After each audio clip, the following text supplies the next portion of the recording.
Weather worker quest. Well, if it isn't my favorite weather worker. I was certain you'd be too busy selling to lords and ladies in Ishgard to ever come visit. Too bad. But you've come at a good time. I have need of a woman with your talents. We recently received a rather unusual request for a weather worker. I wouldn't dare to entrust it to the others, and I'm much too busy. If you've time to come visit, then I'm sure you can fit this into your schedule. Head down to the Shaded Bower and have a talk with Athlone. Athlone. Tell her I sent you, and she'll explain everything. Okay. Oh. I always make the same mistake. The Weather Worker Guild, for some reason, always messes me up.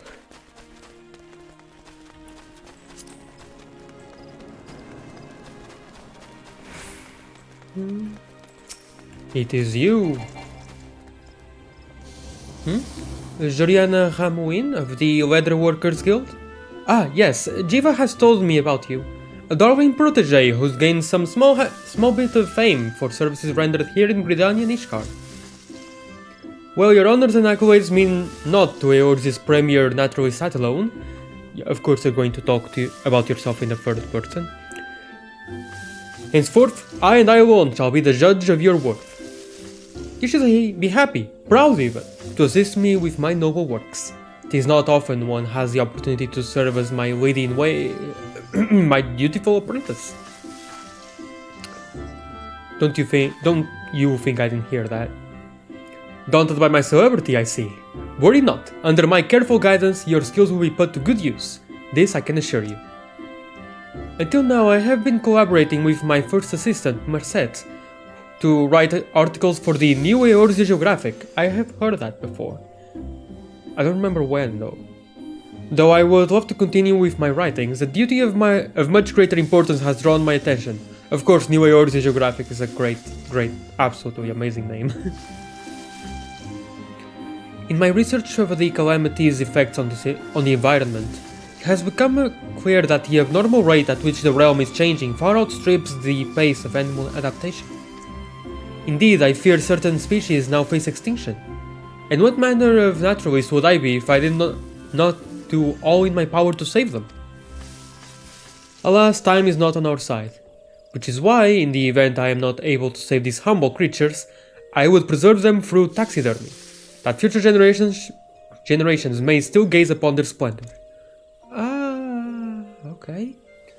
That is why I conferred with Guildmaster Jiva, and why you now stand before me. Gotcha. If you believe yourself capable of the task at hand, I shall make you my 72nd assistant. What say you? Oh my god, 72nd? Confidence. Good. In time I will know if there is any talent to match. In any case, your contributions will not go unrecognized. You shall be duly credited in my next publication of New Eorze Geographic as etc. Wow, etc. Okay. Now your first talk shall be a simple one. Speak with Research Assistant 71, Enion, at the Caroline Canopy. Well, what are you waiting for? I'm shocked she actually remembers their names. She looks like someone who would not remember their names. Anyway, Caroline Canopy.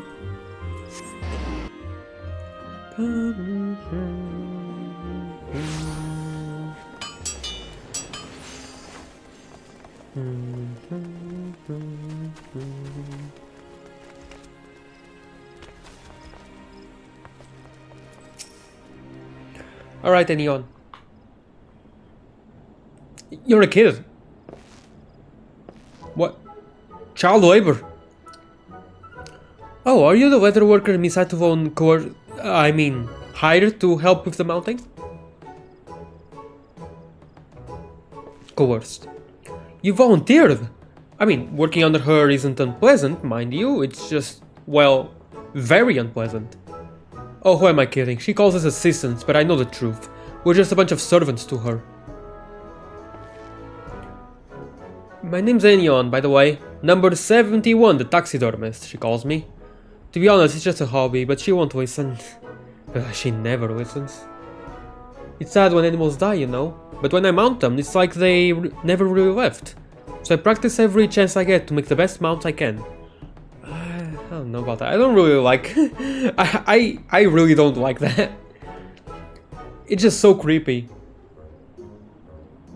I'm no good at preparing skins though. They're always so unsightly and misshapen when I finished. Working with an honest-to-God leatherworker like yourself, I bet they'll look so real. Folks will swear they're still breathing. I really don't like that. I should probably be heading back, or else I'll upset Miss Athlone again. Anyway, it was nice meeting you. I like that, they just do this. Bam. Anyway. So now, what do you think? Welcome to Caroline Canopy. Okay, never mind. You did not think of anything. Head empty. Now it just has a very, very empty head.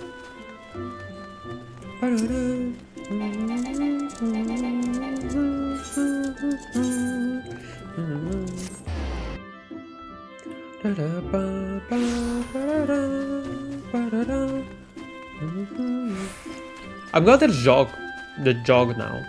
It's very useful. Just for it to be quick. Instead of having to switch to Bard or Ninja to go a little faster. Yeah, a Ninja to go to jump a little further, then Dragoon to jump a little further again, and then use Bard or Machinist to use Peloton. Ah, Joriana, I've heard that you and Eld managed to receive a goodly commission from the Temple Knights. I've also heard that her brand now bears your name. Mayhap one day it will rival the craftsmanship of Fenil. Mayhap. Oh, wait. I went to the wrong place. I went to the wrong place, my bad.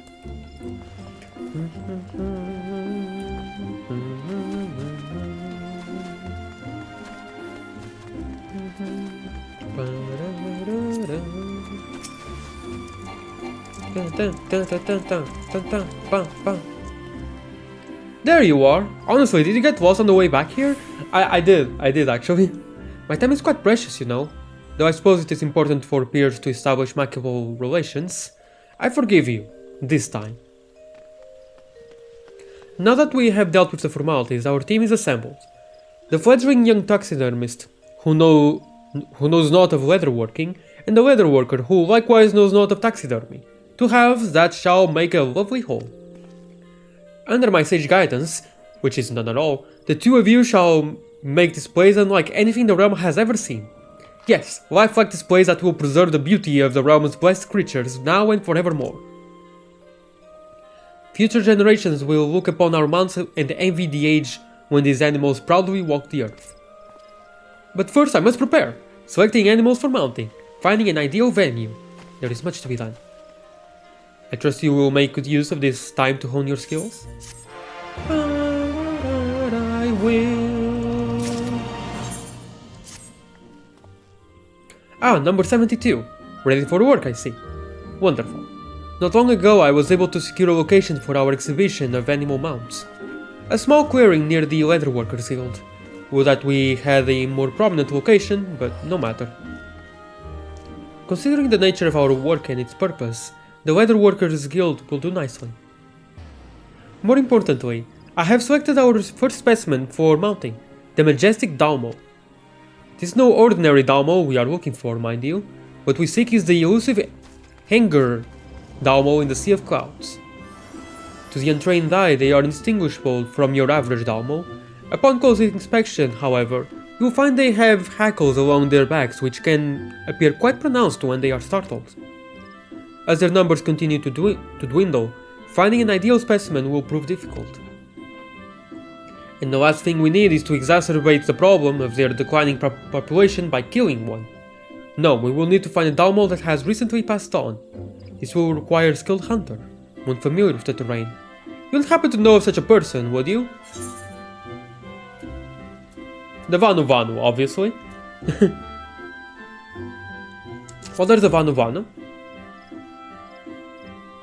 Why would you know of the Vanu Vanu? Never mind, if you believe you can convince them to assist us, I suppose it is worth a try. Oh, believe me, I can do more than convince. I'll get there and they will make a feast. They will start dancing just for me, even though dancing for them is a kind of battle, so that would mean that in their minds they will be battling me. Okay, shut up, Brain. We must make for Okzundu at once, where you will arrange an audience with their people. Let's be off. Yeah, no problem. Look at this, my reputation. Heavensward, Vanu. Rank 9 allied, let's go. And 1001 commendations, apparently.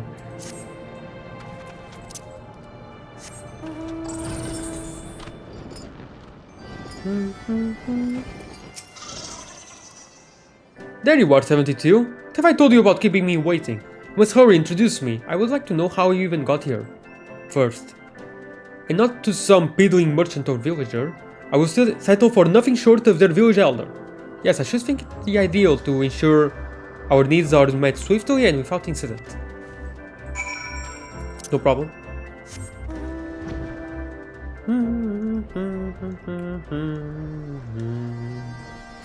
Hey son of Vano, how you doing? High five. Or high feather. No, it's high five or high four. These netherlings seek Dalmos of Hanger? Say no more. Zundu are honored to repay kindness of the great warrior who defeated the White. Excuse me for interrupting, but I could not help but notice your huts appear to be made using the bones of Dalmos. Oh, they are? Yes, Zundu use Dalmos for many things. Their meat fills our bellies, their skin covers our backs, and as Netherwing says, their bones build our homes. Quite impressive. It is not often I see game hunted and put to use so thoroughly. To take a life is to bear great responsibility. Nothing can be wasted. To ask for a Dalmo so rare, we trust you understand this. To find fresh remains no easy task. I will leave this to Son of Vano. He is our greatest hunter. And also I think the brother of... No, maybe not. You may wait here while he finds the Dalmo you seek.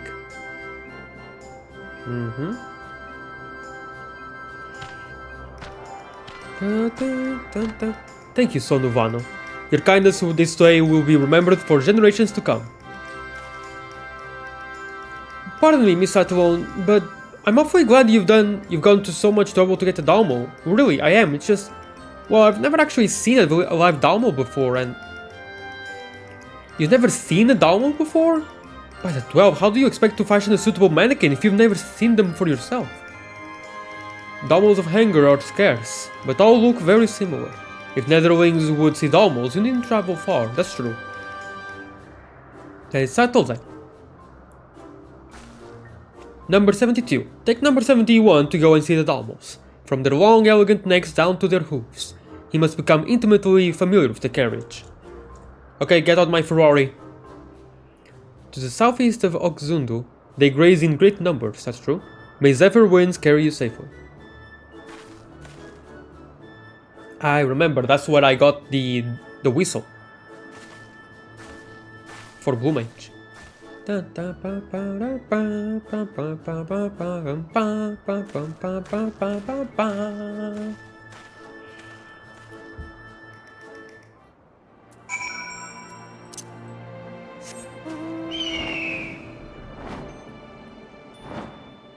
Over yonder. Probably. Oh. We're actually going a bit farther than I thought.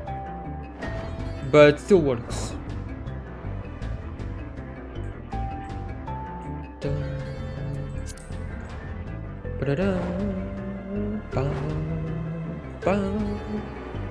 Ah, man. I do not miss doing the Vanu Vanu quests. It takes so long to fly from one place to another here, it's insane. Oh, the Void Outcry. It takes so long.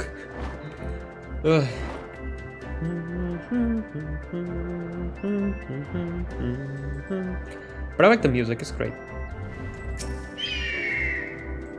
Surveying. Surveying. Surveying. Hi, Eniel. Surveying. There they are, can you see them? We have to be sure to get a good look. Miss Athlone said we have to inspect every ilm of them. They really like this new mechanic they introduced here in Stormblood.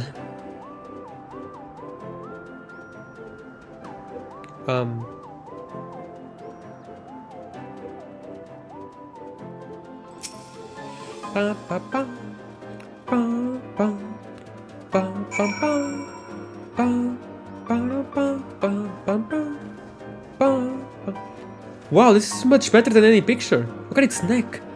Gosh, how am I supposed to make a model that supports something that long? Alright, I think I have an idea of what to do. The neck may prove difficult though. Let's head back to Miss Athlone. Okay.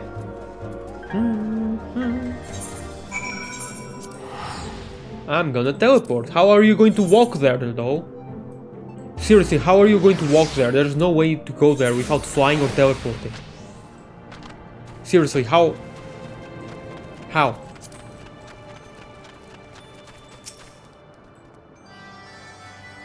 By number 71's look of excitement, I would assume the two of you observed the Dalmals without incident. The Vanu have brought us a fine specimen. The hackles along its back and the divide of its hooves are unmistakable. It is indeed a hanger Dalmal.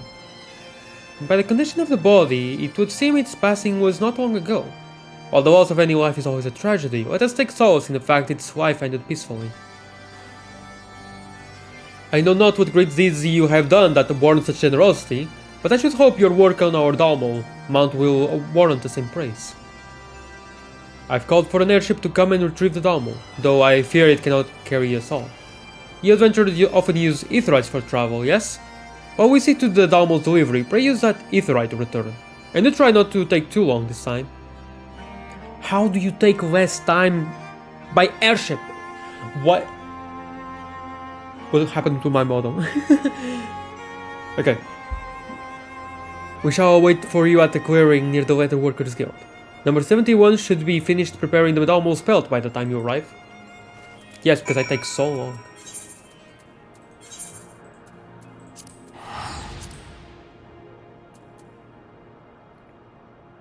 Wow, what?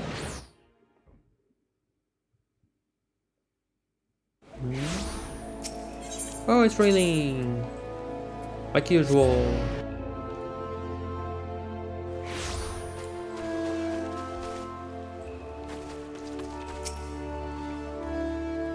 Finally, you're here. As promised, the Dalmal's pelt is ready for you. If you are as skilled as Jiva claims, you should have no trouble turning this into a resplendent cape of the highest quality. And please be careful with that belt. I will not stand to see the Vanu's hard work go to waste. I would rather not bother them for want of another Dalmal so rare. When you have finished, deliver it to number 71. Together with his mannequin, we shall have the finest mount the realm has ever seen.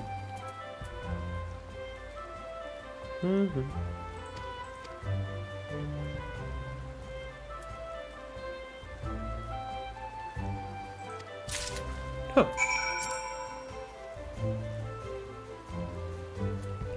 I think before they said all of this, in the crafting process affect logs and stuff. I mean, you can just click on here. Yeah.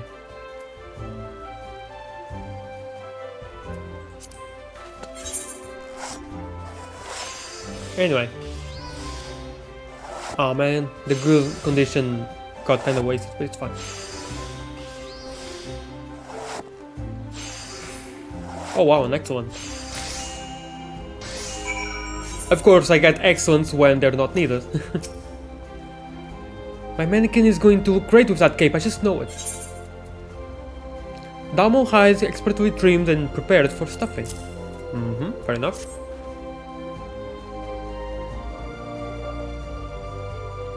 This is amazing! My skins are usually full of holes after removing all the fat. You've even kept all the coarse hair on the back. Miss Athlone was right to hire you. It's up to you now to see our mount is completed. Number 72, I would ask you observe his work. It should prove an educational experience. I'm not sure there is much to learn from watching me, but I'll do what I can. Da, da, da, da. Ba, ba, ba, da, ba, ba. Ba, ba, ba, ba, ba. That wasn't high quality. Oh, but it's looking good.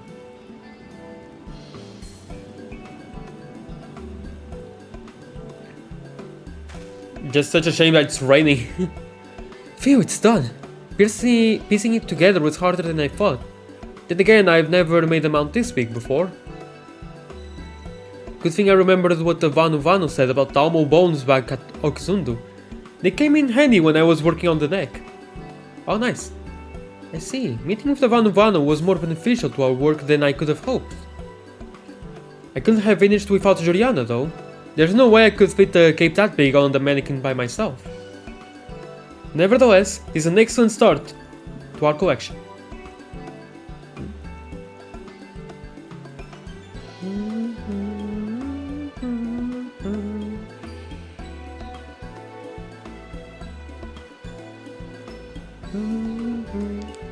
Considering Dalmo's skin products have gained popularity here in Gridania, it is certain to draw the people's attention to our cause.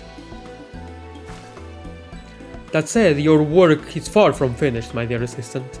Before we set to work on our next mount, however, I would gauge reactions to our first creation. In the interim, reflect on what we've done thus far and see if there is aught you can do to refine your skills.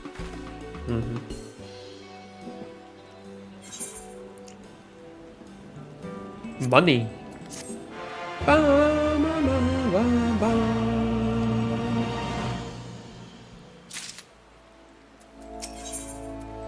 The value of life. Ah, number 72. Have you heard word of our work? Word of our work. Oh, of course you've heard. How could you not when our Dalmo is the talk of the town? Right. Yet even so, I find it curious no one has inquired about its distinctive hair and hooves. You'd think such stark differences from your typical Dalmo would compel even a handful of people to ask. No matter, it will be all we can do to keep inquirers at bay when we present them with our next mount, the mighty bear. Not just any bear, mind you, but a rapacious grizzly bear indigenous to the lands bordering Giravania. Ah, okay, I was thinking of the ones near Tailfeather. Sadly, the fruit that serves as a staple of their diet has grown increasingly scarce in the wake of the calamity, and as their food supply dwindles, so too do their numbers. Though there is little we can do to restore their primary source of sustenance, we can still do our part to let people know of their plight. Now then, make your way to East End. When you arrive, I would suggest speaking with the soldiers stationed at Castrum Oriens to learn precisely where the bears can be found. I shall remain here to keep watch over the Dalmo Mount, and for any wayward souls that may seek enlightenment. You heard me, Saturn. Let's get going to Giravania. Hopefully the soldiers can point us in the right direction. Let's hope so.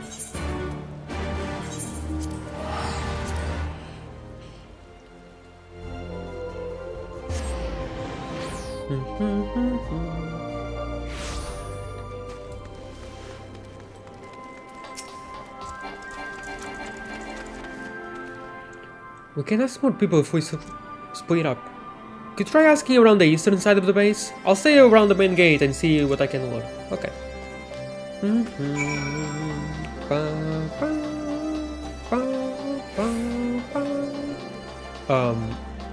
Behind here for some reason.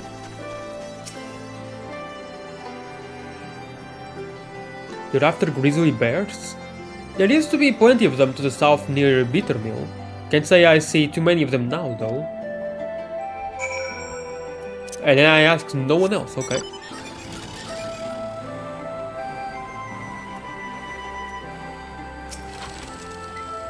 So there used to be a lot of bears near Bittermill?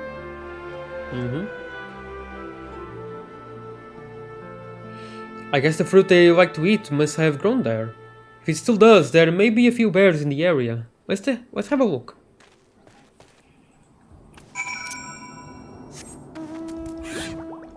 And we're not going to ask anyone to slay it for us. I could slay it, sure, I could, but I'm not gonna, because I'm not allowed.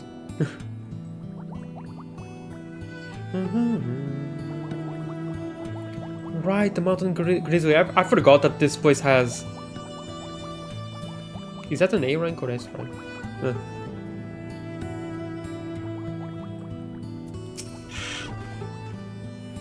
Are you alright? I thought I was safe when I reached Bittermill, but instead I only found more monsters to chase me. It wasn't all bad though. When I was running I saw a grizzly bear near the river. I saw a grizzly bear while flying. Come on, maybe there is one we can use for the mount.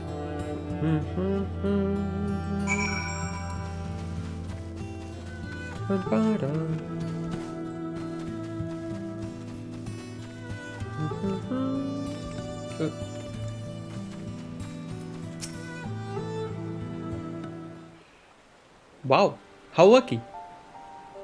It's dead. And look at these scars. I'm not sure if we can use this for a mount, but I thought we'd like to find another one. I suppose it wouldn't hurt to try. Can you help me ready the belt?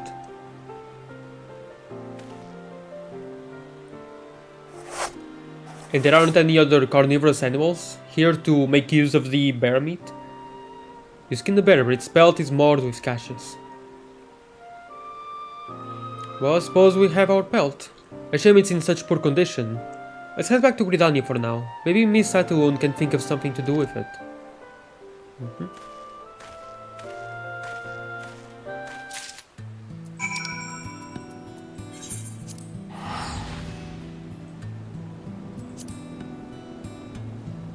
Wow, what?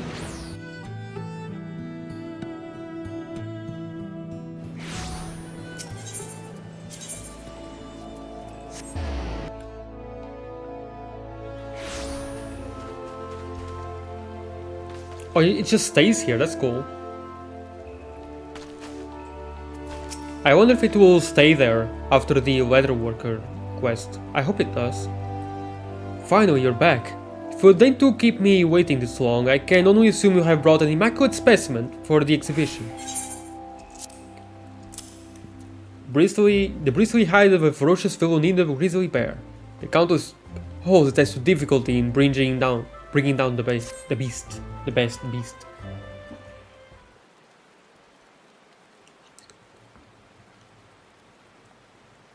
No, the belt is ruined.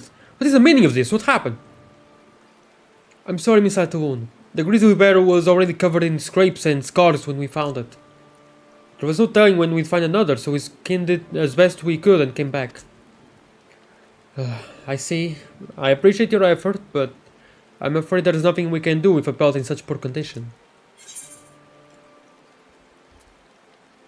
We can use it to make something else.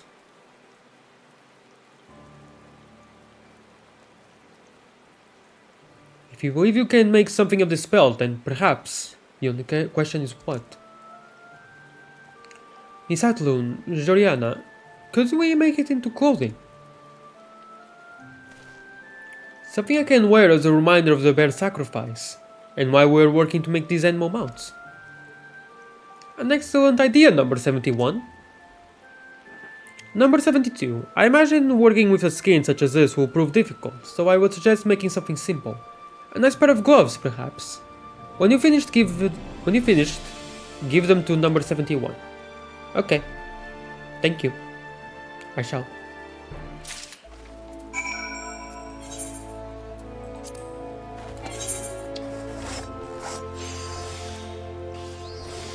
Oh, wait, wrong button.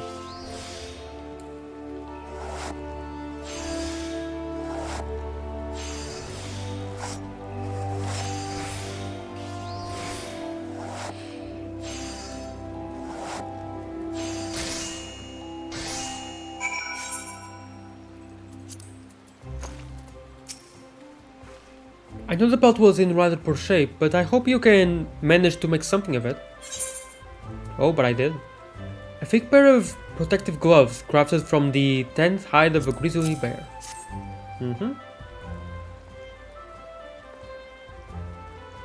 Wow, you really did it! These gloves look amazing. I certainly hope they fit alright.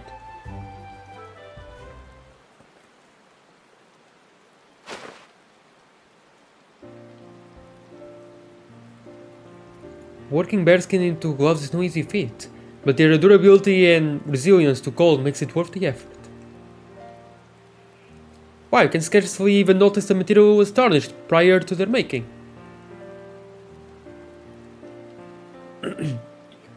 The leather is so smooth. It's like nothing ever happened. Thank you so much, Joriana. I'll cherish them always. You've done well, number 72. Though I wish to add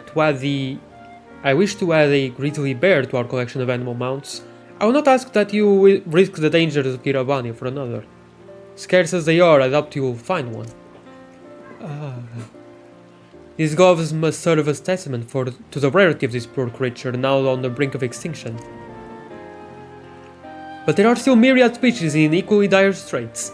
It is up to us to make the realm aware of their struggles, and to preserve their grace and beauty for future generations. Indeed, our work is far from over. Though I have decided on our next object for mounting, I pray you will use your time wisely and prepare. I will. But first, money. I will never not find that funny. Like, I just want money. Money, money, money. The trouble with taxidermy. Must be funny. It's a rich man's world. Money, money, money. Ah, number 72. Come to bask in the splendor of our Damo Mount, I see. Well, it is no time for gawping. Rather, it is time to resume our work. A pity we could not add a bear to our collection. But even alone, the Dalmo has garnered no small amount of attention. On more than one occasion, I've even seen people stopping to read the signboard I posted. I can't believe so many people are coming to see something I helped to create. The next mount will be even better. Outrageous! How dare this happen without my consent? Marmaduke? Wait, that name is familiar. So this is why everyone has been crowding about the Leatherworkers Guild of late. What sort of sick, twisted joke is this? That's one of the hearers. What does he want with us? I assure you, sir, this is no joke. This mount was fashioned in an attempt to The elementals weep for this poor creature. How they cry out in anger.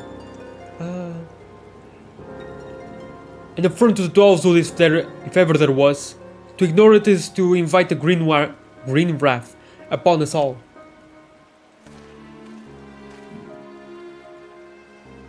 Green wrath? You, Frey, are you responsible for this? By order of the Conjurers Guild, I demand you to take down this grotesquerie at once. I think I've heard the name Marmaduke before. But not in this game, somewhere else, I don't know. Take it down, but all of our hard work.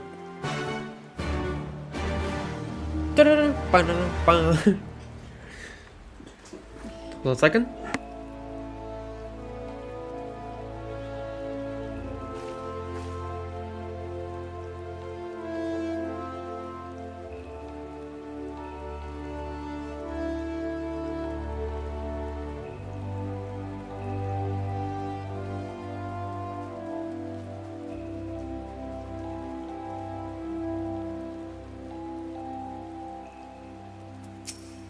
Okay.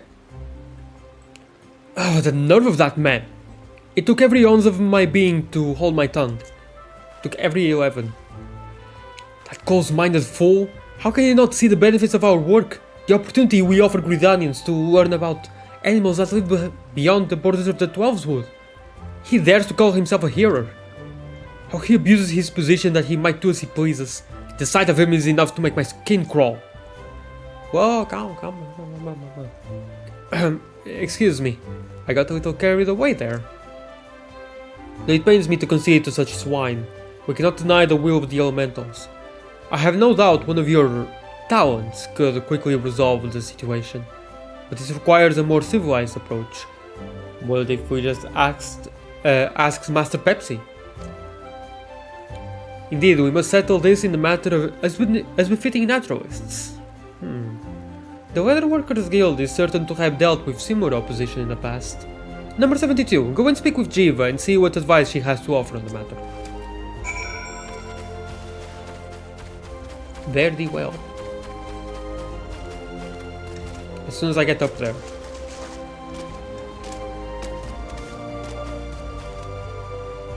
Oh wait, couldn't I get up here? No. I thought there was a ramp around here. Wait. There is. There is. I forgot about it. Just so it's dark sometimes in this game. When it's dark, it's really dark and I can barely see.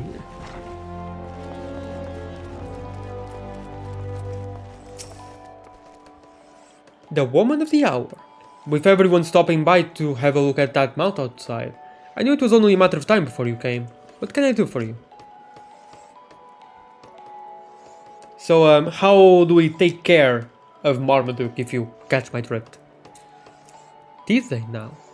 You know, there was a time when leather goods were criticized as being extravagant and wasteful.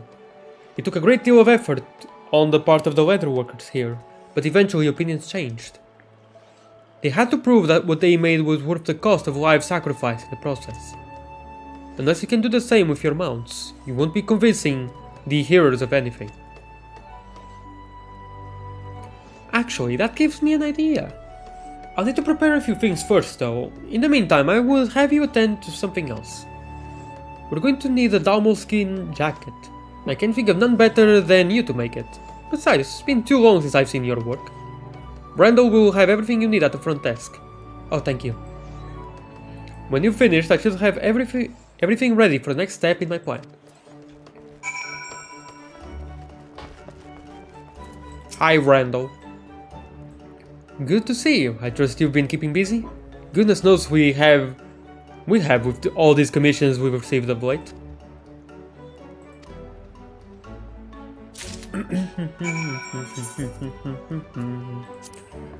Dashing double skin jacket.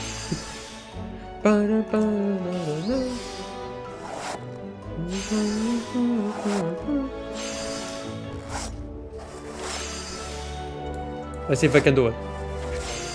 Oh, first try, let's go. Since there's only a 50% chance of success with the rapid synthesis, it only works like 10% of the time. How's that jacket coming along? I hope my faith in you after all this time hasn't been misplaced. Oh, it has not, I think. Probably. Sophisticated outerwear for the discerning gentleman or woman.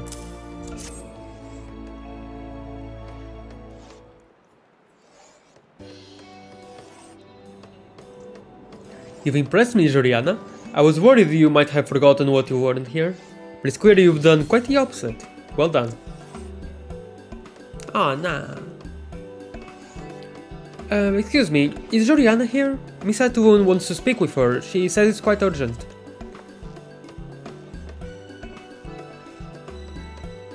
Right on time. Come here for a moment. I need you to try on this jacket. A jacket? What about Miss Atulun? And who are you, anyway? This is Jiva, a savage.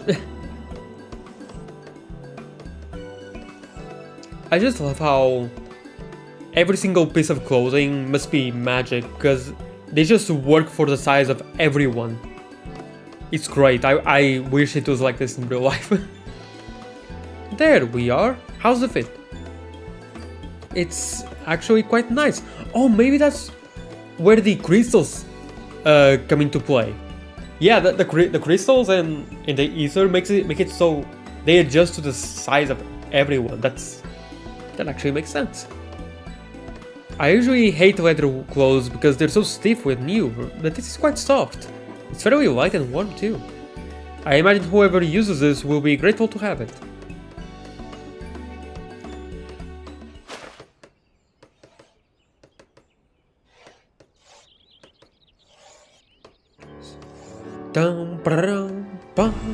It's time we move on to the next part of my plan. A leather workers exhibition with that jacket on display. But there's no time for an exhibition. We're busy enough as is fighting to keep our Dalmo mount. Which is precisely why you'll be putting them on display together. The mere mention of exhibition will be enough to draw a sizable crowd. This will afford Athlon an opportunity to teach people about the endangered Dalmos of Abalathia. I've already reserved me Keto's amphitheater. All we need now are the mounts she would have on display. That's a great idea, miss. I'll go and inform her right away. Go, go, go, go. Miss? He hasn't the slightest idea of who I am, does he? I suppose it can't be helped for now. Be sure to give Atun my regards.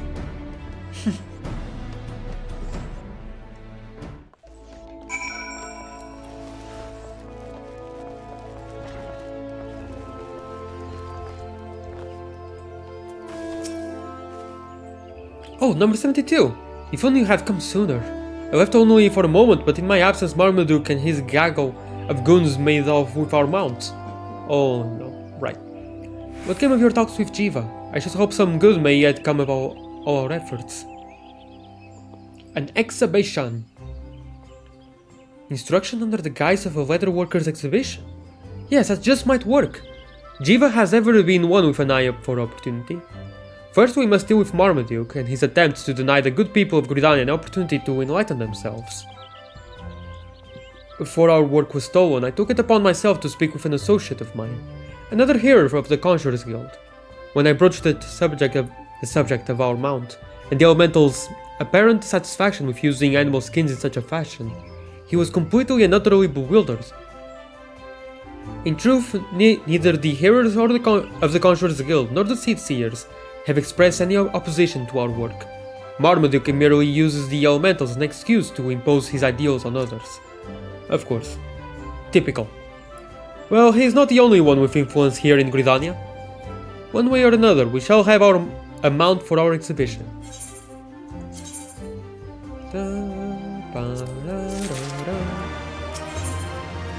True to life.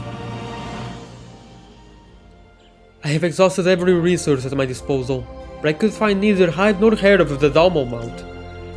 I hoped it will not come to this, but we have no choice but to fashion a new mount. As a precautionary measure, I have already decided on our next specimen, the majestic Gagana. Oh. Another one with a long neck. Those gargantuan birds in Girabania? I never realized they were endangered. Yeah, me neither. I do not speak of the common Gagana. What we seek is the free-feathered Gagana. They are quite rare and sought for use in fine goods. Their population has dropped markedly over the years. Unfortunately, this means I must again put the two of you in harm's way. If it means having a mount for the exhibition, then we at least have to try. Gaganas live in the fringes, right? I'll go ahead to Castromorians and see if anyone knows where to find them. See you there, Joriana.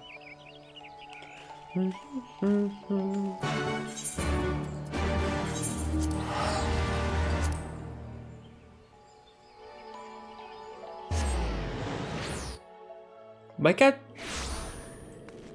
just entered and now wants to go outside again. Are you kidding me? I'm afraid we have a problem, Joriana. I've spoken with everyone who would care to listen, but no one has seen a free-feathered Gagana here in quite some time. As Miss Athlon said, the plumage of the free-feathered Gagana is, or rather was, highly sought for Girabanian finery. Before the calamity, when Dalamo slowly began its descent, they say the public grew panicked. Believing the world might come to an end, people began squandering their money on things they normally couldn't afford. Clothing made from the free-feathered Gagana was desired above all.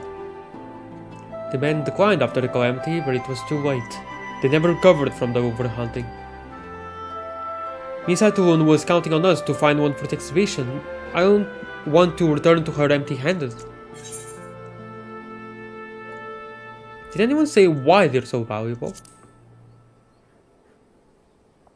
Their feathers have a lustrous sheen unique to the free-feathered Gagana. Other than that, I bet most people couldn't tell the difference between... Wait, that's it! While it's true the free-feathered Gagana was valued for the sheen of its feathers, the greater distinction between it and other Gagana lies in the distribution of feathers on its body. Do you think if we found a normal Gagana, you could change the arrangement of its feathers? It would be difficult with only books for reference, but I'm certain a leatherworker of your caliber can do it. Leave it to me. There's still hope for the exhibition. Miss Atulon was lucky to find a leatherworker like you to help us. But if we are going to make a convincing mount, we'll need a good mannequin. I've never seen a Gagan in person before. Let's see if we can find some. I heard they nest around Virjala. That they do. Not exactly... Well, no, you can find some there, but... I was thinking more to the left. But it's fine, it works. Because you want to be far away to look at them like we did with the Dalmo, so it makes sense. It makes all the sense in the world. So.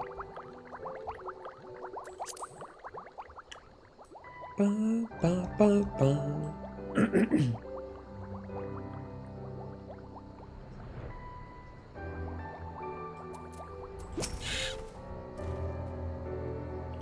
never realized that Gagana was such a beautiful and majestic bird.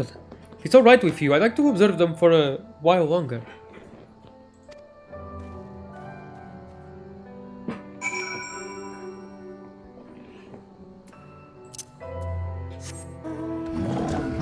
Every single stream I have to fight my cats. I swear, I have to fight my cats every single stream, it's insane. I think I'm ready to head back. Our Gagana mount is going to be great, at least I hope it is. Can I ask you a question? I know Miss Atulon means well and all, but Marmaduke was absolutely furious. If other people are just as angry, maybe we shouldn't be making another mount. What do you think? Everything will be fine. You're right. It's true we've had a few setbacks, but Miss Atulon is counting on us. If I'm going to be a real taxidermist someday, I have to do everything I can to make this one perfect. Let's head back to Gridania. She'll want to know what we have planned.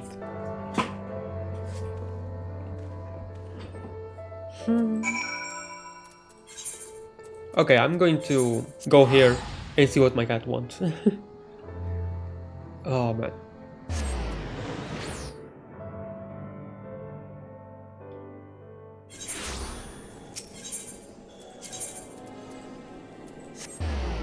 Okay, I'll be right back.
And I'm back. He just wanted food and then to go outside, pretty much. At last you are returned, and with nary a scratch. Anyone has told me everything. A pity you were unable to find a true three-feathered Gagana. I knew sights of the bird had grown scarce over the years, but I never imagined the situation was so dire. Your plan is to recreate the three-feathered Gagana using the pelt of a normal one, is that right? It's no small task you will place upon yourself. With the exhibition fast approaching, we can afford no mistakes. If all goes as planned, this will be your final task for me. All the more reason I shall accept nothing short of perfection. Though I loathe being made to wait, I will make an exception for this. Handle the pelt with care, and not give it to 71 until you are absolutely satisfied with your work.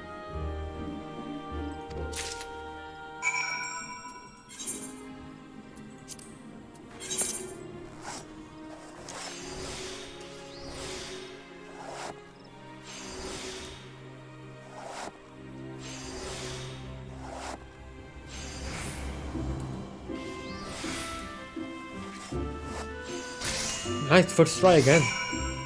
Even though it's just 50%, which is basically 10% in my in my experience. Although there was one time I actually got a 1%. That's while mining the bounty, whatever. Instead of getting one item, you get 2 items. And it was just 1% and I actually got it. Have you finished yet? Gagana hide expertly trimmed and prepared for stuffing. This is incredible! It's a spitting image of a three-feathered Gagana. I can already picture the looks on people's faces when they see my mannequin dressed with this. It's going to be our finest mount yet. The placement of plumage on this belt is immaculate. Well done, number 72. Now I must be off to the amphitheater. I have posted flyers all about Gridania to ensure our desired audience is in attendance. Everything must be ready for his arrival. Be careful with that belt, number 72, and remember, nothing less than perfection will suffice.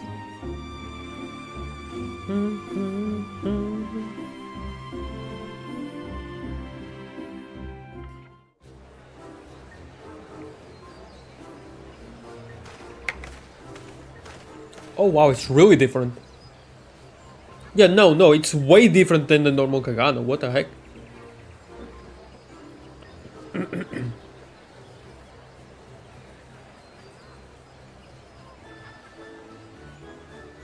I was hoping people would be excited to see our mount up there, but they actually seem kind of mad.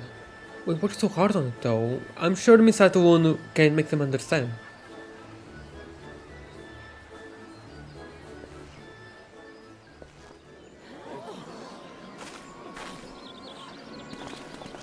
Marmaduke.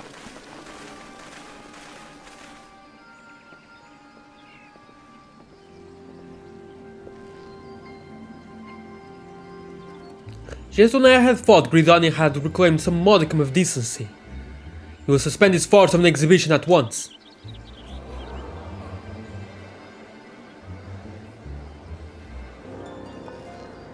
Silence! I will hear no more of your fabricated tales of the elementals.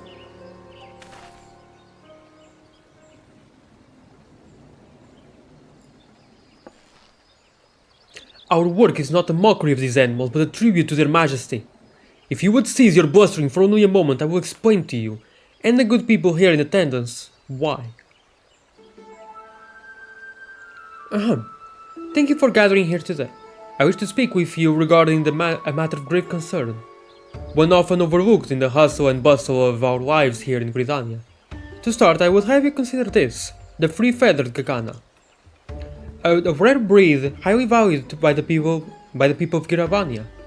Before the calamity, as Dalamud began his boastful descent, demand for this bird's plumage would see its population drop substantially.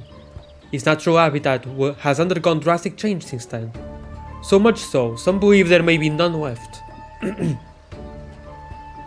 The Dalmo, which once stood outside the Leatherworkers Guild, represented a species that also struggles with a declining population.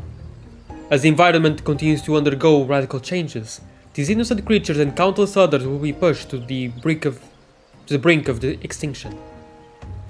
We obviously cannot bend the laws of nature to return the world to what it once was, but we can still do our part to preserve their homes and what few of them remain. We must also show restraint in our hunting lest their peers become endangered as well. Take, for example, this jacket crafted from Dalmal hide. Demand for its leather has grown noticeably of late. What do you suppose will happen as more hunters are drawn to the Sea of Clouds? Seeing only the products born of their hides, it is far too easy to forget the sacrifice of these animals.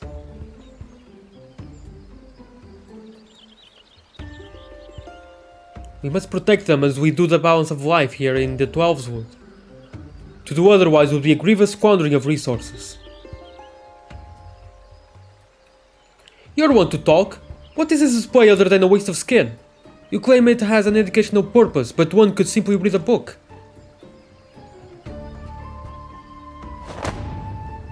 Objection! And you have read such a book?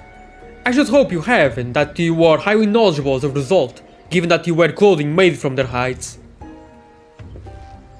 Well, Wah wah.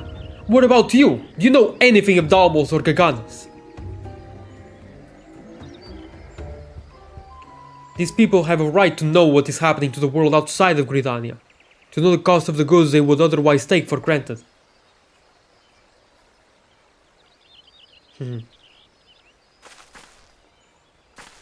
Hearer Marmaduke, perhaps now you would be willing to consider the merit of Attalon's work.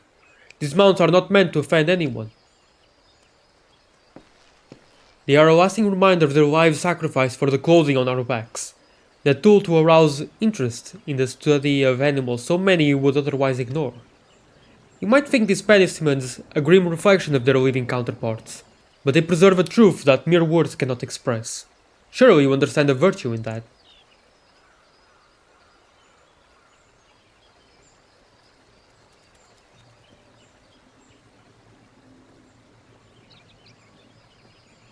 More than you realize. For it is my duty, nay, my privilege, to hearken to the elementals and bear witness to such truths, that we might maintain the delicate balance of life here in the Shroud. I see now you wish only to share with these people knowledge I have long taken for granted. I would ask your forgiveness for my recent wrongdoings. Yay! Character development, let's go! Thank God this is not real life, because such character development would not happen. The Twelves Wood suffered greatly in the calamity. In the years since, it has only grown weaker. The sight of your mount was more than I could bear. But through the sacrifice of these few, countless more may be saved. If your creations serve to bring those good people wisdom, and instill in them a greater respect for the blessed creatures of this land, then I will condemn them no longer. Then I will carry on, for it is my duty to illuminate the dark with the light of knowledge. Nice.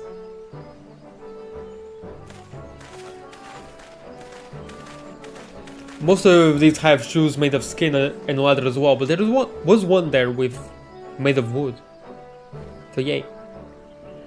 Before I continue, I must first give thanks to the two skilled artisans who made this possible. My darling assistants, the aspiring taxidermist who pieced together this splendid Gagana mount, and a gift to the leather worker who prepared both the jacket and Gagana's pelt. Et etc.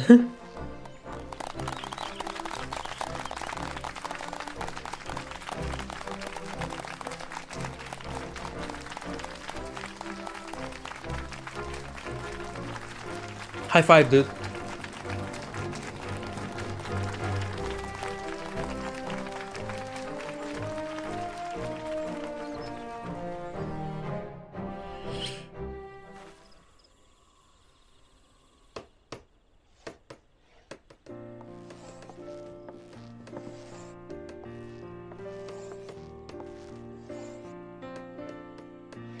It has been far too long since I lectured before an audience so large. I hope I didn't bore them. You were perfect, Miss Atwon. They were hanging on your every word. Did you see how everyone was admiring the Gagana Mount? Today was a great day. Indeed it was. A great many people learned a valuable lesson, thanks in no small part to the two of you. And with that, I do believe my work here is done. Enion, Juliana, you have my sincerest thanks. Come now, you two. When my assistants are deserving of praise, I will not hesitate to give it. Even I have to admit that Gagana Mount was quite impressive. It's not often the amphitheater draws a crowd like that. Between that and the lecture, I'd say the exhibition was a resounding success.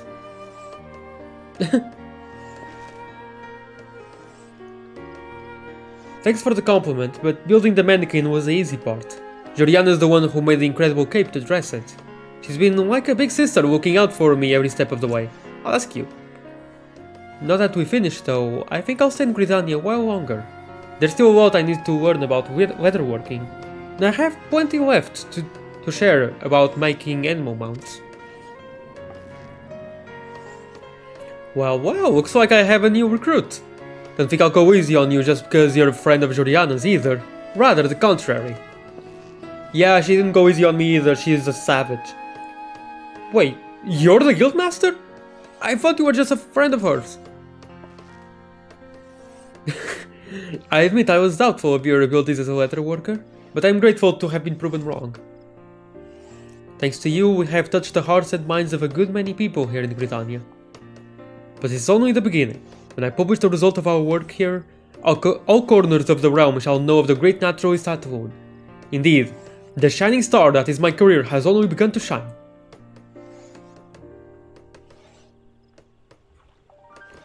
Oh, did I not tell you? Not long after I finished my lecture at the amphitheater, reservations for the next publication of New Eorzea Geographic began to pour in. What's more, Herr Marmaduke plans to speak with the Elder Seedseer to have my publication stated as a reference work for the Seedseer's Council. Yay! I left Marset to manage the better part of my research and writings, but it will require nothing short of my undivided attention. My work must be thorough and comprehensive. I foresee much traveling as well. Yes, across the whole of Eorzea, and then the world. The people... The people in Othard will not see me coming. Perhaps we will meet again on distant shore. Good spot, Saribot. Good spot. Should that come, I would be honored to receive your assistance once more. It probably won't, because role quests. Yeah.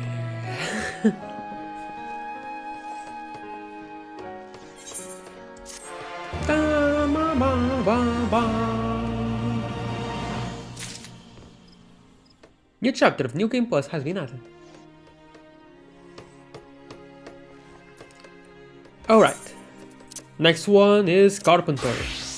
And I'm really looking forward to this one. The Carpenter job quest in Heavensward was really good.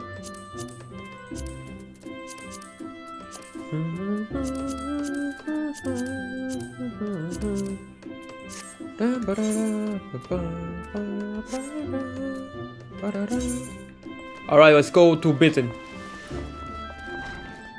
Why does his name have to be Bitten? And be a carpenter? Why? Why? Koji Fox, why? I know why. Doesn't mean I accept it, but I know why.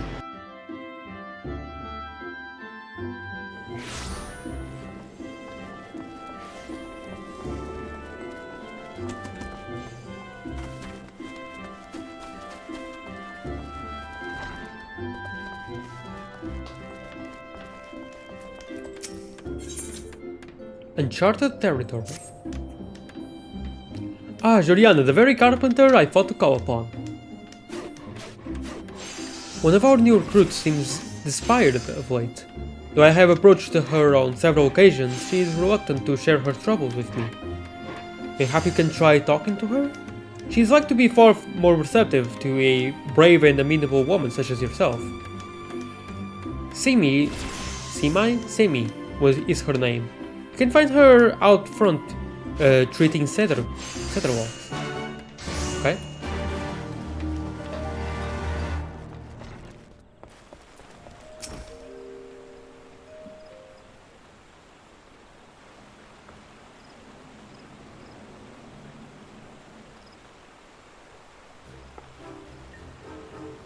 Good gods, you're Joriana, famed adventurer and Bitin's most promising disciple. What are you doing here? Yes, that. It's nothing I can speak to most of the other guild members about, much less Timber Master Bitin. You see, our guild, it's in peril. Our sales continue to plummet, and if this downward trend is to continue, I know not what will become of it. What concerns me more than that, however, is the toll this has been taking on the Timber Master. He's been working tirelessly and refuses to stop to even eat or drink. It's almost as though he's attempting to make up for everything at the expense of his own health. If this continues, I'm afraid he won't have the strength to grip a saw, much less restore the Carpenter's Guild to its former glory. But not all is yet lost. I may have found a solution. If we were to speak with some of the locals, to learn what kind of furniture designs are currently in demand, we can alter our products to fit their taste and improve our sales. It is, however, a rather monumental task for someone to take on alone. Doubly so for an inexperienced carpenter like me. Joriana, please, will you help me? Sure. Oh, thank you so very much. Now then, let's begin by interviewing potential customers at the Caroline Kennedy.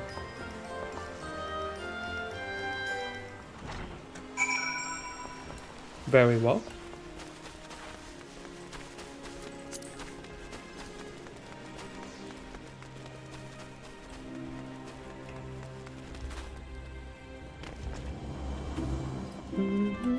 Hi now.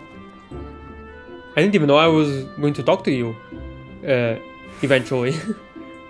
What sorts of furniture have I been buying? Lately I've been purchasing a lot of Far Eastern style items. After all, that's what's popular nowadays. We're in Stormblood, after all. I hit my mic, I apologize. I recently finished building a house in the Lavender Beds and have been furnishing it with Doman-themed furniture. The bold yet delicate patterns prevalent in much of their work greatly resonates with me. Why does that door keep opening and and closing? The bold yet delicate patterns prevalent in much of their work greatly resonates with me.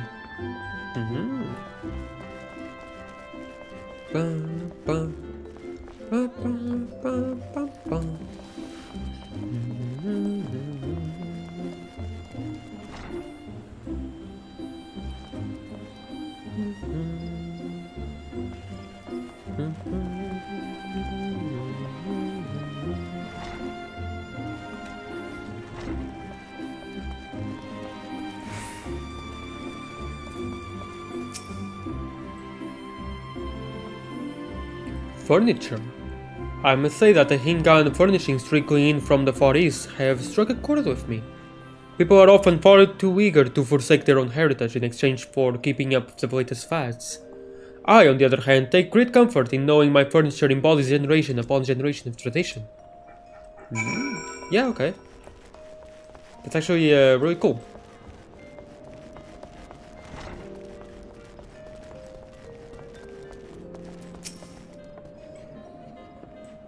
How is that the furniture from the Far East has so far surpassed the popularity of our local products? Britannia is home to carpenters whose skill is unmatched. Or at least, so I had thought. At this rate, our guild will fall into obscurity. We must convince Timber Master Bitin to immediately begin producing Far Eastern style furniture if we are to have any chance of surviving. Had I more clout with him, I won't hesitate to march in there and tell him as much, but as it stands, I'm afraid he won't take what I have to say seriously. If you, his star pupil, were to accompany me, however, my words will hold far more sway. You come with me? Fantastic. Let's go and pitch my idea to the Timber Master then. Let's go.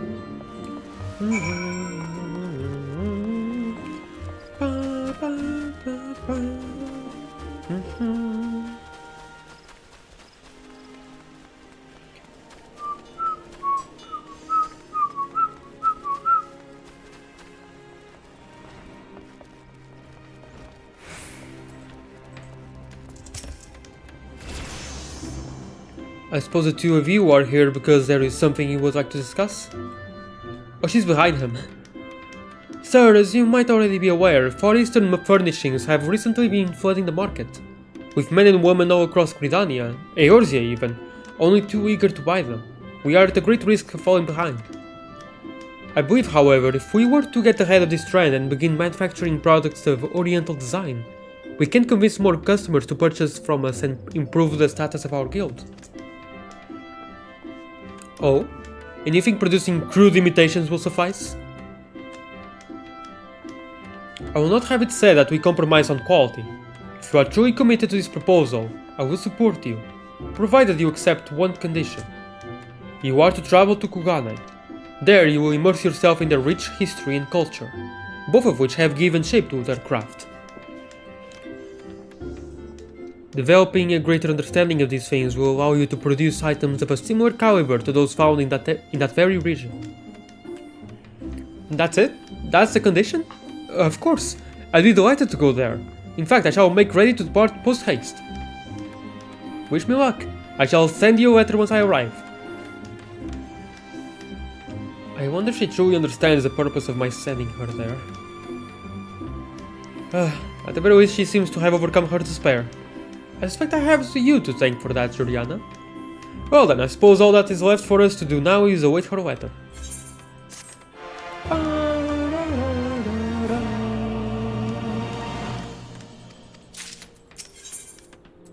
The Game of Confidence. Juliana, I have received word from Semi. She has made it safely to Kugane. Or rather, that is what I have surmised from this letter that goes into great detail about the various new foods she has tried there. While I was the one to suggest she embark upon this trip alone, I have come to rethink my decision. If this letter is an indication, she needs a mentor to guide her in her studies to Kugane. Someone to keep her from becoming distracted from her goals. I would like for you to be that person. To ensure she accomplishes what I sent her there to do, I would have the two of you search out local residents who appear to be troubled. Employing your carpentry skills, you are to find a way to solve their problems. Thank you, child. It is good to know that I can always rely on you. Juliana was just taken aback by him saying that. I imagine there are a number of things you need to tend to before you leave, so I will say my farewells to you here. Till you return, Juliana. I shall teleport there post-haste as well.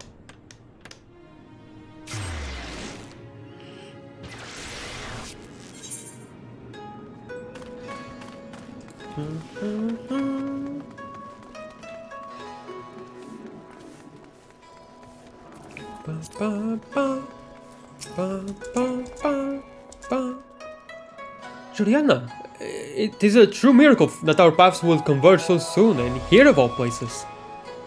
I certainly hope you've been enjoying this splendid city as much as I am. I've only just arrived, but find I am... Wait, what? But find I am already Okay, yeah. I've only just arrived, but find I am already completely enamored with its people, foods and customs. Everything here is so different, so unique. Something which can no doubt be attributed to Kugane's extended isolation from the rest of the world. Take for example the delicate motifs that recur in much of their work. You would never be able to find this in Eorzea. Ah, forgive me. Sure, you didn't come all this way to listen to my musings on such things. Though, why exactly have you come here again? For me, you say? It's fantastic. Together we're sure to have a grand time touring the area and taking in the sights.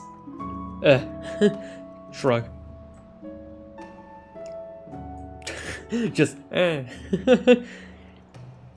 So, Timber Master Beaton will have us search for troubled citizens and fix their problems with our saws and hammers. What a brilliant idea! Not only will this help me improve my skills, it will also afford me the perfect opportunity to establish my reputation as a carpenter. We haven't a moment to waste. Let us scour the streets and see if anyone is in need of our assistance.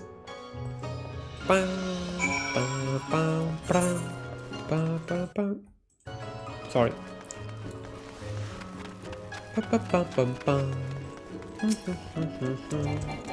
Let's go to Kogane Dori. My most used etherite in Kogane by far.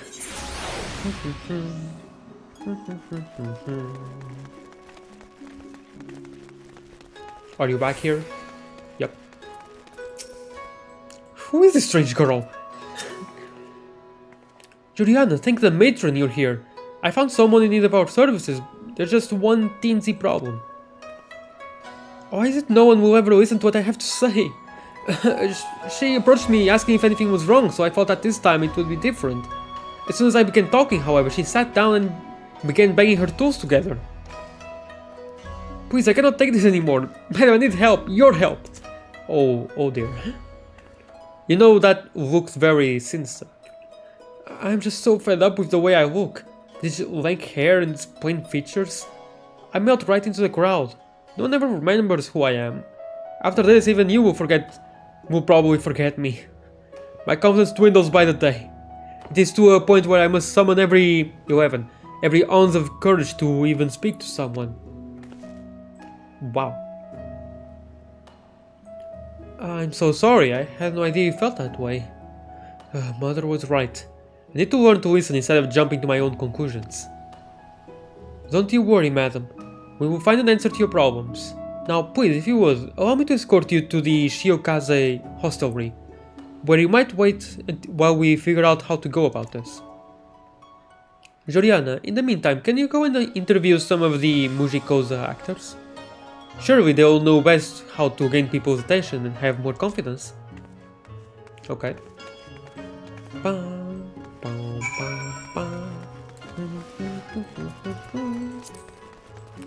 Yachio. A woman who feels overlooked and is not confident in her own skin? That simply will not do. Perhaps your friend should try using cosmetics. Changing your external appearance often has the added benefit of transforming how you feel about yourself and how the world perceives you. Take us, for example. We are an aggressive, burly bunch. With a dash of eyeshadow and a bit of blush, however, even we will turn into a gaggle of girls before your very eyes. When we think we are girls, we become girls. Simple as that. Fair enough.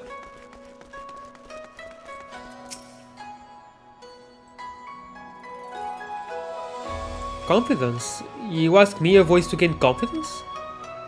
The best way to do that would be to improve myself, whether that be from the inside out or the outside in. Yeah? Dirt liquor? What?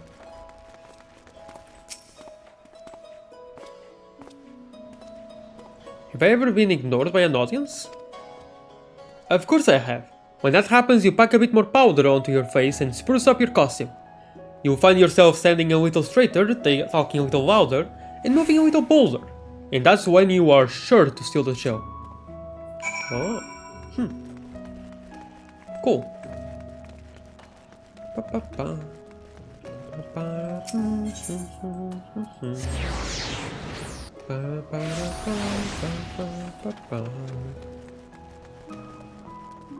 Chitan! Oh wait, no. It's with an S, not a C. Japan's crazy mascot. Juliana, thank the gods you finally returned. Please, please, please tell me you thought of something. What can we make to help our friend raise her self-esteem and be noticed? I find spirit to track down all who pay her no mind. A lavish dressing case to be filled with powders and blushes. A dazzling lamp to attract the attention of all passers-by. A wonderful solution! Cosmetics will allow her to enhance her features so she might stand out from the crowd. When people begin paying her more attention, she will be sure to regain her lost confidence. This feels like they wanted an esthetician job quest, but they couldn't do it anymore, and it was too late, I guess. So they just stuffed this story in Carpenter.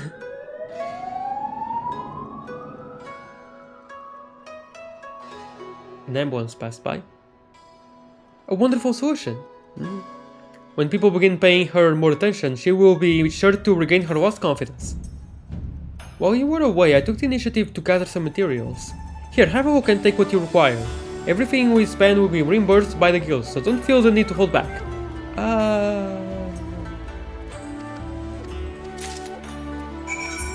Right.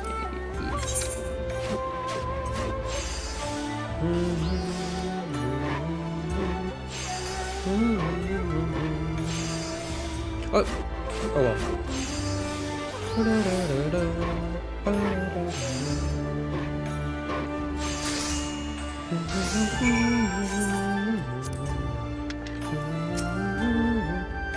you truly think there is hope for me? Yes. A dressing case of oriental design, featuring a large mirror of polished metal and countless compartments for jewelry and sundry maculage. Yeah.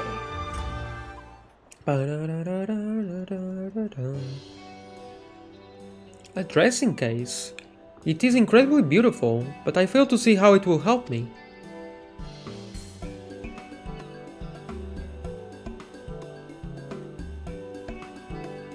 So you are saying altering my look will change the way I feel about myself and how people react to me? Yeah. Nice of you to say exactly what I just said, I guess, for the audience. It's certainly worth a try. While in self-pity, as I have done until now, will fix nothing. This box, however, might. May I have a look? While in self-pity will just make it worse.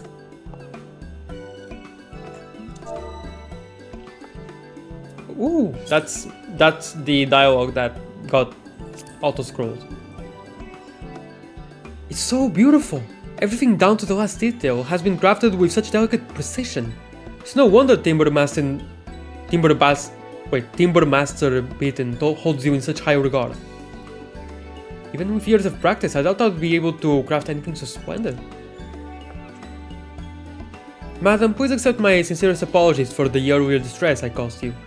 I should have been more considerate of your feelings. No, 'tis I who must apologize.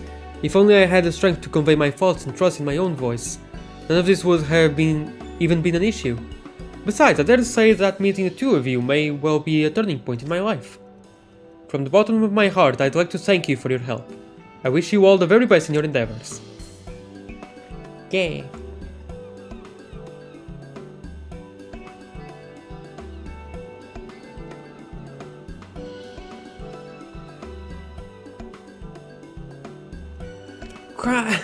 Her words have lit a fire within me, unlike anything I've ever felt before. While I've been nothing but a hindrance thus far, I promise I won't be for much longer. No, just not. Don't make her feel bad. Thank you, Joriana. Without you, I think the lady might never have found a way to conquer that which has been holding her back. Do you think there will ever come a day when I'll be able to address the client's problems with the same swiftness that you do? Oh, but what am I saying? With a little practice and effort, nothing is impossible. There is much for me to learn, and it is time I take full advantage of all the Far East has to offer. Together, let us refine our skills and convene once more, when we have gotten them to a level we are satisfied with. Money.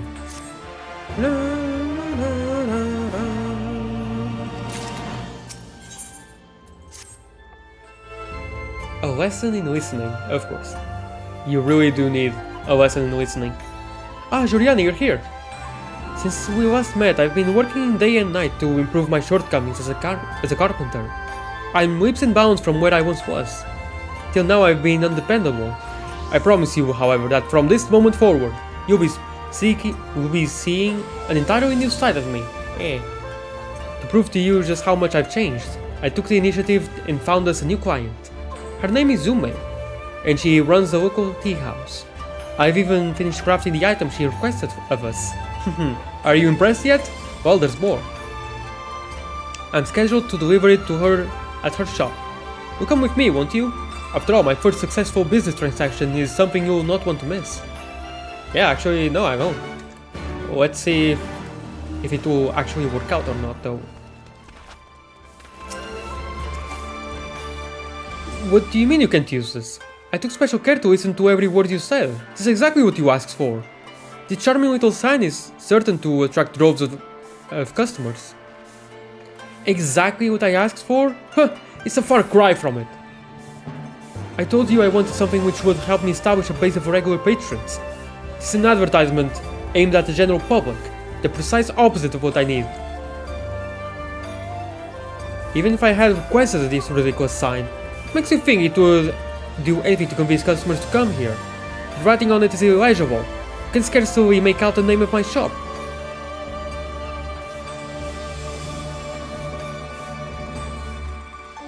Oh dear, Juliana, help. You have brought a friend. You look like you have a good head on your shoulders. Perhaps you will be able to help me. Excellent. Well, I cannot quite place my finger on it. I suspect my tea house lacks something in the way of ambience. I would like for you to figure out what exactly that something might be and make me furnishings or accessories to improve it. If you find yourself short on ideas, you might speak with some of my customers. Perhaps you can ask them for their opinions on what will enhance their experience here. As it seems I'm no longer needed here, I shall return to the Shiokaze hostelry and write some materials for you. Once you decide what it is you want to craft, come look for me and I shall provide you with what you need. Oh, she's sulky now. Semi-sad. Hi Waka. How's beach volleyball treating you? Just exactly beach volleyball, but... Apologies, but I was just on my way out. If only this place were more willing to accommodate smokers, I would be that much more inclined to stay. Don't smoke, lady. Unless of course you hate yourself. How would I go about improving this place? While I have no complaints about the tea or food, it would be nice if they had books or a place to smoke to help pass the time. Okay, I'm going to make an ashtray or something. For all the good food and drink, it still lacks warmth. I would come here twice as often if they had a corner where I could sit back, relax and have a smoke after a long day. Wow. Sure. Let's make an ashtray, everyone. Let's enable these people. Juliana, I know not how to apologize to you. Seems the harder I try, the more work I create for you. Calm down. If only I could figure out what it is I'm doing wrong. I thought my problem was listening, so I made sure to take note of every word that came from our client's mouth. It made no difference in the end. But I digress. Now is not the time to be dwelling on my failure. Let's concentrate on fulfilling the tea shop proprietor's request. Nice onsen where people can relax now. A cudgel with which she can defend her establishment. A cudgel? A pipe box so people can have a smoke and then one. Yep. That's it. I noticed many men and women in Kugane do indulge on occasion. Setting a pipe box in the area is a perfect way to invite them to have a leisurely smoke after they finish their tea. It is certain to keep them coming back. Now let us set about making it. We'll be needing this, maybe some of that, and of course this. Here, that should be everything. Let's not name the ingredients because we don't know either. I think the tea house owner is quite eager to receive her delivery. If you could finish the pipe box and see that it gets to her quickly, it'd be greatly appreciated.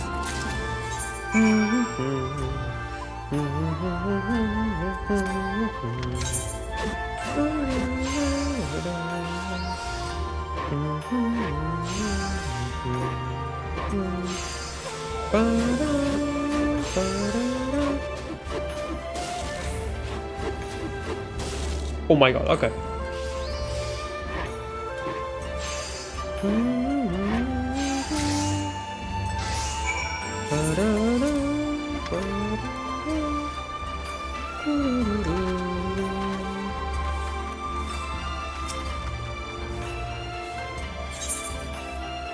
A pipe box of oriental design, complete with an ashtray and compartments for several varieties of tobacco.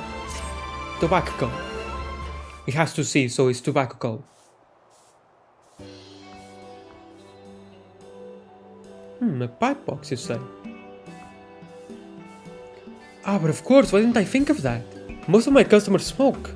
Inviting them to do so here after they finish their sweets and tea will no doubt encourage them to stop by more regularly.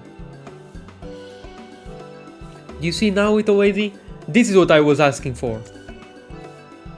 Oh, yes. It is crystal clear now.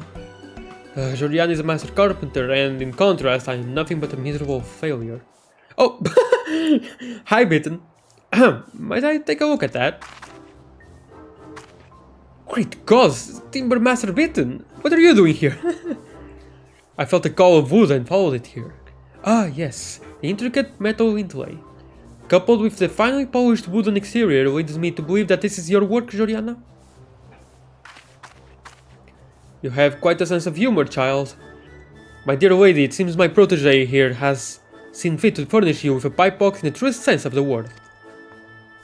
What, pray tell, do you mean? A pipe box holds ash, and this particular one is made of ash lumber. Mayhap, however, you will need to be a carpenter to fully appreciate the joke. And of course, I would have appreciated the joke if I gotten the ash lumber myself. But I'm glad that I didn't have to do that. Stormblood is like that. Mayhap indeed. All jesting aside, I would like to thank you for this magnificent gift. I cannot wait to see the reaction it will elicit from my guests. Ba, ba, ba, ba.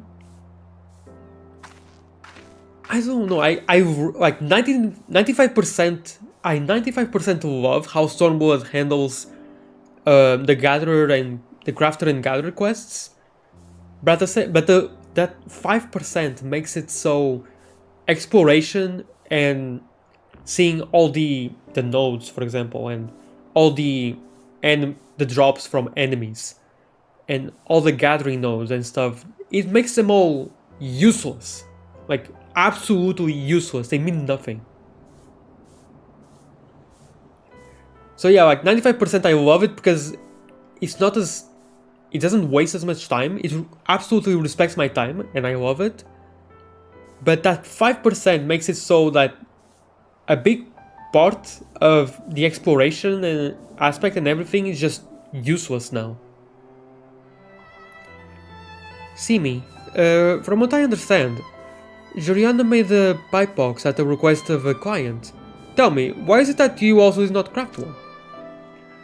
I'm sorry, sir. I've been giving it my all. Really, I have, but the sad truth is that nothing I made is good enough to satisfy anyone. That's why I thought it best for me to stick to simply gathering materials.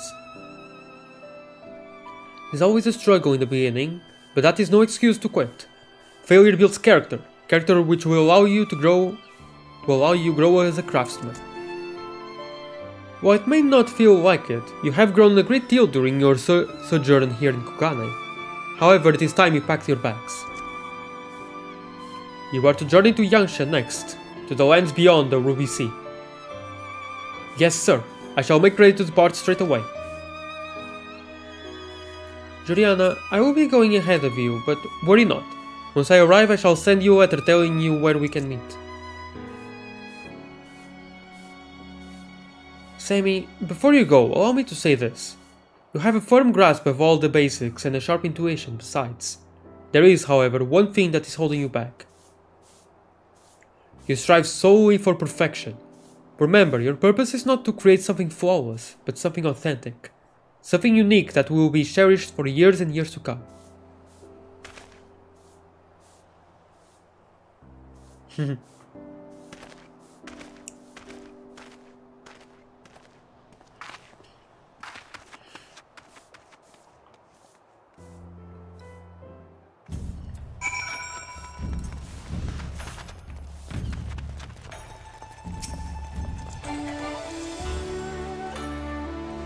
How exciting is this? I'm going to Yangsha!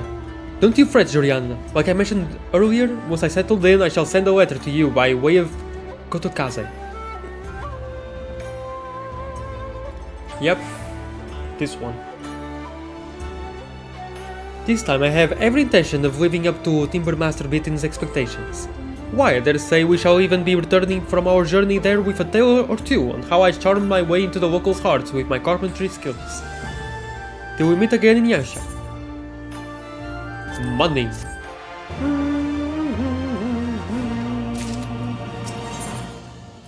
Live and let dine. Of course. Ah, Juliana, a letter from Sammy has just arrived for you. I want your eye patch. Although, wait, no, it's the wrong eye. No, yeah, it's the wrong eye. Oh well. Dear Juliana, I am writing to tell you that I have arrived in a tiny village in Yasha known as Namai. It's such a delightful place. Every day I stumble across something new, whether it be the unusual materials they employ in their construction, or the unfamiliar but delicious foods. Oh yes, the food here is exquisite, and their desserts are even better. In fact, the sugar-coated dumplings they have are simply to die for. I'll be sure to treat you to some when you come. See you soon, yours truly, Sammy. Cute.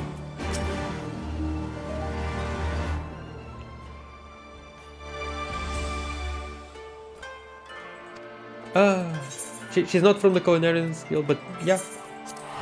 Maybe she could have been a Culinarian, couldn't she?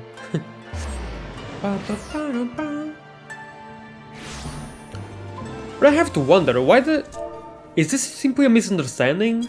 Or is it like cut content? Was Sammy supposed to be in the Culinarian job quest first?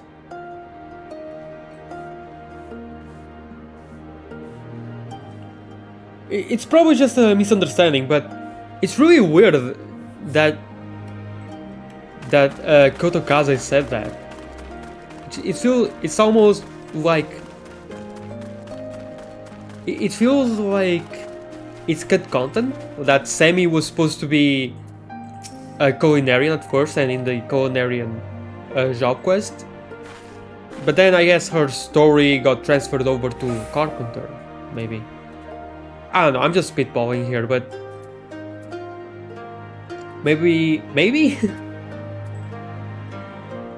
Juliana, how wonderful it is to see you. It's been far too long. Have you tried any of the local cuisine yet? If you haven't, I know the perfect place for us to start. I was planning to take you there purely to discuss business, I swear. After all, where better to do that than over food? But yeah, no, it's probably just a coincidence, and yeah, it's probably just like a misunderstanding on Kotokaze's part. Alright, your disapproval has been duly noted. Instead of going for food, let us search out any people who might be in need of our assistance then.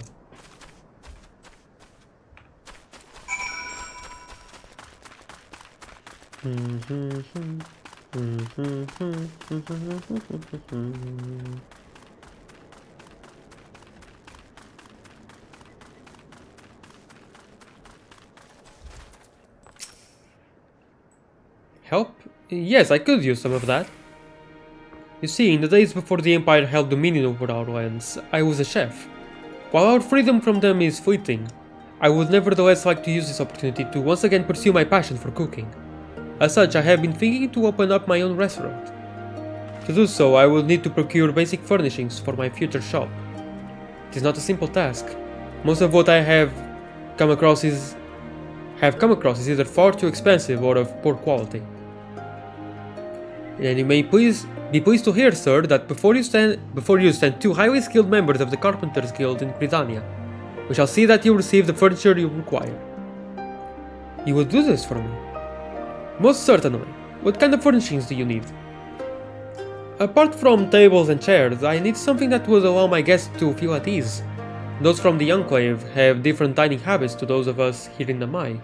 I would like to create an environment where both would feel equally welcome. Please leave it to us, sir. Now, Juliana, what do you say to making things a tad more interesting?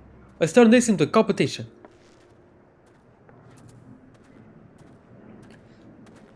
We will each make something for our client and present the finished product to him.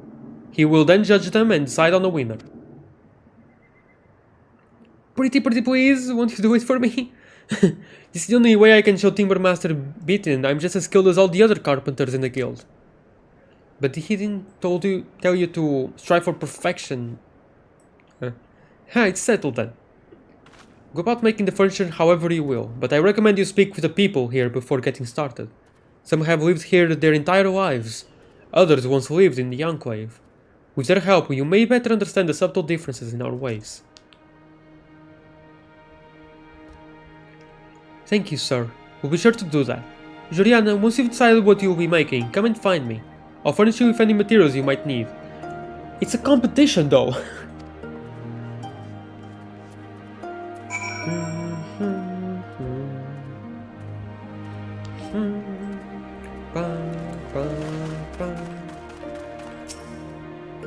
The only difference is that table manners are practically non-existent out here.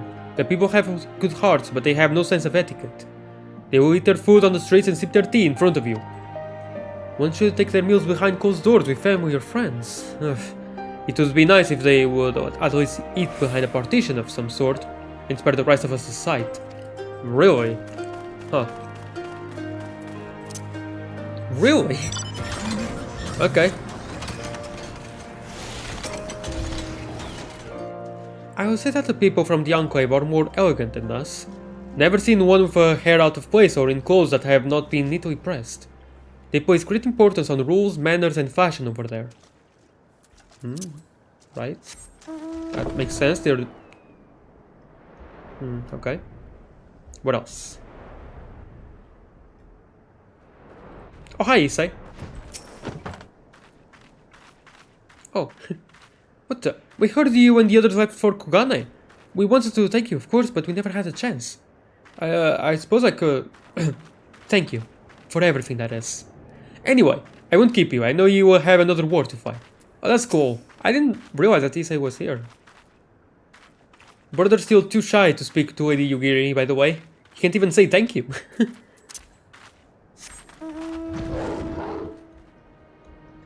Now, where are you? You're around here somewhere, right? You're on this plane here. Over here? No, I've already passed through here. There. I was using the arrows on the map, saying that it was either too low or too high. Yes, I suppose you could say I am from the Enclave, though I have lived here for most of my life. When I was young, my family and I fled to this village that we might escape Imperial troops. What? You would like for me to demonstrate the difference in dining habits? I'm afraid that is not something I can help you with. Yeah, she was too young.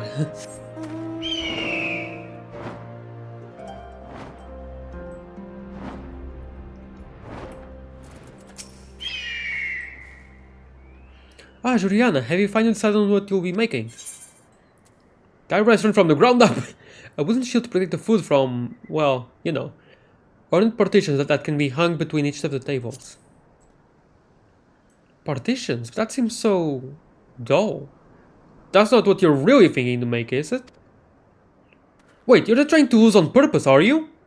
Well, I know I'm not yet as good as you. Never did I think that you saw me as so far beneath you that you feel the need to do this. Jesus, no.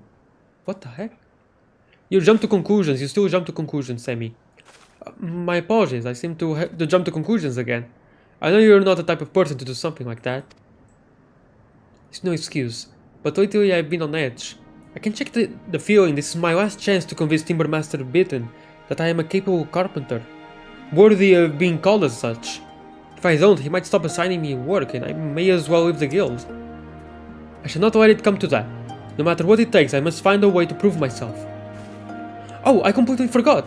I'm terribly sorry. I didn't mean to blabber on about my worries. After all, you're here for materials, aren't you? Here you are. Feel free to come back if it's not enough. Very well.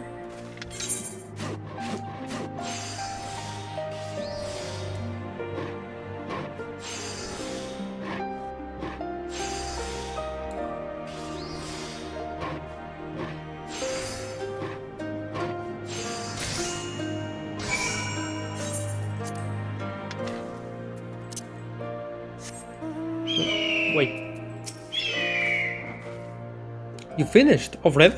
Well, what are you waiting for? Okay. I shall go on my bed. Bitch. Opening up a restaurant has always been a dream of mine. To think that it might soon be within my grasp fills me with joy beyond belief. Exquisitely crafted partition of traditional dome and sun.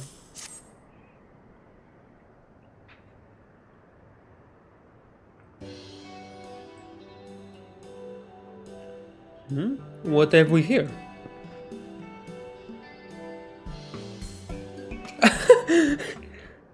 May I... Timbermaster Bitten. This table is exquisite. It is extremely sturdy, yet manages to maintain a sleek elegance. These Doman-style engravings that run up and down the sides of the legs. If I did not know better, I always guessed they were the work of a more practiced pair of hands than your own, Semi. Now, Giuliano, let us see yours. Ah, simple, but all the more stunning for it. The lacquer finish is a nice touch. A white gloss that is just enough to enhance the natural blush of the woods, but not overpower it. While both of these are masterpieces in their own right, I will say this. The detailed engravings on the table are something even a highly skilled artisan would struggle to recreate.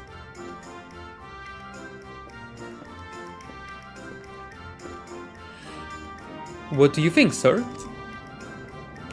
The moment I saw it, I knew which one of these I wanted. Desperately needed, even. I choose. Both. I mean, you kinda need the table more, right? This one, why?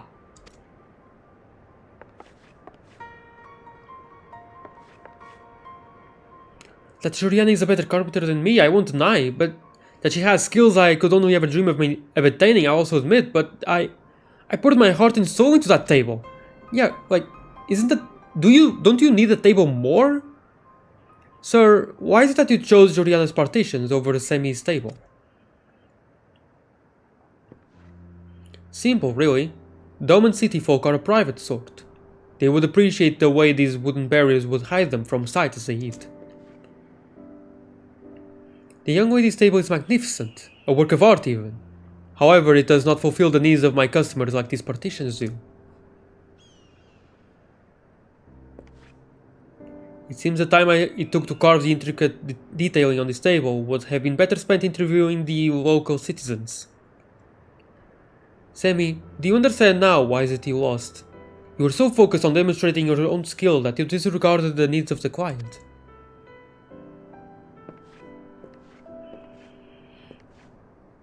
Giuliana, on the other hand, spoke with the residents of this village, which inspired her to create these partitions, a product that places the customer's needs above all else.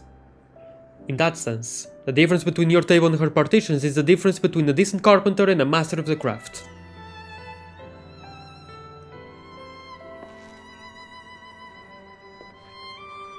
That said, this is where your journey ends. I expect to see the both of you back in Gridania shortly after your return. Oh no, it can't be. Please tell me your Timbermaster Bitten hasn't given up on me. Oh, what am I to do? I thought the haystacks were on top of the table for a second. Is your friend alright? While I cannot claim to understand what any of that was about, I would like to thank you for your wonderful contribution. It is sure to suit my restaurant perfectly.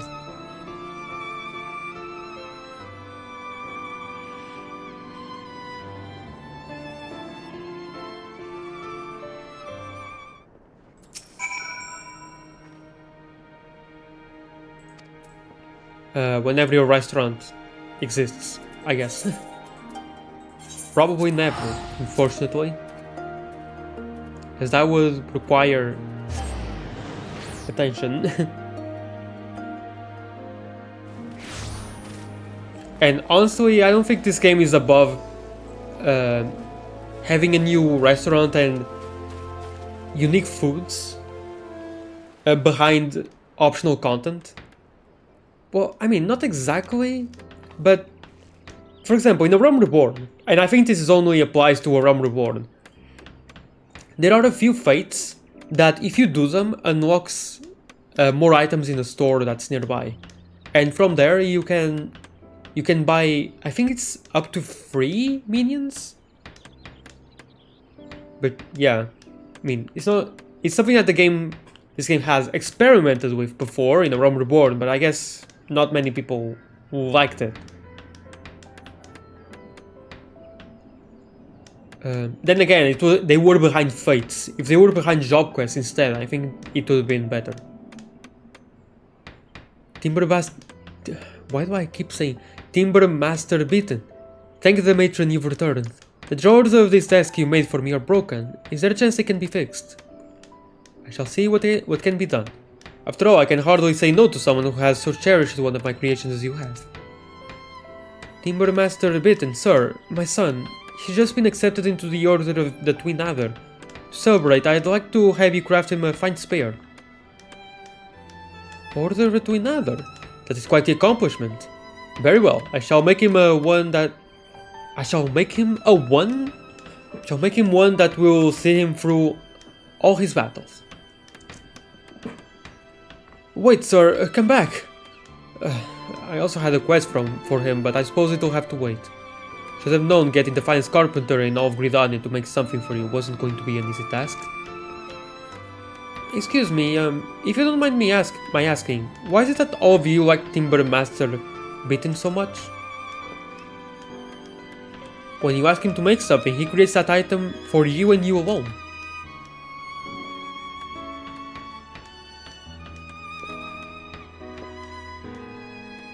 To make something for that person and that person alone. Thinking back, that's how I first got into carpentry. I was born into a family poorer than dirt. One where we couldn't afford to purchase even the most basic of furniture. My mother raised us by herself, working from dawn until dusk so that my sister and I wouldn't go to bed hungry over every night. As a result, she pushed herself too hard, and one day, the pain in her back became too much to bear. Seeing her suffering drove me to make her an armchair in which she could rest from time to time. It was all the young me could think to do. While the finished product creaked and buckled under her weight, not for a single moment as I was making it did I lose sight of the fact that I was doing it all for her. Oh. I've been so preoccupied with myself, with trying to prove my skills, that somewhere along the way I forgot the most important thing. It is never too late to remember and begin anew, says Beaten. Semi, the key to harnessing your own potential is to recognize what is holding you back. From here, you can only grow. Yes, sir. You're absolutely right. There's still hope for me. Juliana, thank you for supporting me until now. It is only because of you that I have come this far. In fact, I'd go so far as to say that our grand adventures together have made me feel as though I've been born again. I'm looking forward to exploring the world of carpentry once more. Ooh.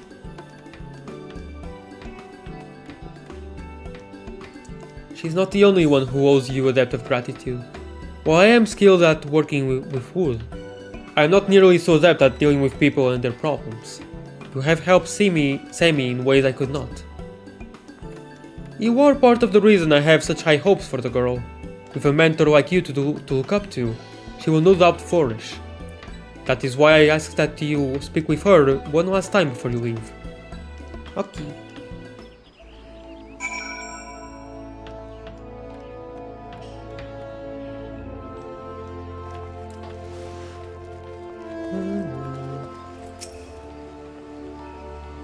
Juliana, you'll be happy to hear that Timber Master Beaten has finally deemed my work good enough to begin taking on some of my own clients. Isn't it so exciting? Yes. That's not to say I'll forget my studies or the guild's struggles, however. In between commissions, I'll be spending my time practicing how to make oriental furniture. That way I can retain all that I learned from our trips to Kugane and Amman. But that's not all. I'll be keeping the people we met there in mind. They'll help me to remember that I am making this furniture not for myself, but for those around me. You'll see, Juliana. I'm going to work so hard that one day I'll be as good as you.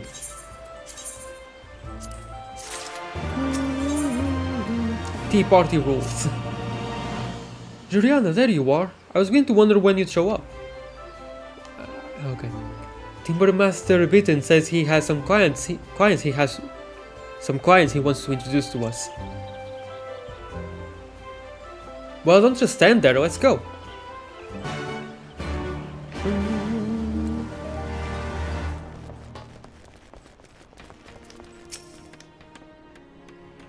You're here. Good. Gerhard, you remember Juliana? Oh yeah. How you doing, buddy? I didn't see you there. Remember? Huh, I could hardly forget. It would be no exaggeration to say that I owe this woman my life. Yep, Realm Reborn Carpenter quest. In fact, the reason I'm here is related to the time Juliana saved us. By the bow she brought, I was able to drive out the Exali forces that threatened us. Our victory against them has bolstered our unit's reputation. We have been receiving new recruits by the dozen since. In our latest batch, we received a mixture of eager Alamegans and Gridanians. If you do not yet see the problem, allow me to explain. There have always been certain racial tensions between the refugees and locals. Of course, because the Gridanians just cannot help themselves. I thought holding a tea party might ease the unease between them. I was wrong. Now they seem to have an even greater aversion to one another. There you have it. I suggest you begin by speaking with Gerhard's recruits to see what exactly went wrong. If we can pinpoint the cause of their feuds, it will make it that much easier for us to solve the problem. Yes sir, you can count on me. Juliana, would you mind accompanying Sammy? Mind you, this is an official request. It will not do to send someone who has yet to complete basic training to carry out this task alone. So you're telling me that Sammy isn't even level 50? So it will be the two of you then. Good. Now imagine most of my new recruits will be at and around the Adder's Nest.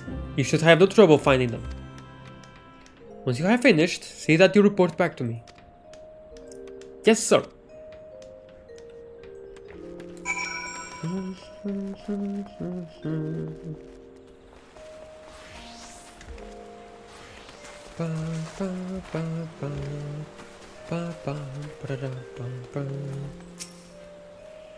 If you're here to talk with the captain, he's... Oh, you're here to speak with me? Why don't we like them? Well, it's obvious, isn't it? Every time we try to reach out to them. How are we repaid? Repaid with hostility. Take the tea party Captain Gerhard arranged for us, for example. We attended hoping to turn over a new leaf. They, however, clearly came for different reasons entirely, because the moment we sat down, they served us Alamegan tea. So, it seems they have gone from refusing to accept our culture to openly spurning it. What the? Okay. A misunderstanding then. My apologies, but I would like to leave it at that, lest anger get the best of me. If you wish to know more, however, perhaps I should try speaking with one of the Alamegan recruits. I'm shocked you would even recommend that.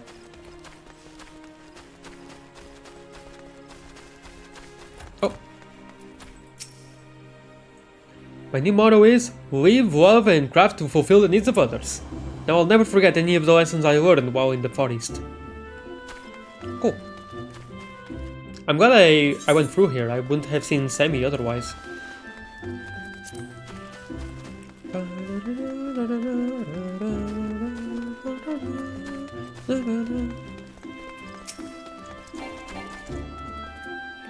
What are you looking at? Is there something you need? If not, I suggest you move along. Those questions sound an awful lot like the ones Captain Gerhard asked us yesterday. Is he the one that put you up to this? Every day we Alamegans bleed and fight and die to protect this country, and yet the Gridanians still regard us with the same suspicion and resentment that they do beastmen. Even so, we decided that the tea party Captain Gerhard arranged was a good chance for us to establish some common ground with them, and find a way to lay aside some of our differences. We thought serving Alamegan tea would be a good way to break the ice, but no, our kind gesture was met only with disdainful stares. well, no longer will we be made to feel worthless by the great onions. From now on, we'll have nothing to do with them. Fair enough. They are kinda racist sometimes. And by sometimes, this face really illustrates the problem, the point.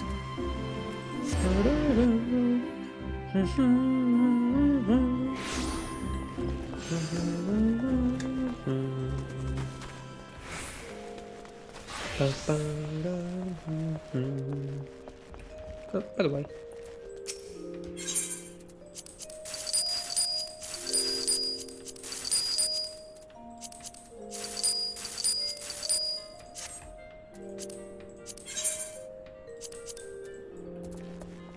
Oh, exactly 99. I don't think I can get... Yeah, I can't attach any more here.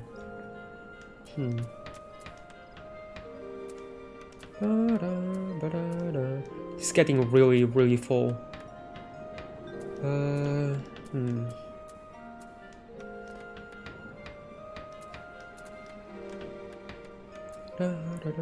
Why do I have this here? I don't need it. A bunch of free experience for Culinarian whenever I get the full game. Tavedarian turban and gloves, and honestly, who cares? I'm actually only missing the Sarawell. Hold on, I should put this here.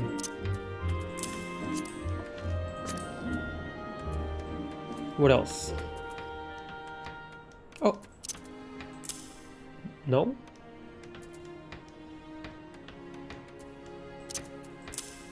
They are unstackable? Really? Oh well. Even though they're the same thing. Okay. Just like the Phoenix Down. Actually, I have the Phoenix Down here for literally no reason. Yeah, it's useless. Just discard. I guess I'll put this one here, because why not?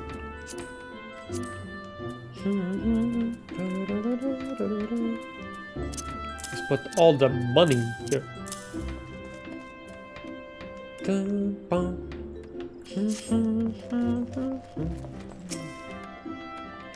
I see you have spoken with some of Gerhardt's newest recruits. Do you have any ideas on how we might put an end to their feud? A striking dummy should do the trick. A Far Eastern style tea party should end that bickering. Much set up furniture should bring them together. Far Eastern style tea? Far Eastern themed tea party? That just might work. No one would feel as though they are being snowed, and the interesting setting might even provide them with a topic of conversation. You recall the tea house benches of Kugane, do you not? Very good. I suggest you craft one.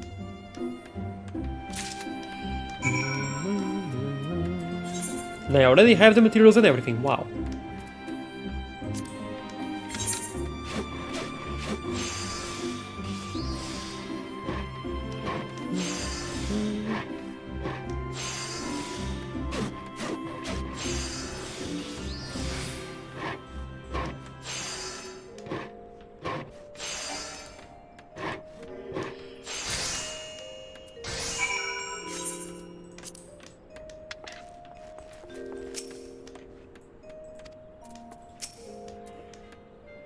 Success is only possible if... Yep. A folding bench commonly found in Far Eastern tea houses, complete with a paper parasol to shield the tea drinkers from the elements, known as the sun and rain. Thunderstorms maybe not so much. What's this? I've never seen anything like it. How am I looking at a parasol and a whole desk on my hand? We're looking at a tea house bench, the quality and make of which is identical to those crafted by the master carpenters of the Far East. Now, Sammy, what have you made for us? Allow me to present to you with this.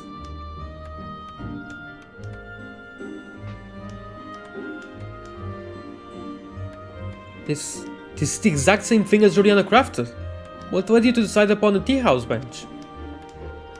After speaking with the initiates, I surmised that both sides had attended the tea party hoping to reconcile their differences. Given the right environment, I reckon they still can. So I thought, why not hold a Far Eastern style tea party? Not only would it provide them with a relaxed atmosphere, but it would give them a chance to bond over a culture that is different from their own. That you have begun taking the needs of the clients into consideration. In doing so, came to the same conclusion Jorian is evidence that you have matured as a carpenter. Well done. Now it is time to put your benches to the test.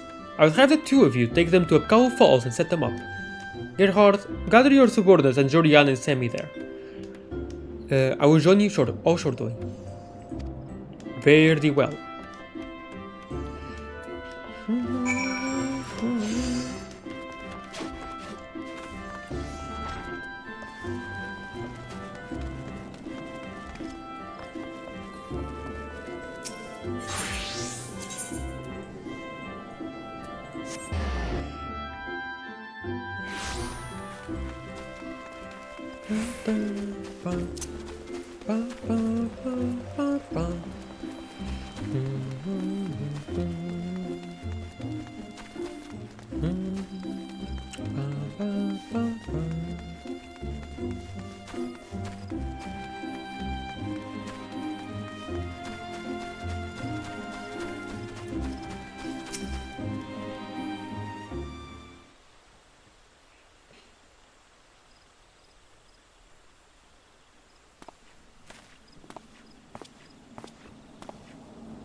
Where are the other soldiers? It can't possibly be just those two.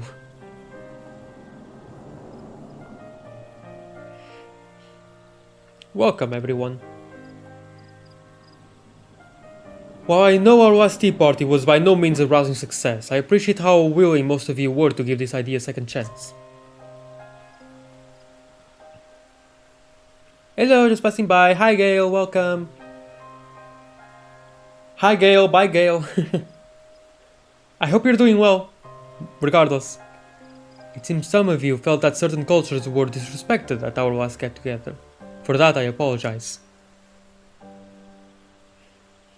Regardless of where you are from, I value and respect every one of you, as you chose each other, for we are brothers and sisters in arms. Family, if you will. Yeah, I'm like doing okay as of now. Alright, I hope that okay turns into a great sooner rather than later. I hope that this gathering I hope that this gathering the craftsmen of the Carpenters Guild helped me organize I hope that this gathering the craftsmen of the Carpenters Guild helped me organize will allow you to realize that. Now, for the fun part. Really hope so too. And for that, you get a headpad, and another headpad, and a few headpads here, and another headpad there.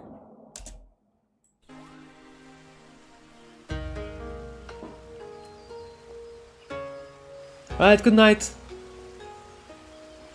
Hope you sleep well.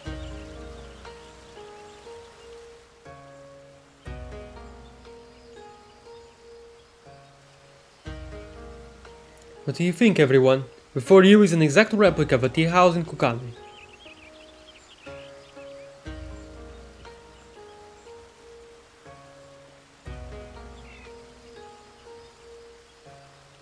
Kugane?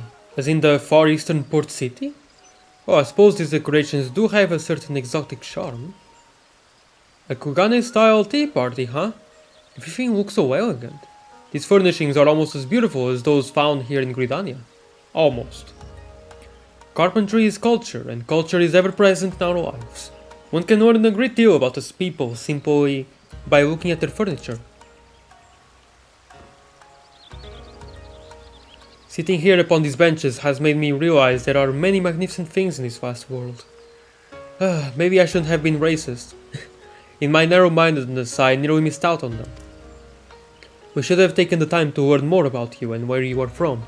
We eat meals together, we fight together, and yet because of our reluctance to speak with you, we know almost nothing about you. For that we are sorry. No, it is we who must apologize. While many of us consider Gridania to be a second home, there is a lot about your culture that we have yet to fully grasp. I smile with my mouth closed. Okay. There we go. Fixed. Let us raise our cups and give a toast to the start of a new and beautiful friendship. Yay.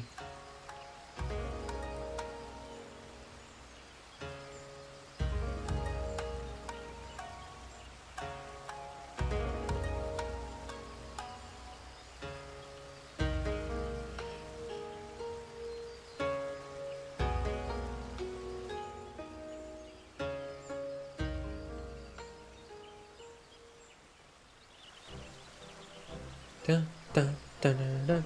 Have you all been enjoying yourselves? Yes, it's been a long time since I talked so much or laughed so hard.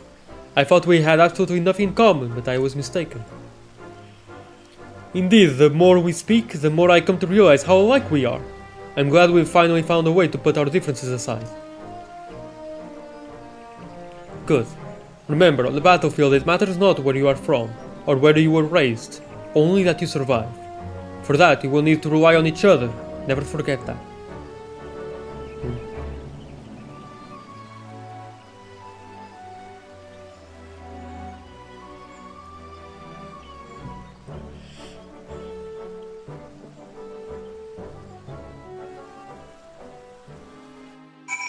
Yay.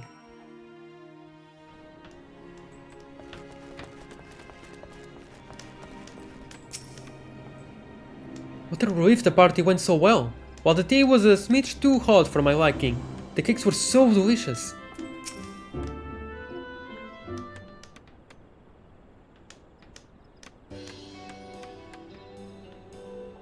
Well done, the both of you. While fulfilling the client's needs with great finesse is something I have to come to expect of Joriana, you surprised me, Sammy. That you had the same idea as one of our guild's best artisans proves you are one step closer to becoming a full-fledged carpenter. Do not, however, mistake that to mean the items the two of you crafted are of a comparable quality. Even to the untrained eye, one is far superior to the other. Quality, however, is not everything. Your client has walked away feeling completely satisfied. That is a tremendous accomplishment. Sammy, if you continue to work hard, perhaps someday you will come to be as good as this talented woman beside you. Thank you, sir. I shall remember this moment and continue honing my skills that they might one day rival Joriana's. It's the last carpenter quest though. I nearly forgot. If I may be so bold as to ask, sir, what is to become of our guild? Will we recover from debt anytime soon? I beg your pardon? What debt? So long as we continue to receive commissions from the Order of the Twin Adder, we need not want for capital. But, sir, if not for the guild, why were you working yourself so hard? You wouldn't even stop to take meals. Ah, yes, I was temporarily overcome by a desperate need to reconnect with the wood. To achieve this, I began living as though a tree would, taking in only sunlight and water. Right, of course. I really need to stop jumping to conclusions. Oh, and Joriana, please allow me to thank you once again. While it was a misunderstanding on my part that led us to the Far East, I couldn't be happier with the result. I will be eternally grateful to you for seeing me through this journey and for all that you taught me. Though this particular adventure may be over, I have no doubts we will embark upon another together in the near future. Until then, I shall continue to practice and practice some more. When you next see me, I may nearly be as good as you.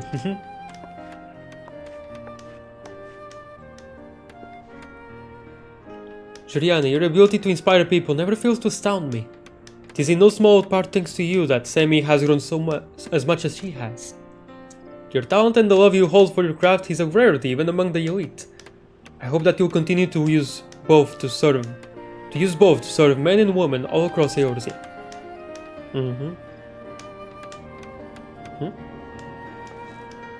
Ah, kid. That sculpture there doesn't let me see her, but okay.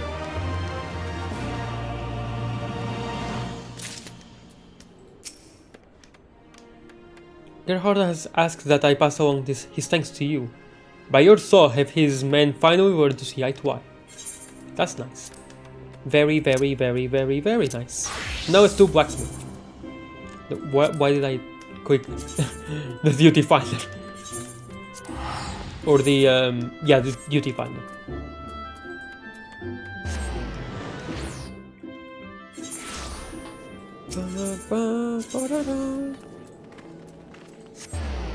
I don't like having to go all the way to the blacksmith and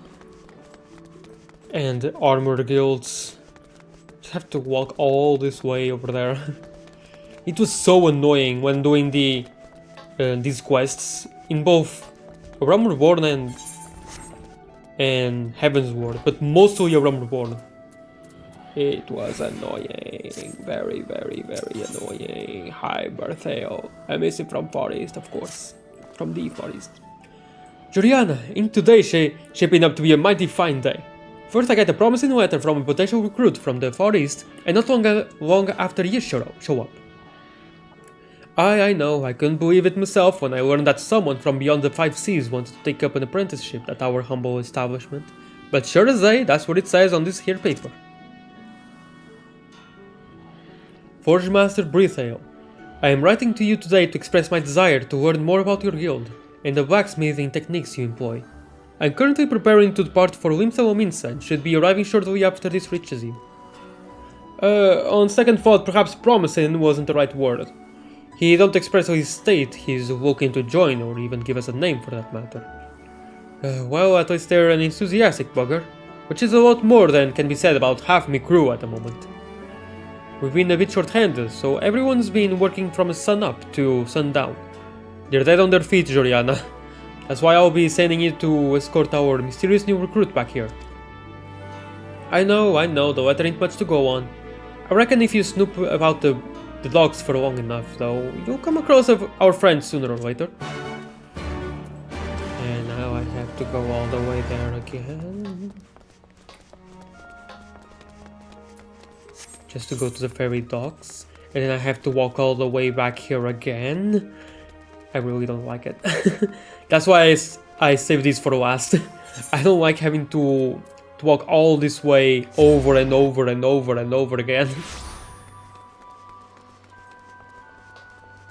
Although maybe I could just use the...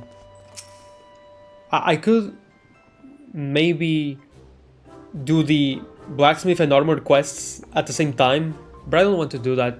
I'll just mix them up at some point. Madam, please! By the look of it, you are from the Blacksmith's Guild. You've been sent to collect me, have you not? You know this girl? She's been stirring up a great deal of trouble, and I'm of half a mind to take her into custody for attempted assault. Earlier, this man accosted her when she stepped off the boat. Rather than telling him to bugger off or approach a nearby officer for help, however, she responded by pulling out a sword and slashing wildly at him.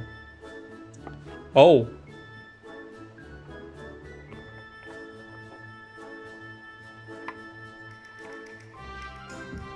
I need to hydrate.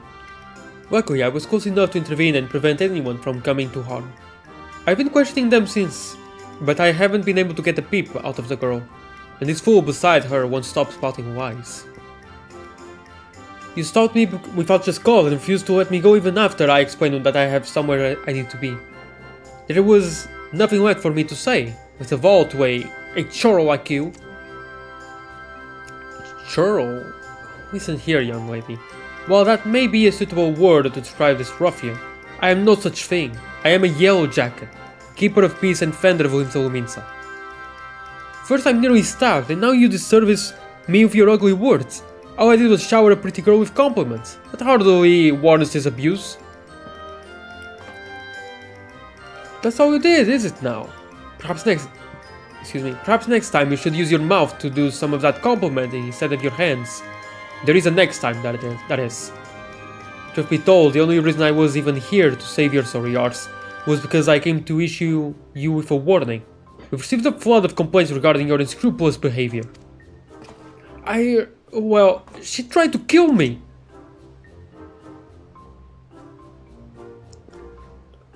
Well, I'll turn the girl and her sword over to you. I ask that you keep this thing well out of her reach. She may have had her reasons, but I will not tolerate a repeat of this incident. Are we clear?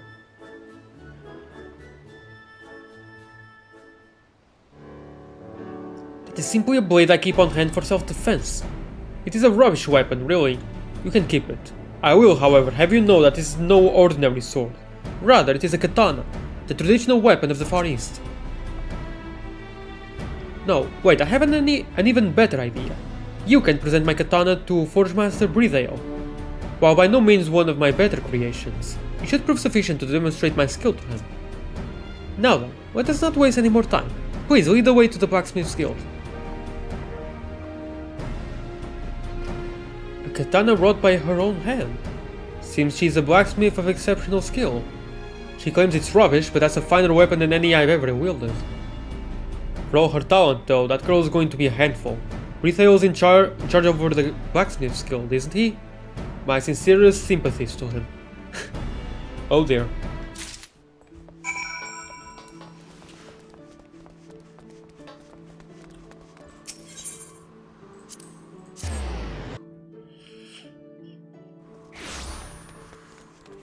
At least the jog exists, so it's not as bad as it could be. To walk all the way there again. Hey, Wanser, you're still there? Didn't manage to find them, did you? Was a bit of a long shot to begin with, I suppose. You have something you want to show me? A katana of self-defense forged by a strong-willed Far Eastern girl you encountered at the Wilmington Ferry docks. Yep.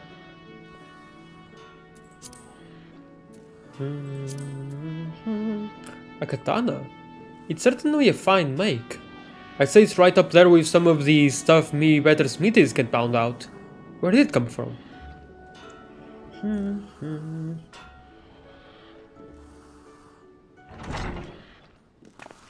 From my personal collection, of course. Feminine voice, who could it be? It's really funny. Sometimes they put question marks or just feminine voice, for example. Even though we know exactly who it is. But when we don't know who it is, they actually just put the name there. Should it be the other way around? Apologies, I lost sight of Joriana on our way here. Please allow me to introduce myself. I am Seka, aspiring swordsmith from Kokane. Forge Master Breathail, it is an honor to finally meet you in person. As stated in my letter, I have come to Eorzea that I might be placed under your tutelage. Not to be rude or anything, but you say you're looking to become a swordsmith. Why come all this way? Surely there are places where you're from better suited to hone in your talents. Certain someone has banned me from taking up the hammer at any of the local forges. While I am certain he thought doing so would deal a crushing blow to my career, it has only served to strengthen my resolve. So you're looking to join our guild then? Not quite. I would like to simply study here. I believe learning the techniques you employ and applying them to my craft will allow me to expand my repertoire and evolve as a swordsmith. Alas, you can't simply waltz in here, take all our secrets and then waltz right back out without giving us something in return. But sir, you must understand I simply cannot become a permanent member of your guild. Please, can you make an exception just this once? I don't travel the high seas to leave here empty-handed. Sure, there must be a way. You're not making this easy. I suppose we could make a trade of sorts. Where you share your smithing techniques with us in exchange for your studies here? Yes, I'd be more than happy to agree to that. Now that that is settled, I shall be taking my leave to search for accommodation. Forge Master Breathail, Joriana, until we meet again.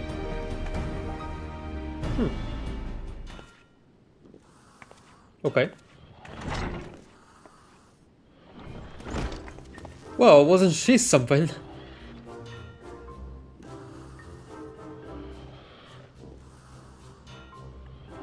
Starting up trouble right off the boat, eh? Why is it I'm struck by the sudden urge to take a trip to the wench and drown myself in ale. But mayhap she won't be so bad. We simply got off on the wrong foot is all. Or at least so I hope. Oh boy. Off to a fairly quick start actually. The client is king. Juliana, it's been absolute hell ever since that Fry-stemmed shrew you dragged back from the docks set up shop at our guild. From the crack of dawn to sundown, she prowls the force looking to find fault with every one of Miss Smithy's work. I've warned her 1,000 times over that such disparaging remarks will not be tolerated, but will she listen? No. Instead, she'll storm off in a huff, then return with even more bitter words on her tongue. Please, you've gotta go and talk some sense into her. She's like to be at the Anchor Yard, where she always goes to cool down. Okay.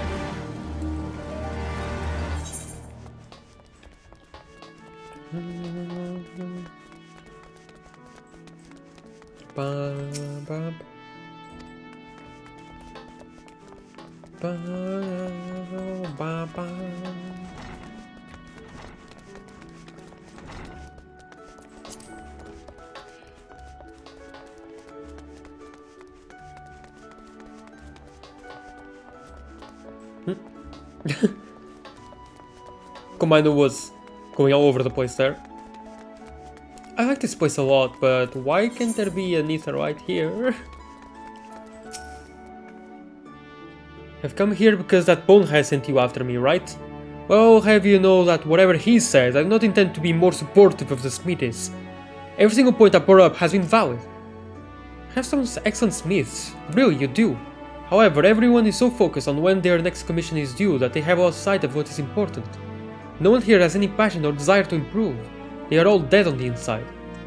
In Hingashi, swordsmiths are taught to strive for excellence, to push boundaries. We dedicate our lives to seeing that each weapon we make surpasses the last. Katana are the favored weapon of the samurai, warriors who stake their lives on protecting the peace of our lands. Only the finest of blades are worthy of being wielded by these men and women. It is for this reason, swordsmiths dedicate their entire lives to growth and perfecting their art. I had thought all artisans engaged in metalworking were similarly devoted to their crafts. Observing how your guild is run, however, has made me realize I was wrong. Forge Master Britheo will have his most gifted craftsmen carry out the most mundane tasks, also that you might fulfill customer orders. I traveled here from Kugane because everyone is of the opinion that this is one of the best blacksmith guilds. Truthfully, I am disappointed. Your organization is so stagnant. Surely you must see it too.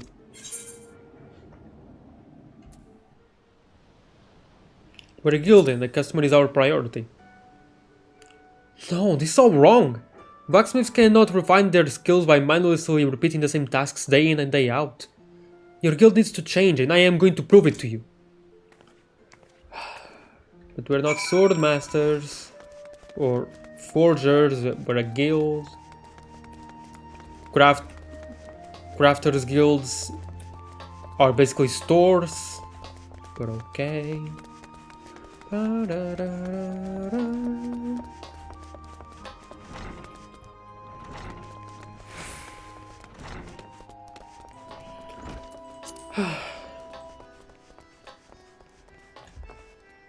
No.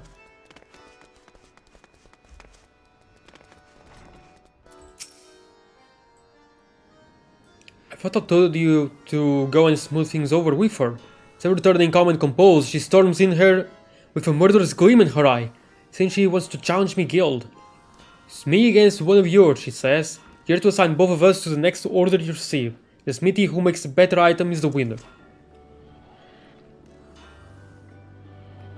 So that's what all that was about. But perhaps I'm looking at this the wrong way. It's the perfect opportunity for us, for you, to put her in her place. Yes, if we were to win this for us, she'll have no choice but back down. Ha! And as luck would have it, the latest order that came in is from two people you know personally. They're down at the wench, waiting to discuss the details of what they'd have you make. Seika's already gone ahead, so I'd hurry if I were you.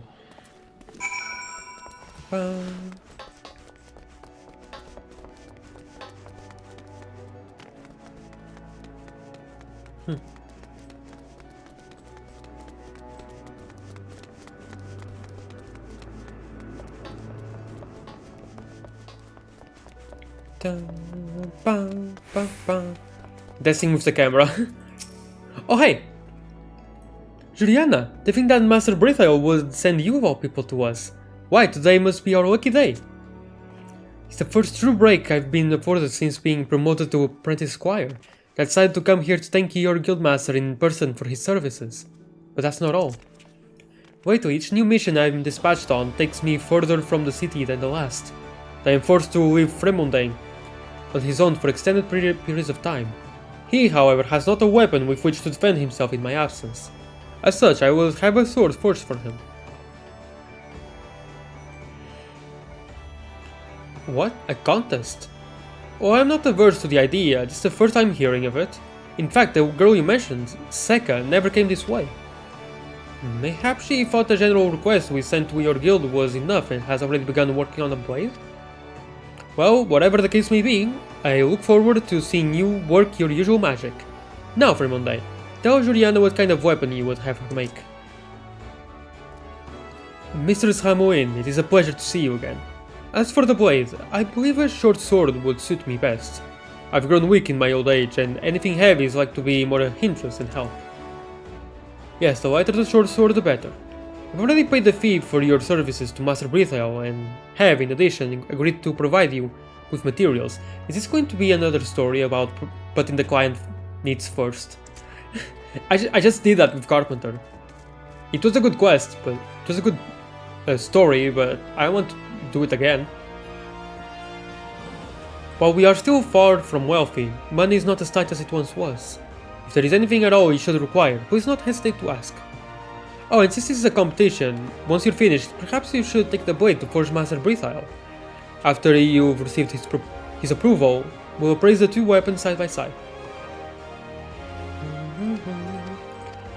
Thank you for having the materials with me, with you. So lightweight, even the elder steward Fremondane can wield it with relative ease. Nice.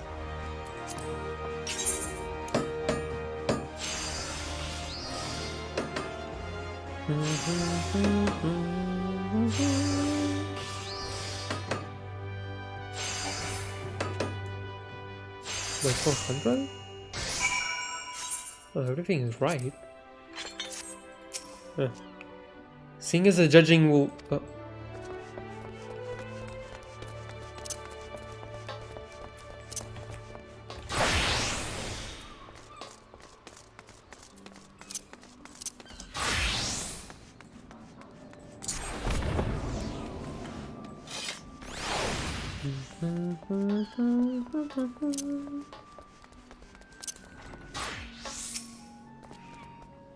Did he finish?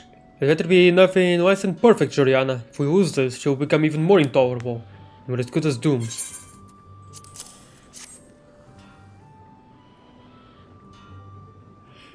It is as fine a short sword as any I've seen. Real light and easy to handle. The girl hasn't a cat in hell's chance of winning this. Now, let's bring her and our clients in, shall we?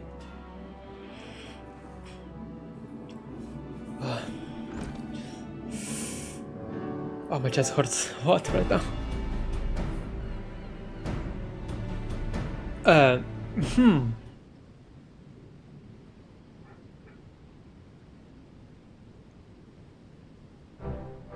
Both are magnificent weapons, but one is head and shoulders above the other. Mistress Hamoin, your handiwork never fails to impress me. It would be my honor to wield your blade. But why? Her sword is flimsy and weak compared to mine.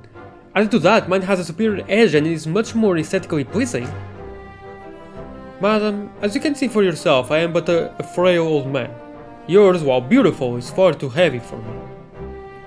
I am no blacksmith, but I know enough to say these blades are of a comparable quality in durability and sharpness both.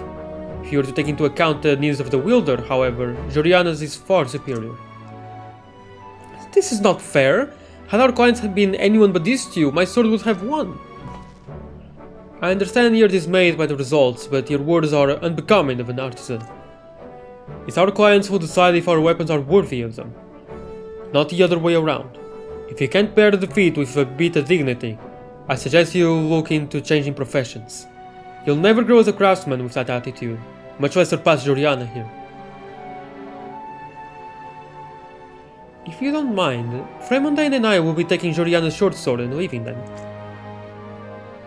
Before you go, please allow me to apologize. It is as Forge Master Breathial says. I realize now I did not take any of your needs into consideration. It resulted in me presenting you with an item unworthy of your attention. A smithy needs a great range of skills so that he may tailor to his products to accommodate the needs of the customer. Every task, however boring or routine, helps to expand this repertoire. If that doesn't suit you, perhaps you should look to other guilds. Forge Master Breathial, thank you. Your wise words have opened my eyes and allowed me to see the fault in my ways.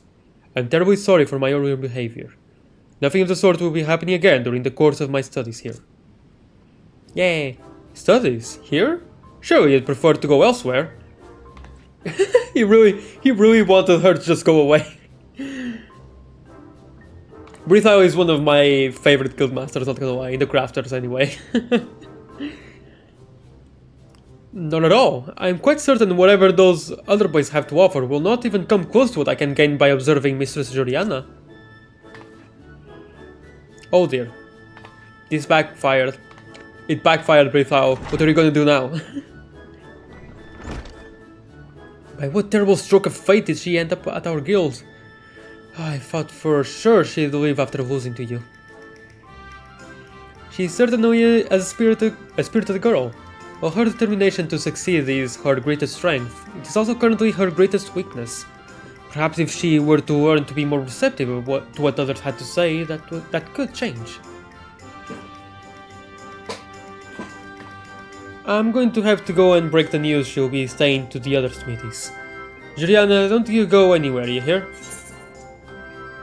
Money.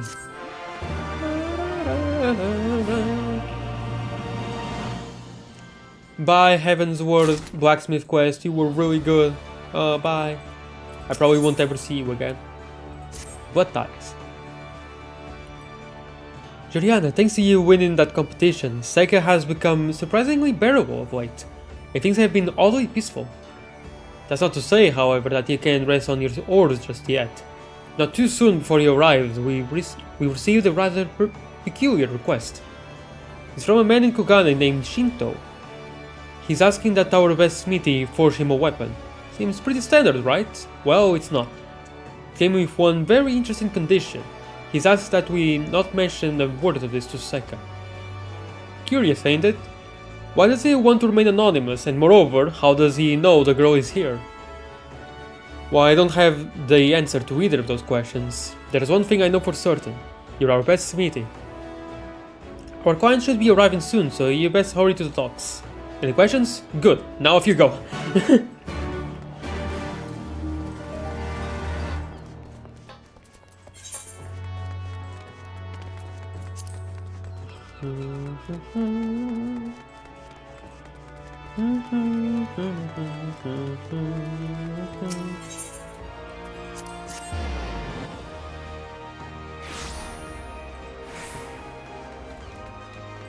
Oh, there you are. You must be the blacksmith Forge Master Breathial promised me. You must be the blacksmith Forge Master Breathial promised me. Why am I? Thank you for coming. Before I make an official request of you, however, please answer me this. Have you ever made a katana before? Uchigatana.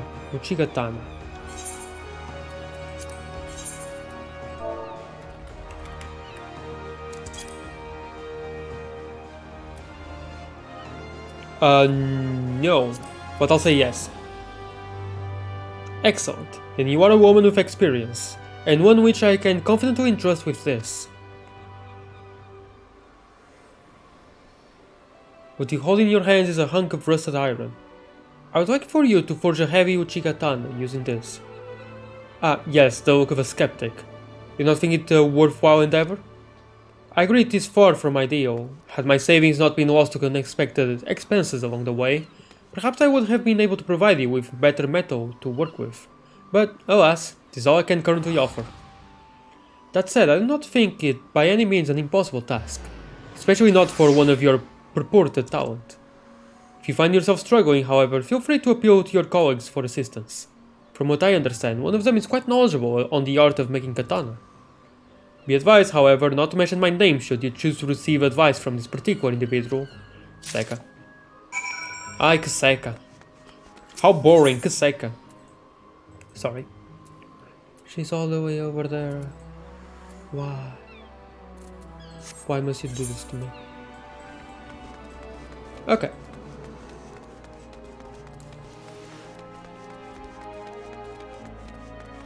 I cannot go over there through here.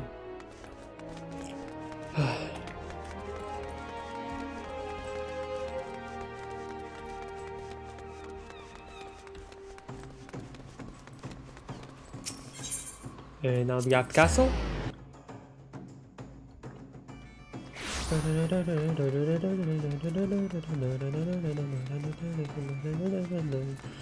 pam, pam, pam, pam,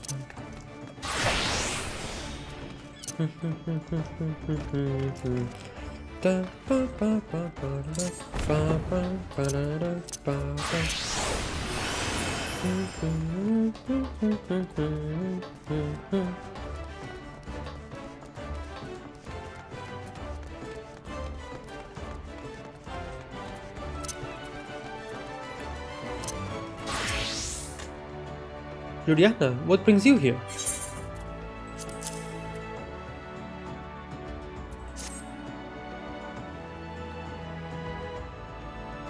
You have been tasked with forging a new katana from this rubbish? In the realm's greatest masters would struggle to do so if iron this poor. What idiot would ask such an outrageous thing of you?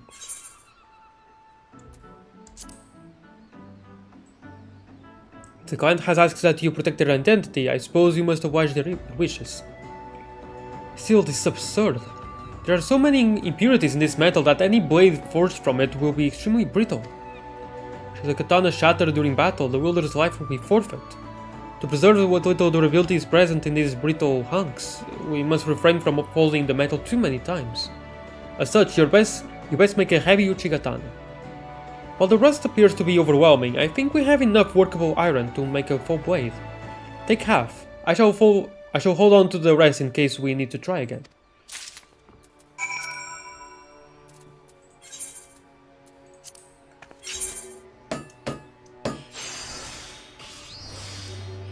Dun dun dun dun dun dun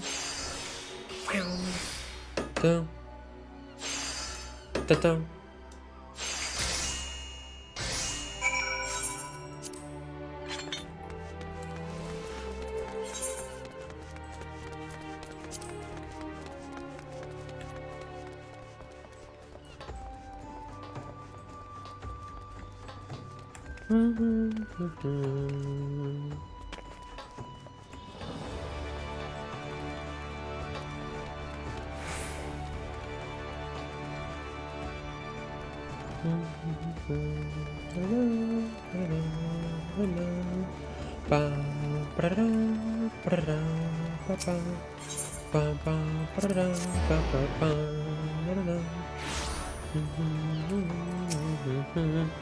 So you have returned.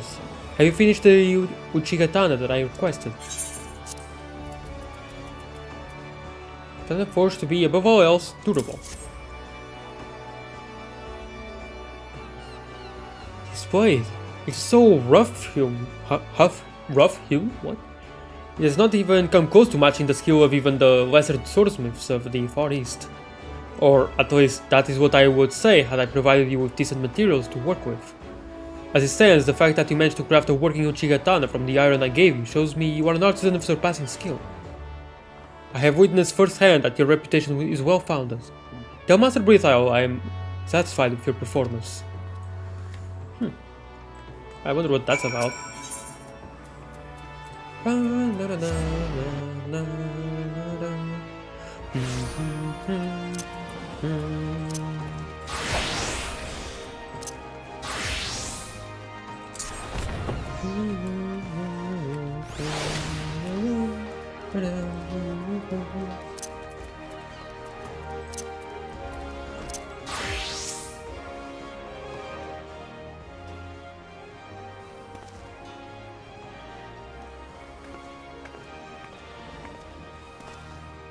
Thank the builder you're here. The bloody girl won't stop. She's been chasing me around the shop all day saying, "Please sir, give me some more work." Or, "Please sir, I need to practice if I'm ever to become as good as Juliana." It's driving me mad. I believe I may have a solution to that. Who could that be? Could it possibly be? Yes. Juliana, thank you for humoring my earlier request. Blacksmiths who are as talented and professional as you are hard to come by. But before that, Forge Master Brithile. I believe we have not yet had the pleasure to meet in person. I am Shinto, master of Kugane's largest swordsmith forge. Father? What are you doing here? I'm here to take you home. Time and time again I have told you that you will never be good enough to become my apprentice. Seka, you must clear your head of these foolish notions. We will be going now. I've caused these people and me enough trouble as it is. While I'm not normally one to involve myself in such things, I think you're being a bit too hard on your daughter. Shouldn't you be supporting her dreams and instead of tearing them down? She simply does not have what it takes to become a swordsmith. It is time she realized this and looked to pursuing something better suited to her talents, or lack thereof. Wow. Seka, I promise you saw Juliana's Uchigatana. While made from a heap of rusted scraps, it demonstrates a skill that far exceeds anything I have seen from you. And think the woman does not even have a fraction of the knowledge you do. A decade's worth of practice has amounted to nothing. For you to lecture your daughter on her behavior is one thing, but I will not have you putting her down and worse, using Juliana to do it. Seka may still have a ways to go before she's a master, but she's got talent and puts in a great deal of effort. I know who you think you are, but even if you want to be the finest swordsmith to have ever lived, it still doesn't give you the right to tell a person to abandon their dreams. Forge Master? Setting people up for failure with hollow praise may be your way of doing things, but it is not mine. Seka, come. I will not allow you a few days to come to terms with this. I will allow. Know, however, that should you disobey me again, you shall be disowned.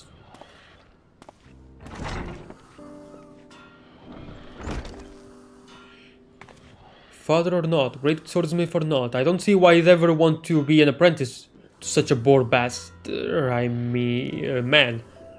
Wouldn't you prefer to study under someone who believed in your potential? I grew up watching him work, pounding, pouring and heating metal with a single-minded focus. Despite his numerous faults as a person, he's an extraordinary swordsmith. I hope to one day become just as good as him.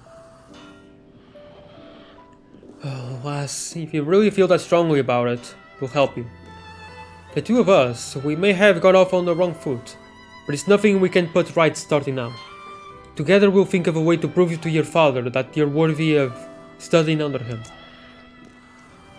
There's just so much talking, I need to hydrate again.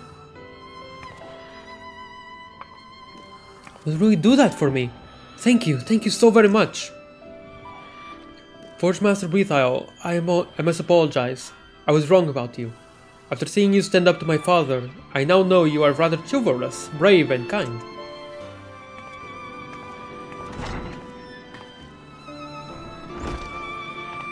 Rather chivalrous, brave and kind, eh?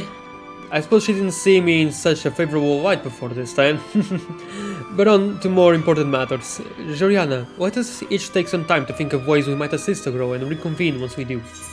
AKA level 68. Money.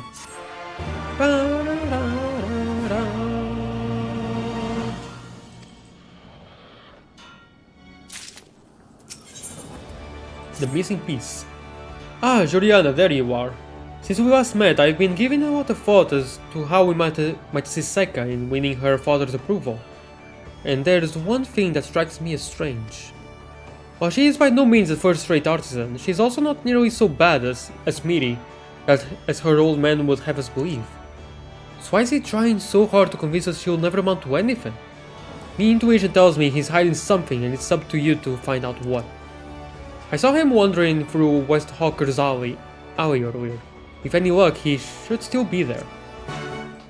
Very well then.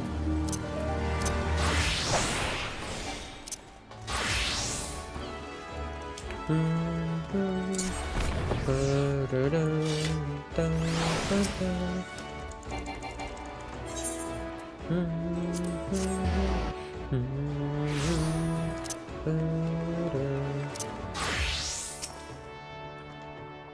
want to know what will convince me of Seika's potential as a swordsmith? You are an odd one, to be so gifted and yet so humble as to treat a mediocre craftsman like my daughter as an equal. To answer your question, nothing will persuade me to take her on as an apprentice. What she lacks is something far more fundamental than skill. While I am certain Master Breathile sent you here with hopes of learning more than what I just told you, that is all I am willing to say on the subject.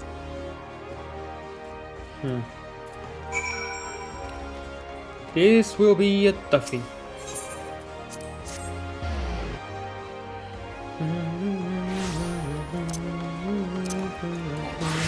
No! Oh well.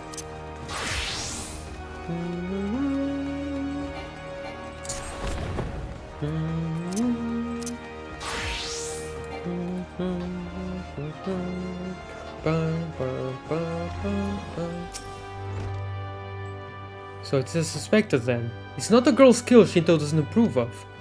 His secretiveness is quite curious though, isn't it? Worried that he didn't care for his daughter, I have no qualms about divulging the whole truth. Perhaps his distant demeanor is but a mask. That, however, is a discussion for another day. Now I've been observing how Seika works for a while now to learn how we might help her improve.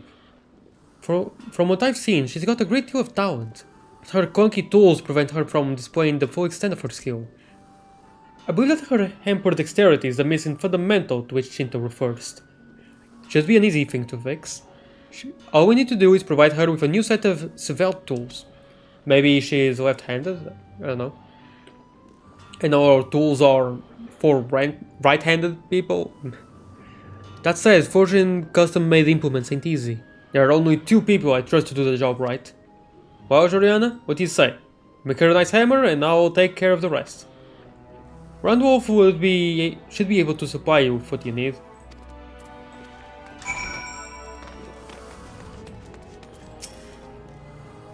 You are making a new set of tools for the girl. So the old bugger does have a chivalrous streak in him. Yeah.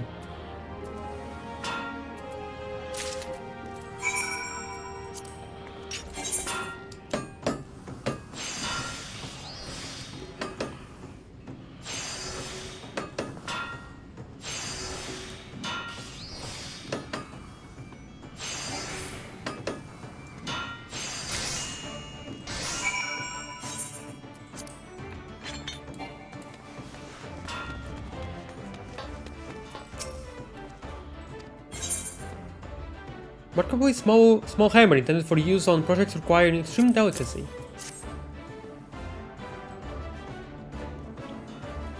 You've outdone yourself yet again, Joriana. Mayhap I'll have to ask you to forge me a new hammer, once all this has been resolved. Between the 2 of us, we should now have a complete set of tools. I'll let you have the honor of giving them to the girl. Anchor Yard, yet again.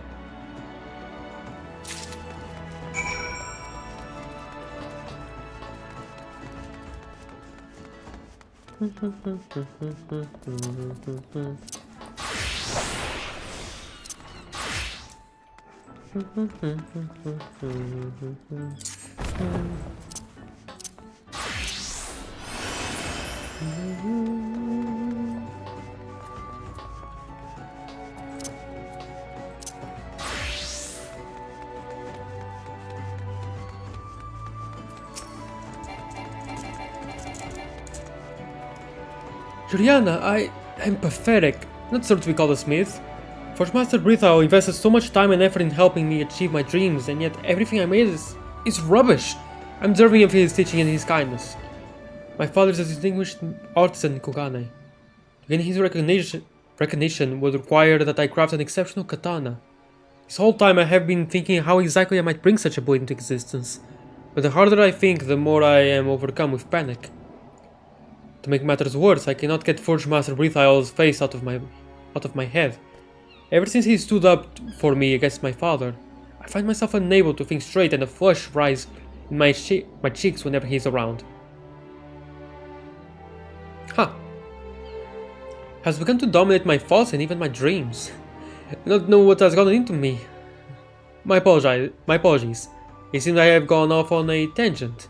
There was something you wanted to show me? Yes, a set of tools. To... Whenever you think of Rethyle again, just smack your head with a hammer and it should be good. Consists primarily of a custom-made hammer and several secondary blacksmith tools.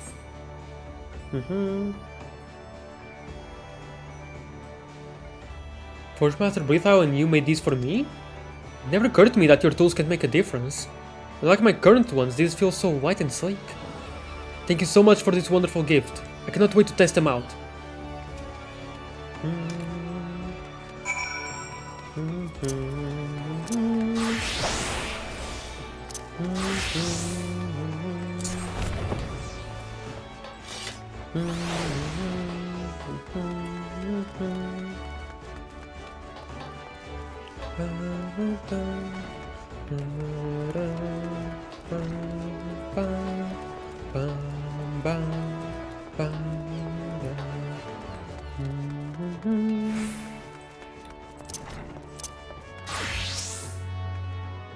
Juliana, look! This is magnificent, is it not? I'm just using the tools you gave me.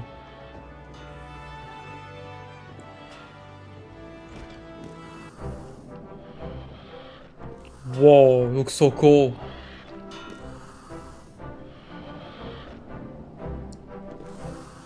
I only use them to put on the finishing touches, but what an astounding difference they have made. They are so much easier to handle than my old ones. Some of the things I used to struggle with now almost feel like second nature. Thank you. I think that you and Forgemaster Rethyle care deeply enough about me to design such a wonderful set of tools for me. Seika, it seems that, once again, you have gone against my wishes. This katana is abysmal. Did you think crafting this shoddy sword would somehow change my mind?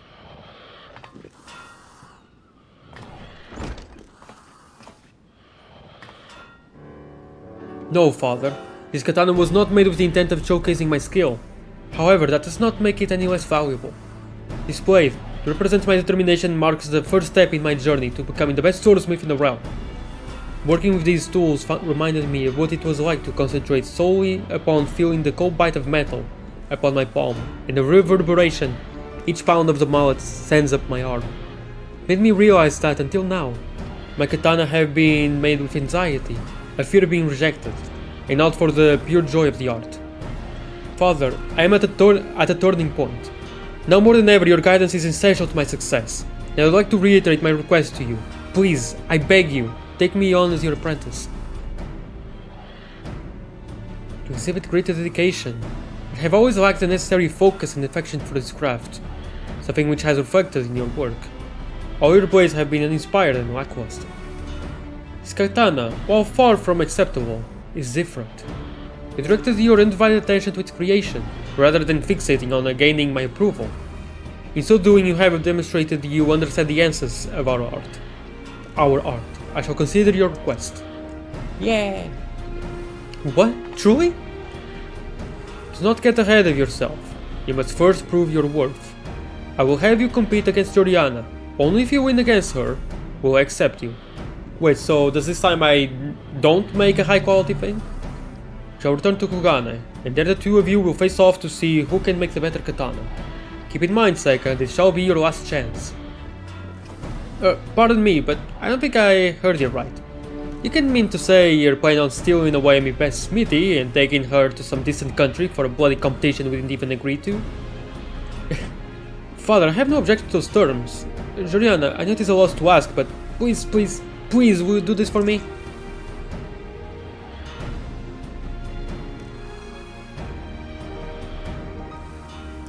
Very good. I shall return to Kugane immediately to start on preparations for the impending match. I will see the three of you there. The three of you? Hold on, you don't mean to include me, do you? Who else? As guildmaster, it is your duty to accompany your protege and see that she performs to the very best of her ability. Now then, I believe I have about to catch. The next we meet in Kugane. It's actually kinda funny. Imagine Joriana and Seika in a boxing ring, and Rethyle is just there on Joriana's side like, you can do it. She's nothing compared to you. Do it. I then realized, oh wait, no, you went too far. Oh no, Seka had to win, didn't she? Oops. I shall be returning with my father. As we are adversaries now, I can no longer remain here at the guild. Forge Master Brithile, Juliana, I suggest you brace yourselves. I shall do everything in my power to win.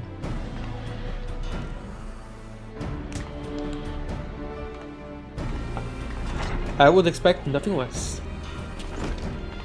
7 hells, those two could give some of the fiercest pirates a run for their guild. There's a lot that needs to be done here we depart.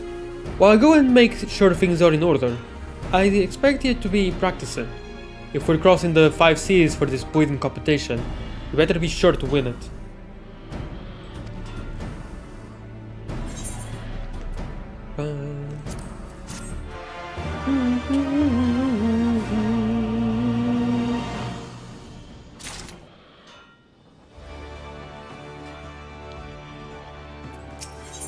The final face-off. Kept you waiting, have I?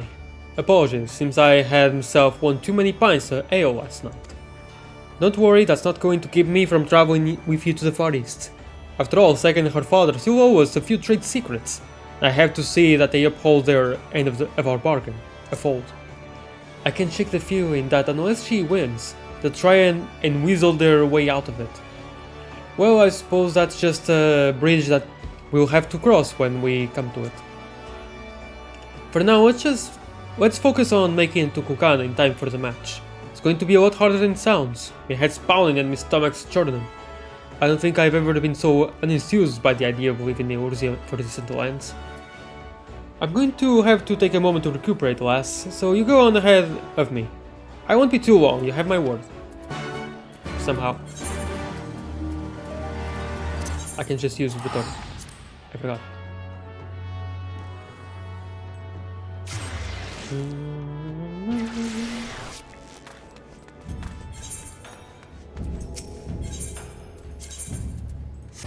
Atashio Kaze, holstery, okay. Welcome to Kugane, Juliana. We received notice earlier that Forge Master Brithile left shortly after you. I imagine he should be joining us soon. I feel like a totally different person to when I was last here, where before I would buckle under the pressure of my father's unwavering gaze. Lately I have not felt fazed by it in the slightest. Oh, but my apologies, I got off track again. Speaking of my father, he has asked that you meet him at Kokajia, where craftsmen from the poorest to the finest gather in Kugane. There he will apprise you of the details of our upcoming match. I shall remain here to collect Forge Master Brithile. Okay.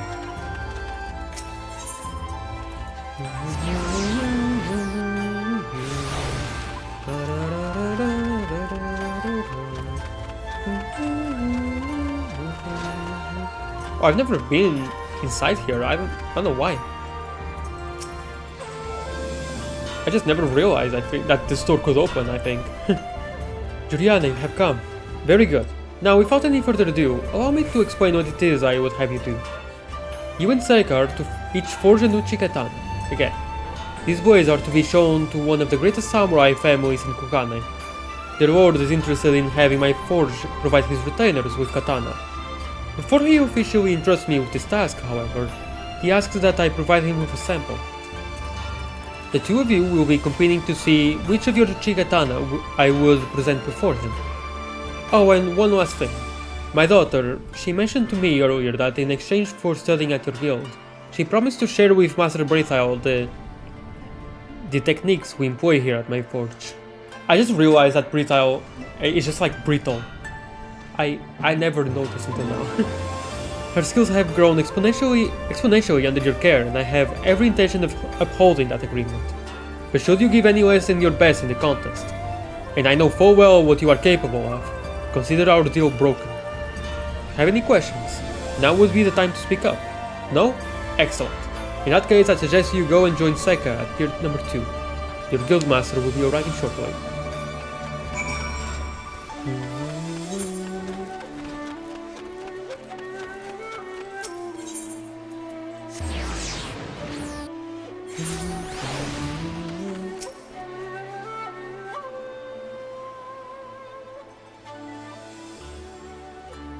Sorry, Joriana. Do you have a moment? There is something I want to ask you before your guildmaster arrives. You see, every time Forge Master Breathe Out comes near, my heart feels like it will explode and stop beating at the same time. Sometimes it's so painful I can scarcely breathe. At first I saw him as a dull and an uninspired man, but then when he so courageously defended my dreams and refused to back down even in the face of my father's fury, I realized I had misjudged him. In that moment, something inside me shifted. Now I cannot get his face out of my head and I feel an inexplicable urge to be near him. I just not understand. You supported me in my journey just the same, so why is that do not also feel this way about you? Because you're in love with him. I don't have a clue. No, because you're in love with him. In love? With Forge Master Breatha? That is absurd. Absurd. The only love I hold is for the art of swordsmithing. There is no room for anything or anyone else in my life. What am I doing? Now it's not the time for me to be asking silly questions. I need to prepare for what is arguably the most important moment in my career. Perhaps once this competition is over, we can revisit this conversation. Right. What's this? My own personal welcoming committee come to escort me ashore? What's wrong, lass? You're right as a beat. What are you talking about? My face is not red. If it is only because I'm so excited about my victory, which looms on the horizon. Alright then. You will see. I'm going to win. I have come a long way from when I first started. My travels to Eorzea, my studies at your guild, the new tools the two of you made for me. They lit a fire in my soul. They reminded me of how much I love making katana. This competition is a once-in-a-lifetime opportunity for me to seize my destiny. I will prove to Father that I am worthy of studying under him. I believe in you, Saika. Why does your name have to be Saika though? No, it's Saikaka actually. That girl is filled with an unrelenting passion for her craft, and she will make a formidable opponent in the upcoming match. Has Shinto divulged any of the details to you yet?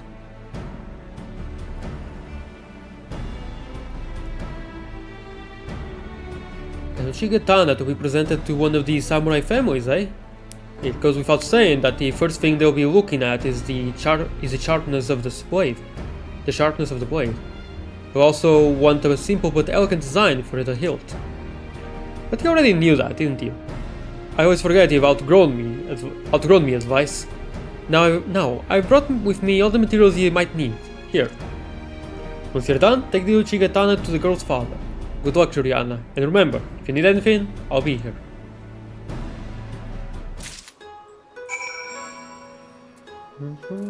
I should make it already, actually, just in case. And at first I really wanted to go there and make it there, right in front of Shinto. But then I realized, what if I fail?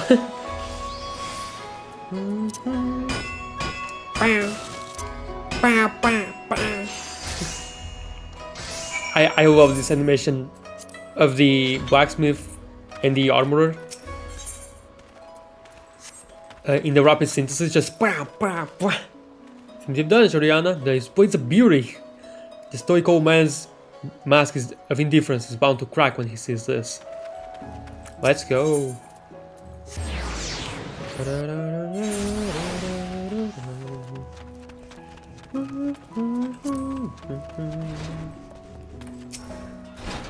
I finished your Uchigatana. Katana forged as your final test, and to be delivered to a prominent noble house. Very good. Sega is still working on hers, so I shall hold off on all critiques until she presents me with her blade.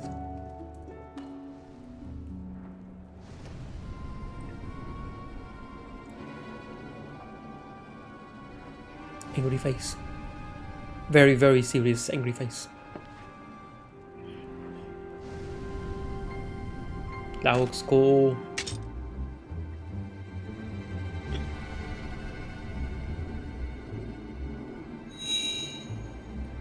Juliana, this is beautiful.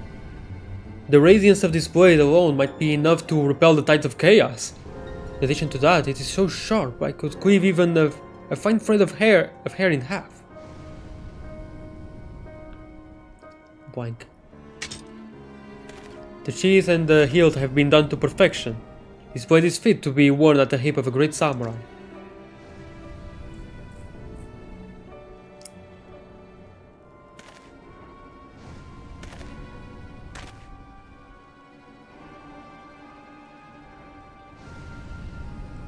Inside this brilliant Chikatana is...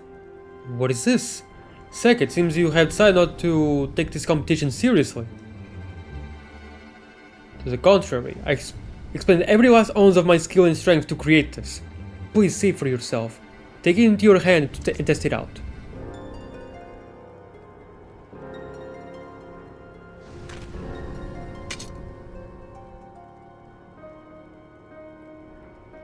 By the kami! Sek, explain yourself! We were asked to make weapons for retainers. Not all of them can use weapons. Heavier blades may cut better. They'd be useless in the hands of the untrained. Nice. Actually, I think this might be even better told than the carpenter quest. In a way. These latter substitutes, however, can be handled by even the clumsiest of servants. Even so, the reduced weight has come at the expense of the blade's overall quality.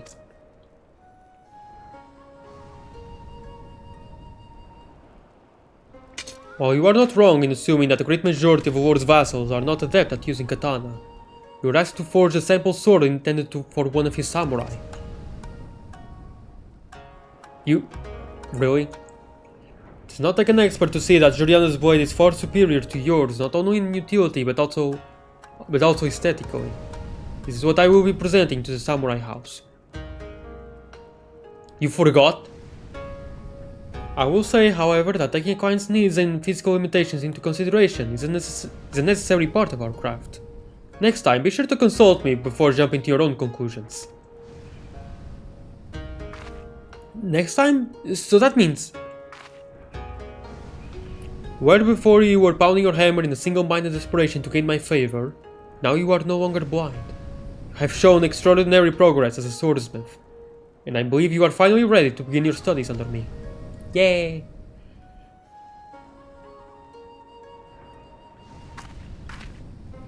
Do you hear that, lass? Sounds to me your dreams are about to become a reality. Indeed, and I owe that in large part to you. Thank you, Forge Master Breathisle. Without your guidance, I would not have been able to make it this far. You have been a great inspiration to me in more ways than you can imagine. Yay. He looks a little derpy. I spent this entire time trying to convince myself the strange pressure I felt in my chest was due to the competition. Now that I have been accepted as my father's apprentice, however, I can deny it no longer.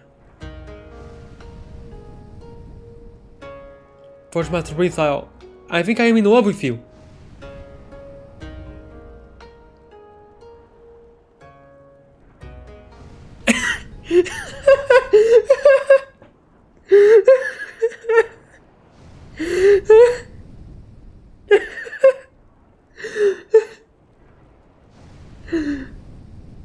This is not that funny. This is not that funny, but I'm actually crying. Pardon me? Her eyes are shaking.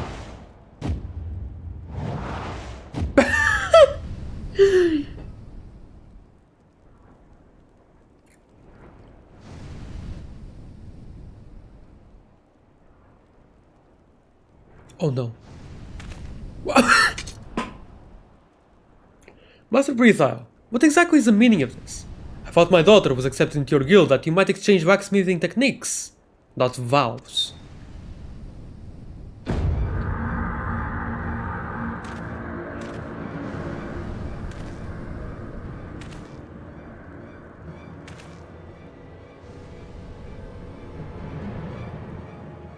My apologies for something rather... But something rather pressing just came up and it requires my immediate attention. Julian, I'll see you back at the guild.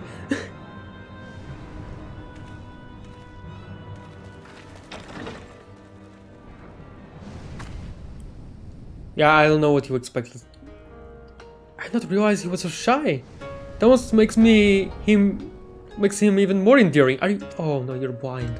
Love is blind indeed. You can't even see your father. Still like that? He just froze in place.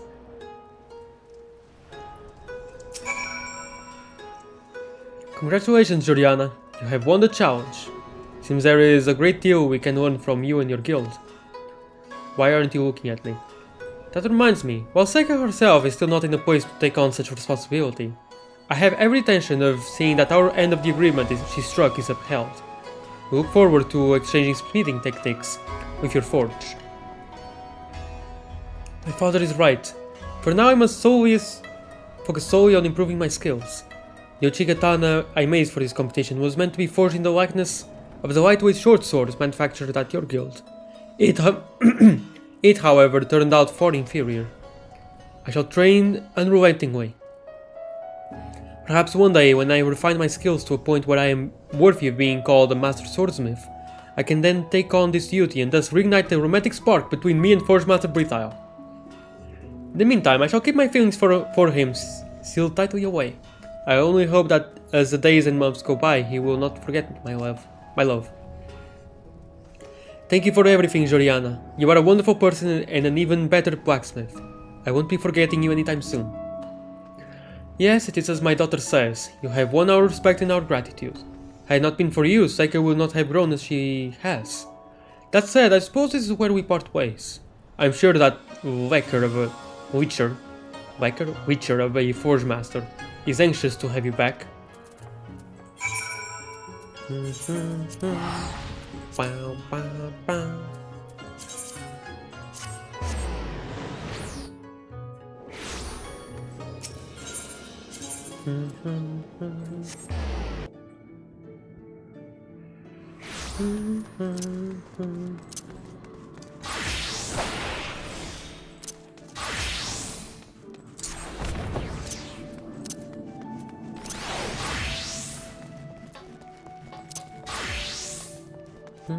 I clicked armor by accident instead of blacksmith.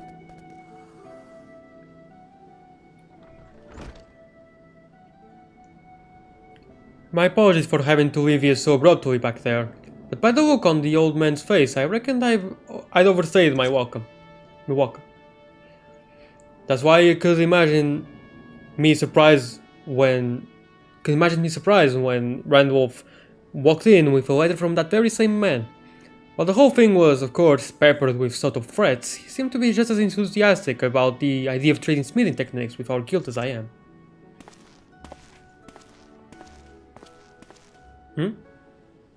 Oh. Sir, I've just received another missive for you. Says here it's from Seika. I'm not sure what it's for, but it must be important.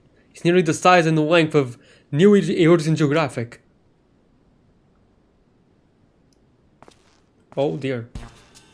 You will now continue to receive love letters. And there I thought that once I retired from sailing the seas I'd be able to live out the rest of my days in peace. Wah wah.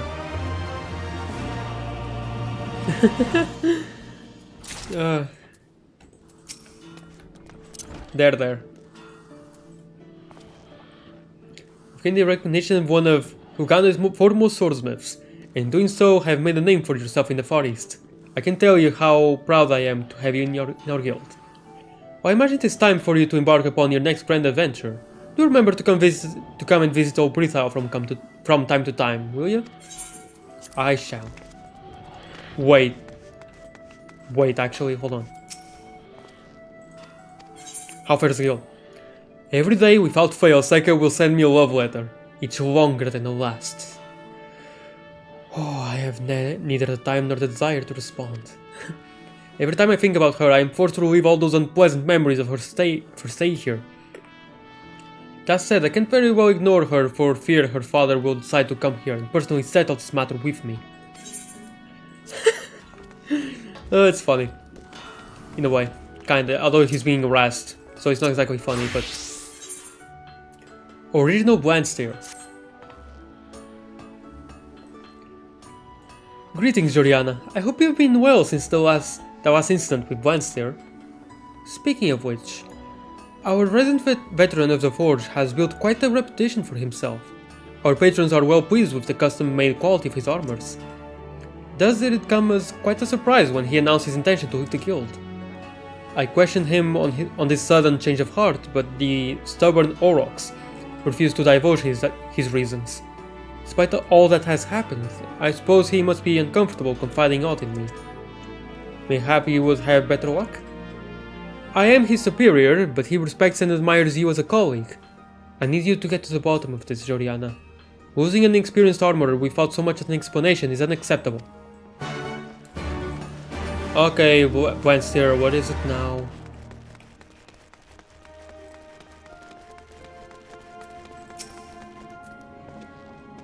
Well, if it ain't me old forge mate, Joriana. What's with the grim face? You're leaving? Why? You've the right of it. I mean to put the guild behind me. Now, I have confidence in my skills, and I reckon that lately I've been forging some of the best pieces of my career. But I couldn't figure out for the life of me why I didn't feel myself the equal of you or the Forge Master. After a good bit of thinking, though, I came to the realization that me work lacks character. I was just arriving at that conclusion, you see, when I saw an adventurer by the Aft Castle, wearing the helm of the oddest design. I had to stop her and ask where she got it from. You know what she says? Some envoy from the Far East gave it to her for services rendered during Heaven's Turn or some such.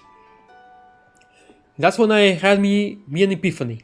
I need to learn how to infuse me work with as much character as radiated from that odd-looking helmet. I need to study with the folk what make them. I wonder if that's a reference to a previous Heaven's Turn that I haven't seen. It was probably before Stormblood. Released. Probably. Oh wait, and that's when I had my epiphany. I need to learn how to infuse me work with as much character that radiates from that odd-looking helmet. I need to study with the folk what make them. But if I'm too buggered off on a pilgrimage of enlightenment to the Far East, I can't bloody well keep taking on commissions now, can I? That's why I gave me notice to Hananza. You can try to talk me out of it till you're blue in the face, but my mind's made up. Fair enough.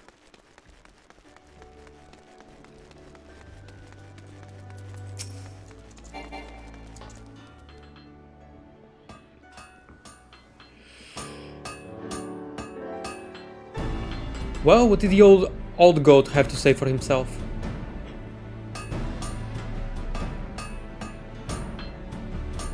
I see. I certainly appreciate you clearing up that mystery, but why does he...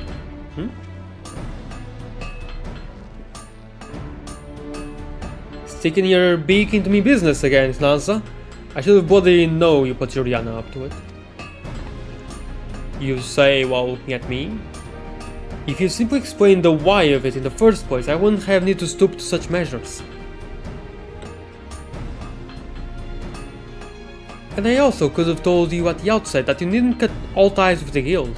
It is perfectly acceptable for an artisan to take on an occasional leave of absence for the purpose of self-improvement. A leave of absence, you call it? Aye, well, I suppose that works too. I'm serious about training new skills, but I'd be glad to keep me positioned at your forge if you still have me. Right, I'll take my leave then, Forge Master.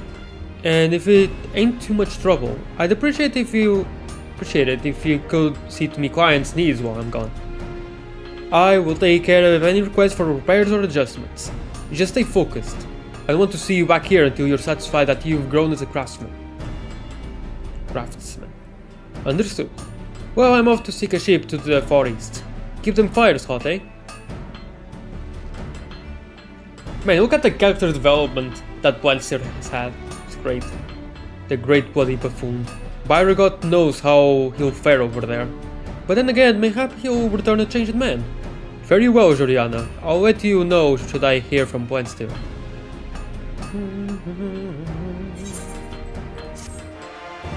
That was quick.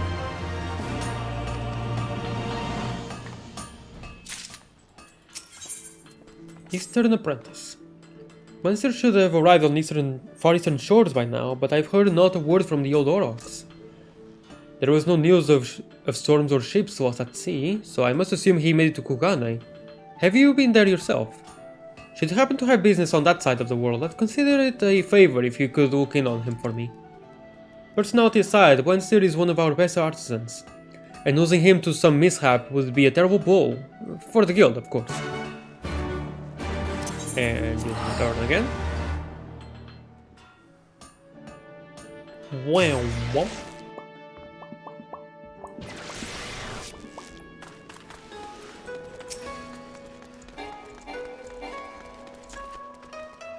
Juliana? Bergot's beard, I thought you looked familiar. Ananza sent you to spy on me, did she? I arrived a while ago, truth be told, but this bloody statue caught me eye and refused to let go. Just look at the armor on that block. You don't see not like that in Eorzea. Ah, yeah. Well, I'd best not stand around gawping all day. I need to find a smithy, and see if they're willing to teach an old hand like me. Here, do you want to come along and help cook then? Good lass. The ship's captain told me there's an artisan's district near Pier 1. Okay.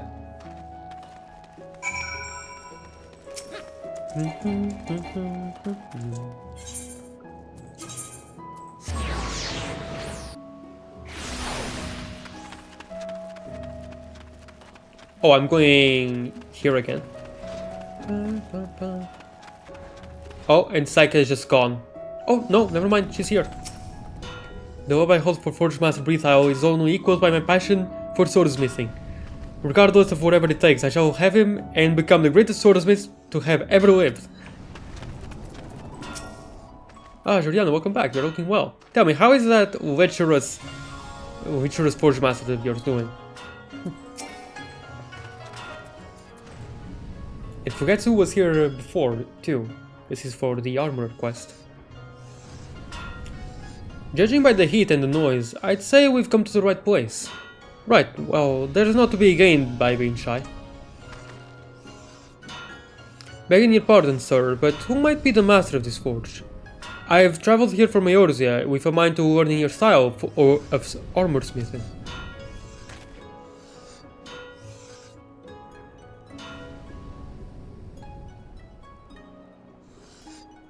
What? I have a Teddy Ursa card right next to me and I missed it? Oh, that was a Pokemon that showed up earlier. Well, I wish you luck on this one, the Mothim. Anyway, hi Monroe, how are you doing? I thought you were going to be absent for a week. Well, in all my years, never have I had a foreigner seek an apprenticeship at my anvil.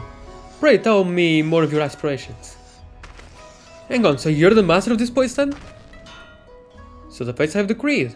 I am Fugetsu, Kokajiya's humble proprietor and chief armorer. Oh, pleased to meet you. The name is Blenstill. I'm an armorer from Winsa, the city where I learned me craft. See, I was taken by the striking design of the helms your countryman was giving out on Heavenstone. Ah, okay, no. Starts tomorrow, I gotcha. And reckon that I'd like to study with the artisan what crafted them. I asked about and the answer sent me here to Kugane. Ooh, congrats on the catch.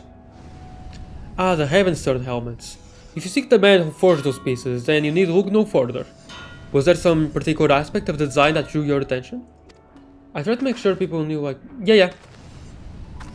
You're good, you did well. Those were yours then? Bugger me, that was easy.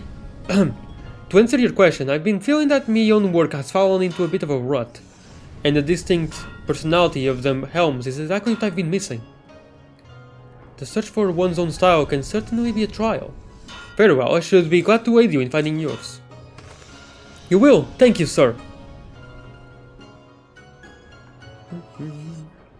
Ordinarily, I teach but one student at a time, but it will be a refreshing challenge to instruct the two of you together. I look forward to the experience.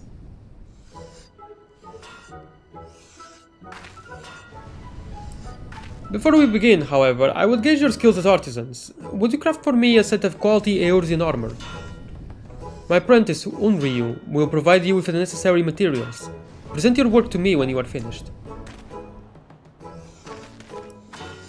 I guess he thought he was here for the same reason as me. But he can pass up this chance, Juliana. We can learn the secrets of Far Eastern armor smithing side by side. Yeah.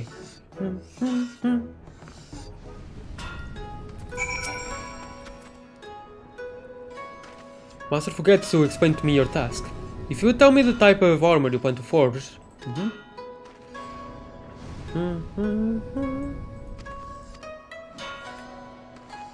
A suit of mail, okay.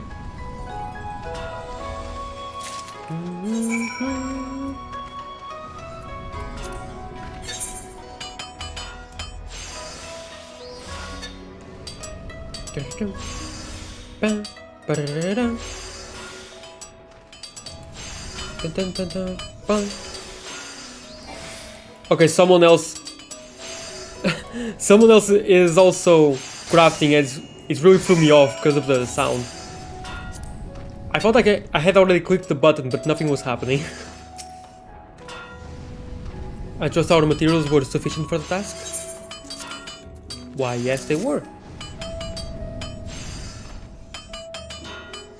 A fine piece. You have shown considerable skill in working this amount of detail into such a durable alloy. Though the techniques you employ are not the same as ours, your experience as an artisan is readily apparent. I am curious to see how you will fare with our traditional methods. But whilst I am eager to begin your instruction, I am afraid an important commission must take precedence.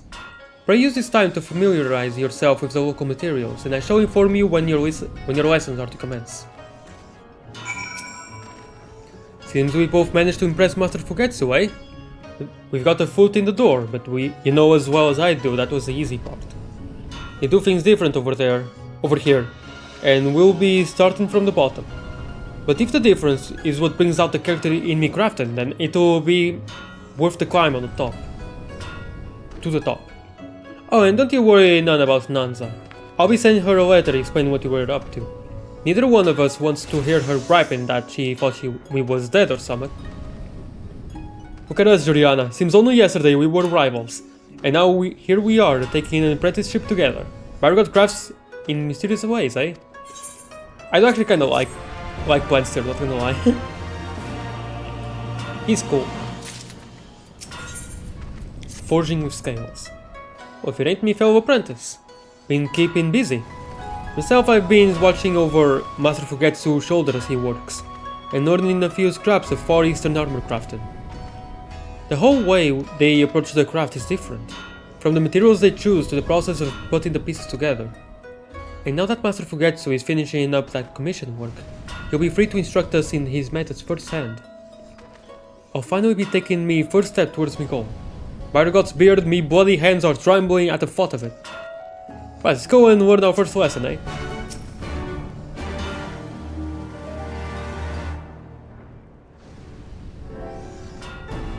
You have been most patient, my apprentices, but you need wait no longer.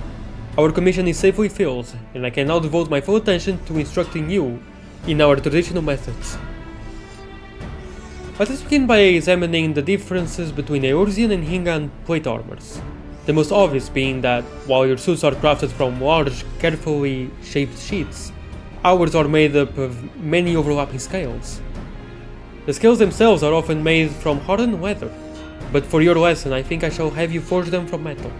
This will allow you to craft a durable yet flexible piece of armor. In this land we are especially conscious of protecting against arrows, and this emphasis has led to the design of long, hanging sleeves and the like. I imagine the appearance is quite unusual for those unaccustomed to the style. But be that as it may, this scales from the foundation of the Hingan art of armor crafting. Form the foundation. As an introduction to this basic technique, I have decided to have you craft a pair of armored gloves, otherwise known as kote. Okay. These coat of yours, do the folk that wear them ask for aught in particular? I want to make certain I focus on the right bits. Ah, then mayhap you might wish to speak with a warrior directly. I am sure one of the boys at the Sekisegumi barracks would be sufficiently intrigued by your query to offer an answer. The barracks, eh? Right, I'll go and have a bit of a chat, then get straight to work. I'm eager to see how you incorporate the results of your investigation. And wow, Wenser has come a long way. Gotta love it.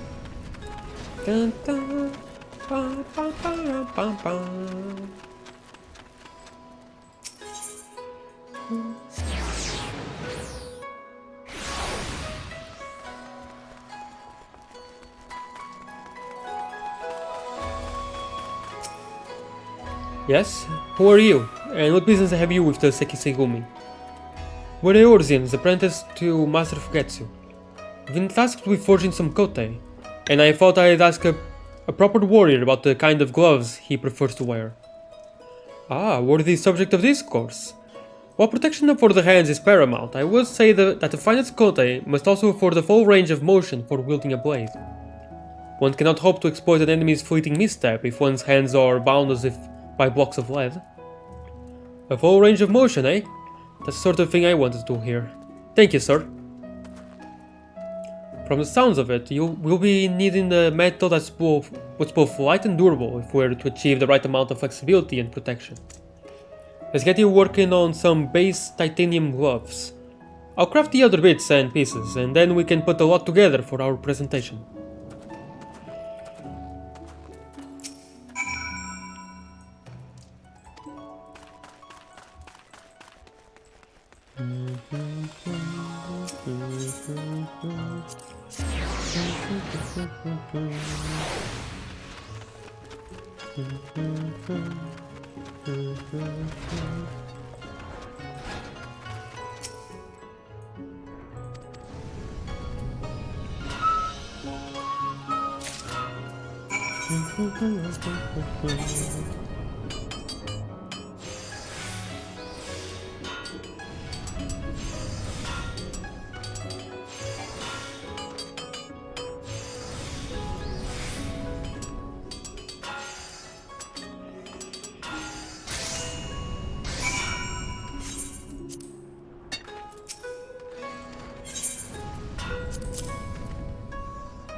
Very nice, Juliana.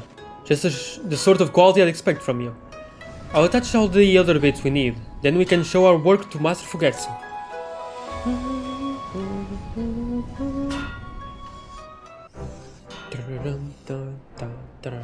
Oh hey, I haven't seen one of these mannequins in a while. Let me see what you have forged then. Yes, not only are the skills of exceptional strength and quality, the precision of the joinings is beautiful to behold. I can find no criticism worthy of mention. Too heavy and rigid and kote will be as manacles. You show a fine understanding of the importance of freedom of movement on the battlefield. Aye, we simply forged them like that warrior bloke suggested. For veterans like me and Juliana, it wasn't exactly much of a challenge. I'm starting to wonder if this is really the right path to unlocking my own brand of originality. I want to learn how to make somewhat like them Heavenstone helmets. Somewhat distinct and with character. Not to be rude, but I didn't come here to hammer out dull, bloody pieces like this. I understand your urgency, but the individuality you seek cannot be developed in a day. That you have learned to craft to your client's needs is a fine start, and we will build upon that foundation. Today's lesson is over. I shall next instruct you in more practical concerns. So be sure you have a firm grasp on the art of crafting scales. Money. Money, monkey. No, money.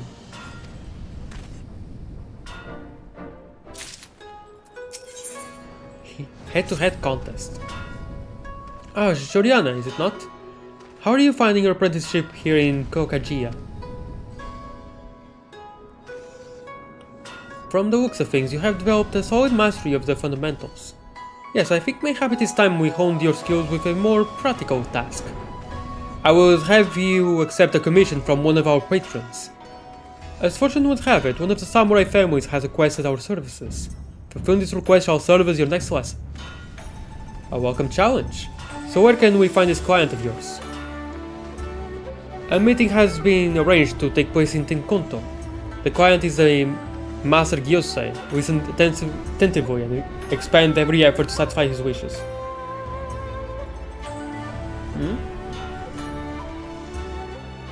Oh! Huh, that's awesome! Happy to hear that, Monroe! I don't know if you're planning on selling them or keeping them for for being collectibles. You never know, it's $100, can be worth hundreds, but then in time it could be worth even more. I don't know what you're planning to do with them, but yeah, that's awesome. I'm happy for you, Monroe. That's actually really freaking cool. I'm really happy for you.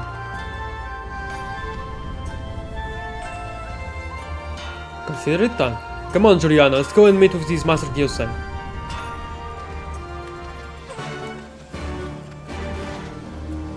Wait, Gyosei? Is he an Amazu? Oh my god, if it's an Amazu, that would be so funny. But by the name, I think it might be... Okay, no, it's not. Man, it would have been so good. I'm so shocked because I've had them for years and I never thought about it. Honestly, that's the same with some cards that I have. Oh, this game is super interesting. I'm just doing the crafter quests, and you've already seen this game. I'm just doing the armor requests right now, and then... I don't know if I'll be able to continue the stream, but the next quests that I want to do are the samurai quests and the monk quests. And after those two are done, then it's main story. Finally main story. Yes, I am Gyosei. What would you have of me, Ijin? Ah, forgive my brusque manner. But yeah, I have actually some cards that I checked online. They're not Pokemon cards, they're actually just some random cards that I got for free when I was shopping at Lidl, of all places. And I just kept them because they were kinda... I don't know, I kept them and I just forgot about them. But then I looked it up online, and each one of those cards that I got, like dozens of them, were like 20 euros each. So if I were to sell all of them, I could very easily just get like maybe 400 euros just right there, just from those cards. The only reason why I haven't done so yet is because I forget. I keep forgetting every single time. I forget. I also have a cup, a mug. I have a mug from Magic the Gathering. And I have no idea where it came from. It just showed up one day. I don't remember getting it. It was just in a drawer or whatever.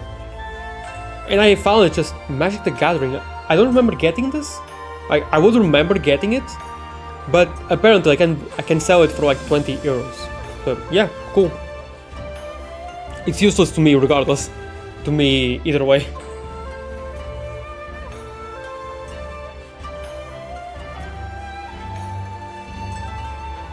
If you have a large amount, I see no wrong in selling some. Yeah, agreed. Make like 100 to 100 euros. Also, I love MTG. Oh, Magic the Gathering. I have no idea what Magic the Gathering is all about, to be honest. I genuinely have no idea. Aside from it being Magic.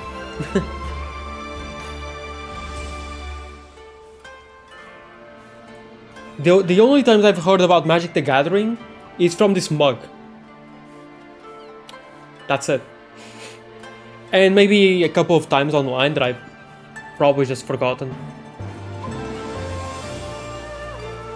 Forgive my brusque manner.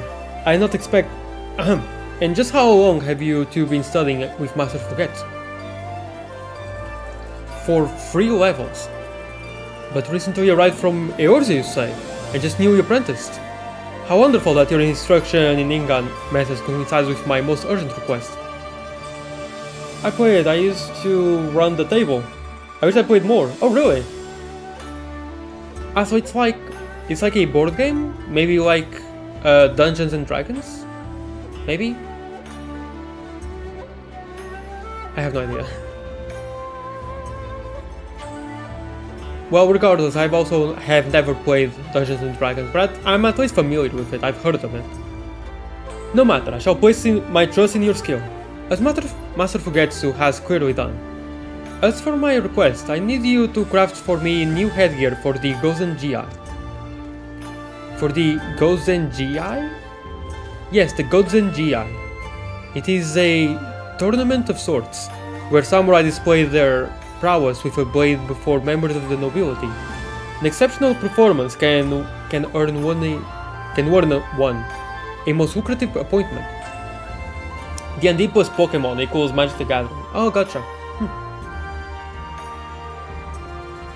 Dungeons and Dragons, something that I've only heard about, but I've never actually had any interest in. Pokemon, which I've also never had any interest in, but my best friend has gotten me to see some movies that I actually really enjoyed. Equals Magic the Gathering. So you're looking to impress a future employer. Don't you worry, sir. You've put yourself in capable hands. Glad I am to hear such confidence. Expect not less than perfection from an apprentice of Master Fugetsu. We'll say we have ourselves a little contest, Shurian. I reckon we both have a go at making a piece for our client here, and see whose work he likes best. And maybe if Master Fugetsu thinks my design is good enough, then I can skip all this basic rubbish and move on to learning how to make my style more distinct. Sit back and pick up some supplies from Unryu. But that's interesting, I never really thought that Magic the Gathering would have Pokemon. Or a Pokemon-like system, I don't know. Master Kiyosai, sir, we'll be getting to work on your commission now. If you don't mind, I'd like you to stop by Kokajiya once it's finished. Very good. I shall await word of my armor's completion then. Very well. Everyone bow.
Ah, well, if it isn't my fellow Kote enthusiast.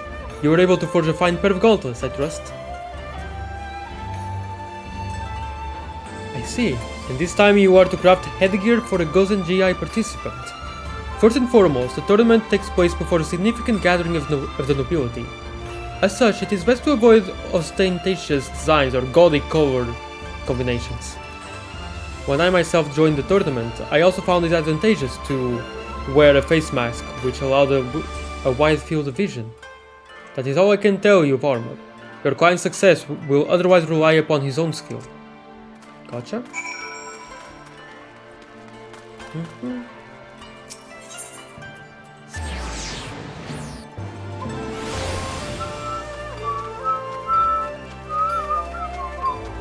Yeah. Why am I not whistling right?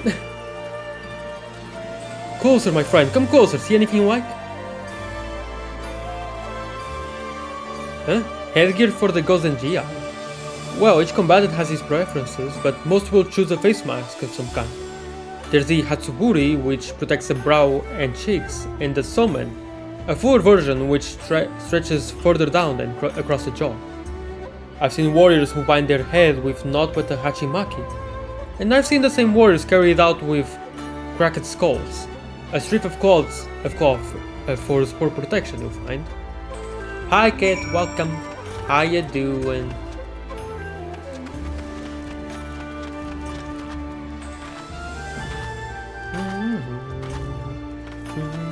Hello there. General Foxfire. You were totally the first and not the third. But everyone always seems to forget.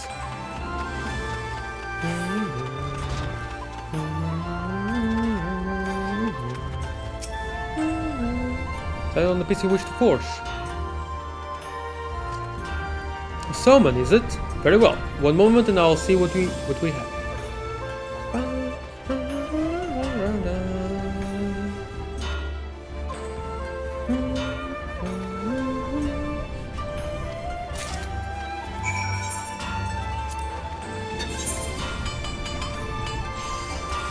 Oh no, I missed the good. Hold on. As usual.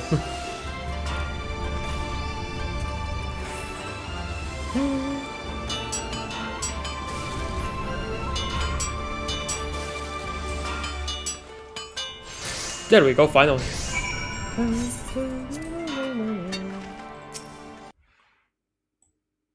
Wait, what happened to the music? What happened? Why is the game playing music?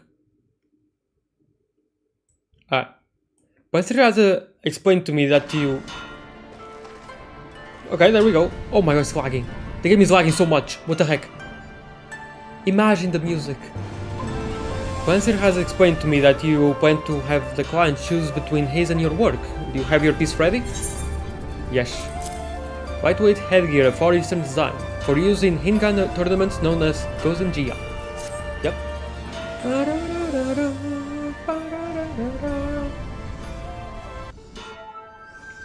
I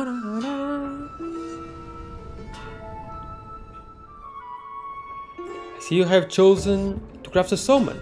I'm very curious indeed to witness the outcome of this little contest.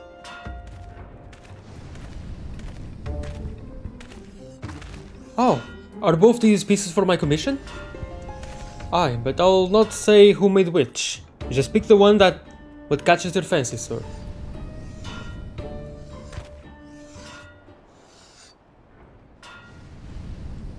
I have made my decision. Right, let's hear it then. I shall take this summon. Now hang on a bloody moment. You're choosing the summon over Miss Silver Snake Kabuto? But surely you can pass up the helm that protects your whole head. And look at that serpent head. It's a symbol of good fortune over here, ain't it? Not mention how such an original design will catch the eye of your prospective employers. The Gozen GI is a tournament, not a life or death battle. While certain precautions must still be taken, it is not needful nor desirable to don the heaviest armor available. I was in a dungeon 2 days ago and my controls all stopped working in game. Oh no. But they worked outside the game. I had to control Alt Delete to close the game. What? Okay, that's weird. I hope that doesn't happen again. Then they announced an immediate emergency maintenance. Oh, I remember that. I remember that there was a maintenance that only happened for maybe 10 minutes. It was only for the major cities though. And would you see my surprise when, out of everything in this game, I got spoiled that Razathan is a place, a city, a main city that you can go to later. Through a maintenance notice. Okay, sure. Well, I'm happy that I will go there, because it's been teased ever since A Realm Reborn that Razathan is a place. Wow. Yeah.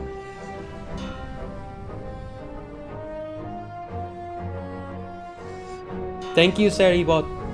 You're doing a good job.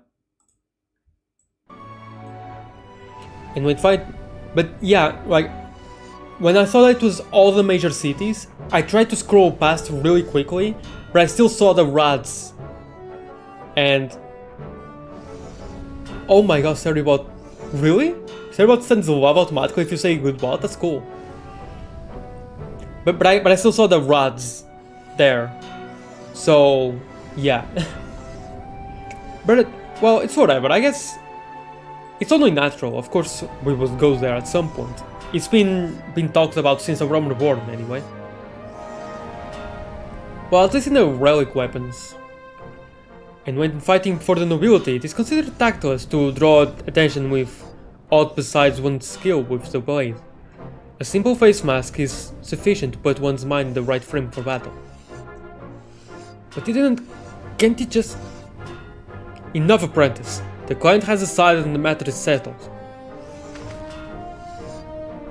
Furthermore, it would seem you are in need of instruction regarding the original design of your kabuto. You once confided in me that the sight of a heaven-stirred helmet drove you to seek originality in your own work. I fear, however, that you misunderstand the motive behind the uniqueness of those designs. The heaven-stirred helmets were crafted to reflect the desire of the Bugio to introduce those animals to Eorzea, and foster a fondness for our sacred symbols. They were not, as you seem to believe, created to exhibit my own personal style as an armorer. Your efforts to learn and incorporate our culture into your work, and the exquisite detail of the kabuto's embellishments are worthy of praise. But such grand achievements are meaningless if the resulting piece fails to satisfy the needs and expectations of the client. You're right, Master Fugetsu.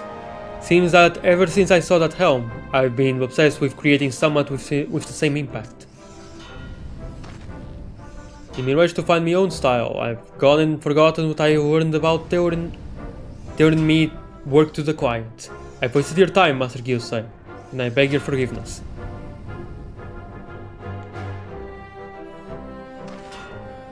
Thank you, Master Fugetsu, for bringing me to my senses. If you'll still have me as your apprentice, seems I could do with a few more lessons. Of course, Sir. I would make a poor teacher indeed were I to turn away a student so willing to make improvements. Master Gyusai, I too offer my apologies for this misunderstanding. You must be eager to try on Joriana's Soman. We thank you for your patronage and pray that your efforts at the Gozen GI meet with resounding success. Your well wishes are much appreciated. You should be proud to have such talented apprentices.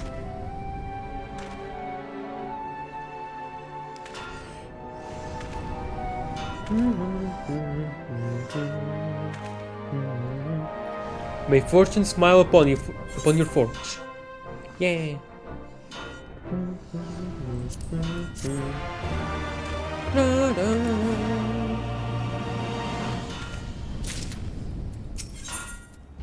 Confluence of style.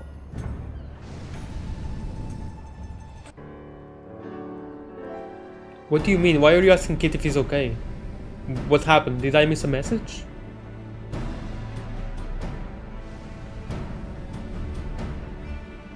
Not any that I can see. Sorry, I need explanation. Why are you saying okay with such urgency? And 3 question marks. Yeah. Juliana, since my little failure, I've gone back to learning all I can from Master Fugetsu. It's been full sail ahead for days now. Yes, Sir is an extraordinarily fast learner. At this rate, I shall run out of things to teach him.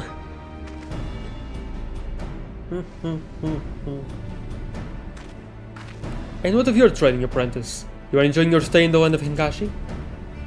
Awesome. I'm glad. To be a stranger in a strange land can be trying at times. Pray forgive my intrusion. It is I, Gyosei. I thought to extend my gratitude once more for your finely crafted summon ere I make my departure. Master Gyosei, what's this about the departure?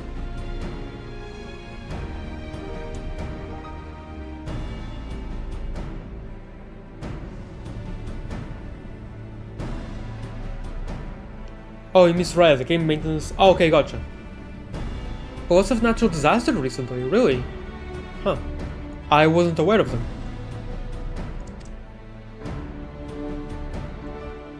Ah, Blansir. I hope you are all safe over there. Blansir, I trust you are keeping well. I had some small success at the Gozen GI. And pledged my katana to a lord. As fortune may have it, I am to leave Kugane this very day. It does seem that the good folk of my new master's domain are plagued by bandits and thieves. It is to aid in the uprooting of such undesirables that my blade was bound into service. I see, and that's a good thing, right?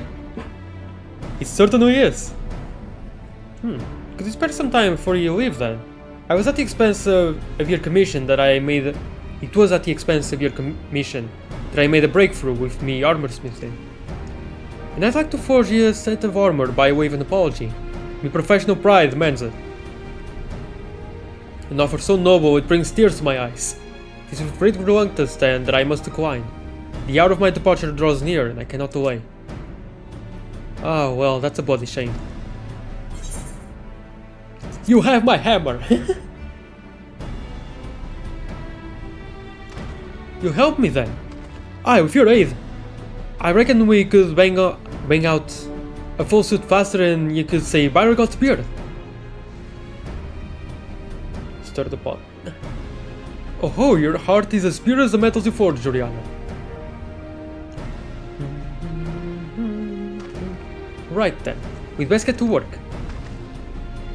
Would you be willing to wait a bit, Master Gyusai? I promise we'll have everything ready in time for you to make your ship. You have convinced me. I shall trust in your talents and abide here a while. Juliana, I've got myself an idea. Let's talk about it outside, eh?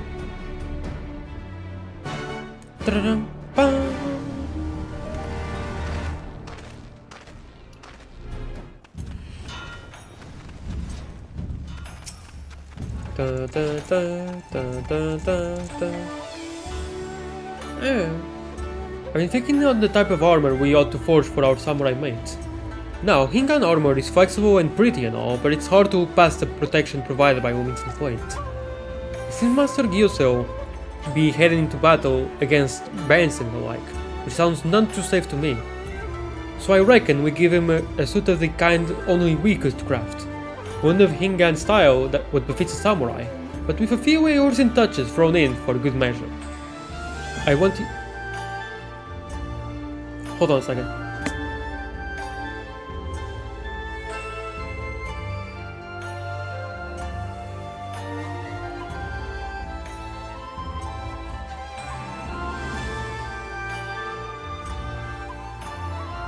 And I'm back. I want you to forge the chest piece. Wilmington Haraate. If we... Harate? I don't know. If we get me meaning. And while you're working on that, I'll put together the rest. You know, the helm and the gauntlet and such. I don't need to be a grand kabuto. Somewhat would present Gyosei's nature as well as his purpose. Unryu and his well-stocked shell should be able to provide with supplies for the Haraate. We're not that scheduled here, Juliana, so you'd best get to hammering right away. Make a quick trip to look into a couple of things, then I'll get to work myself. Meet me back here when you're done.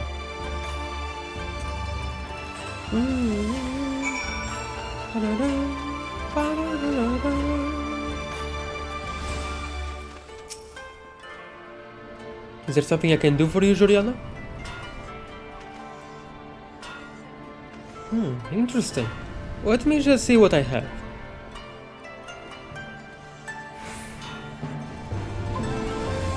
Here we go.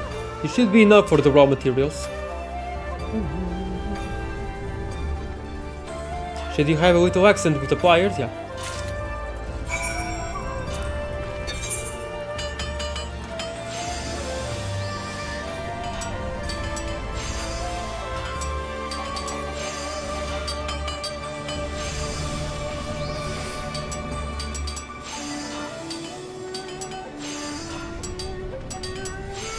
Yeah, 742 instead of 750. Why is that? Oh, That's why.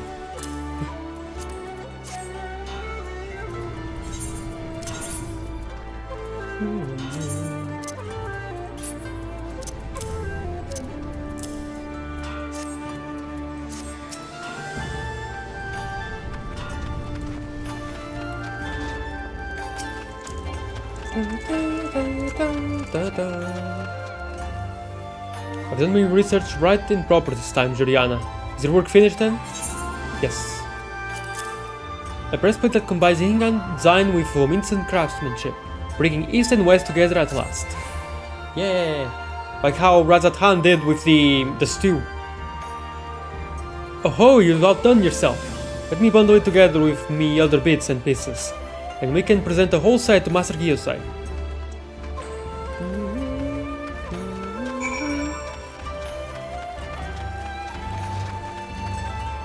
How did that guy get out of here without the door opening? Fascinating. So ready for you to try on, sir. I hope it meets with your approval. So canonically, this all happened in like less than an hour, right?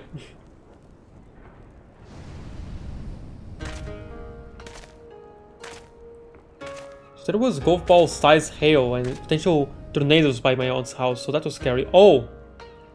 What the heck?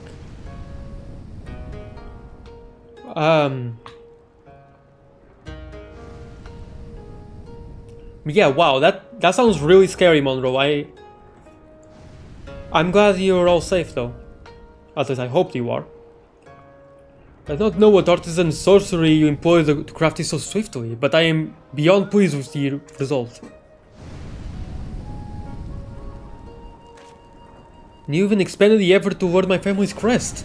This kabuto is an astonishing recreation of our forward-facing rabbit. Oh, okay, that's what it's about.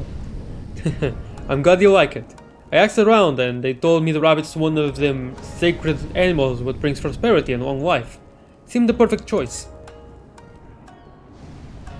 The rabbit is also called upon in battle to guard against mishap, as well as grant a swift victory. A Kawari Kabuto is more than a lucky charm, however. It serves to announce the presence of an individual warrior.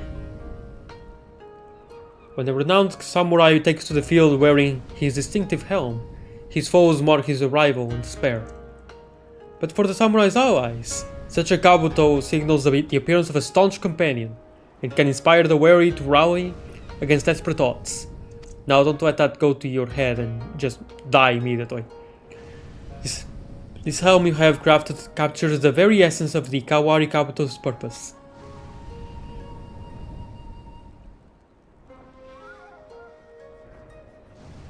But I must admit to some confusion as to the absence of traditional scales on the chest armor.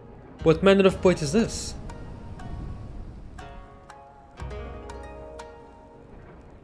Ah, I see. The design is Hingan. The metal itself has been forged with Minson techniques. A very modern confluence of styles. Ah, well that I could stay in heap you with greater praise and gratitude, but I have already tarried over long. Pray forgive my ill manners. I shall repay this boon by defending good folk from the predations of villainous men. My katana shall sing as I spring across the battlefield with the swiftness of the rabbit. Farewell, good masters. That looks like you have the rabbit mask on from Majora's Mask. You know what that means, you have jog the whole time. Or rather sprint the whole time. Well, that's that then. I learned what I came to learn, and I reckon it's time I packed up and headed home. Thank you, Master Fugetsu. You've been a fine teacher. Could I mayhap ask a favor of you before you leave? I would be most grateful if you could teach me the technique used in shaping the plates of Master Gyosei's armor. I sense great potential for future innovations. It's alright, Juliana. I won't keep you here any longer. I knew you're an adventurer as well as an armor, and you're likely getting itchy feet by now. I'll stay behind and instruct Master Fugetsu himself. After all, what better way to repay him for all them Hingan tricks he taught me? But do you think you could explain the situation to Hananza for me? She'll take it better coming from her favorite artisan, Annie Rose.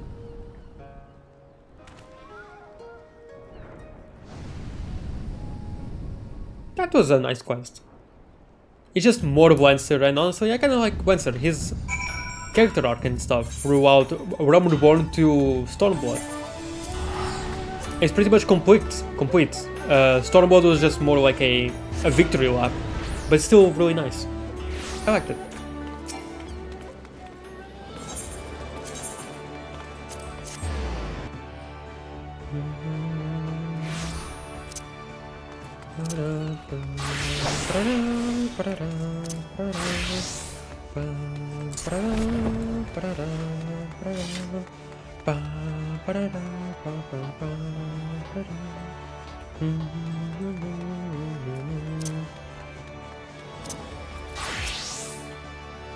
Welcome back, Juliana. I received an almost illegible missive from Blansteer, saying you had both been accepted as apprentices, but not a whisper from him since. What's happened to the old Aurochs?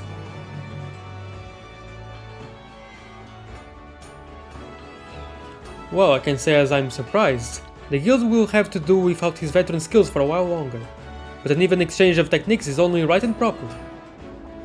By the time he returns, Blansteer will have mastered new methods for blending Hingan and Eorzean styles. That knowledge will benefit not only him, but also stir the hearts of our armorers. Stagnation is as good as death for an artisan, after all. We had a much needed influx of innovation when we began trading with the kobolds, and now we'll find new ideas through this relationship with the Far East.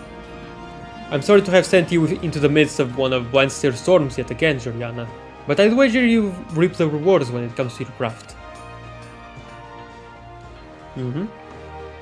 The journey was well worth it then. Well, I'd best start studying works by this Far Eastern Forge Master if I'm to keep ahead of you and Blansteer.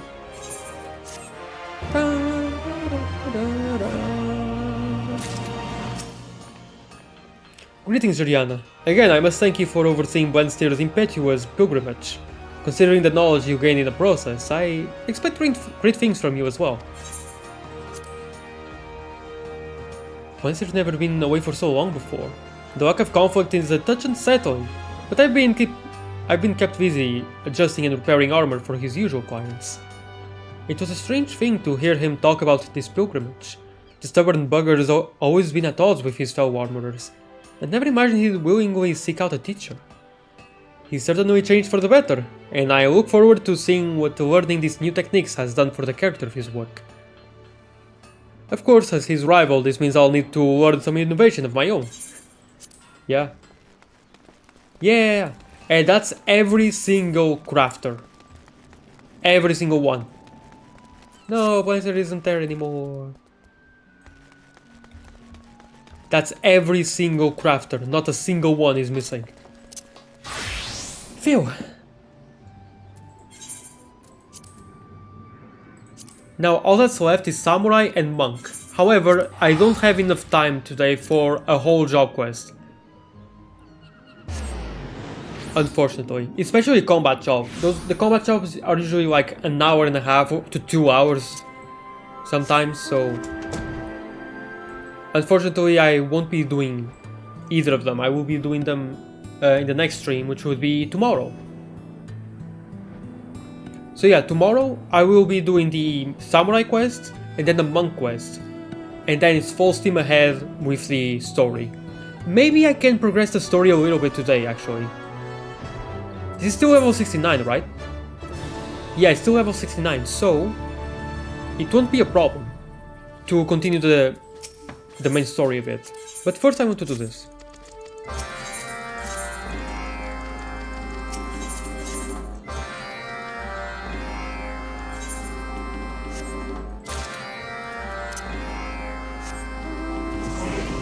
Spin, spin, spin, spin, spin, spin, spin, spin, spin, spin, spin, spin, spin, spin, spin, spin.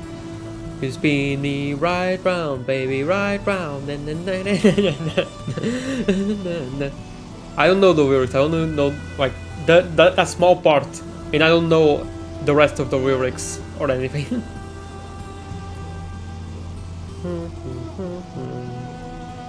Wa-da-da. Bum, bum, bum, bum.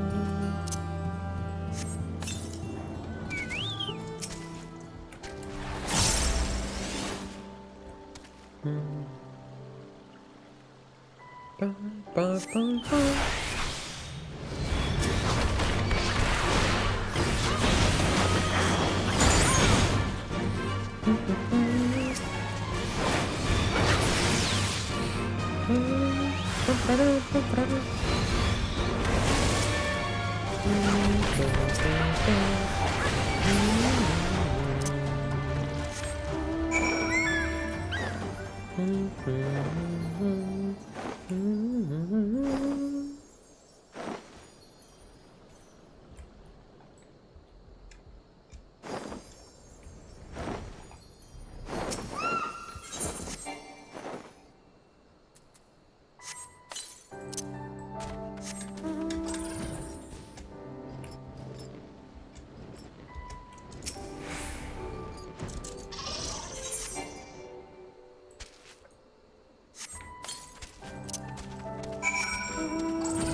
I keep forgetting that I can walk while summoning a mount.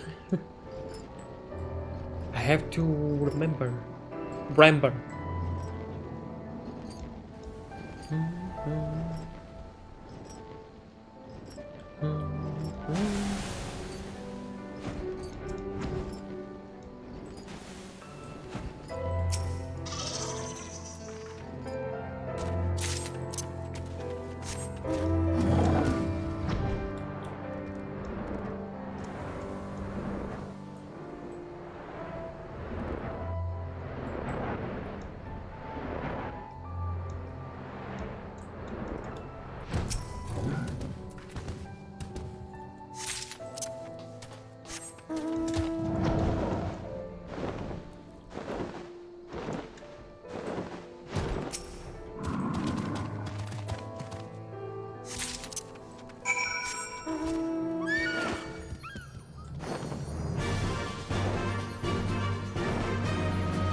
Well, what?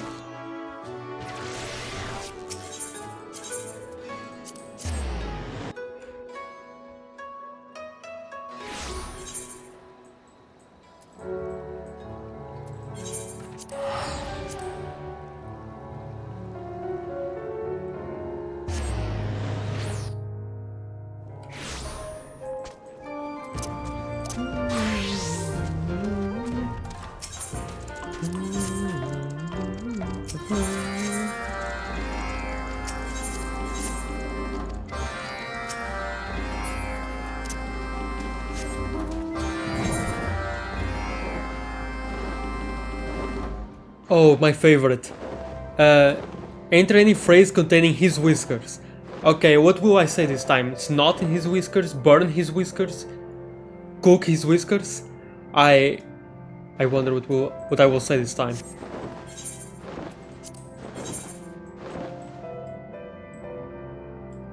I usually just say something like snot in his whiskers or chocolate in his whiskers. Once I said burn his whiskers and cook them like spaghetti.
Mata, mata, kill, kill. So, let's see. I will say... Wait, hold on, I have to get out of the mount.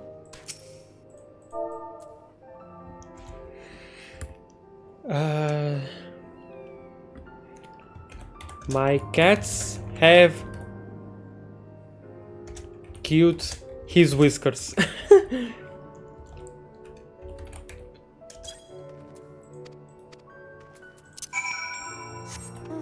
Oh, I know what I will say now. Wait, hold on. The next one, I know what I'll say.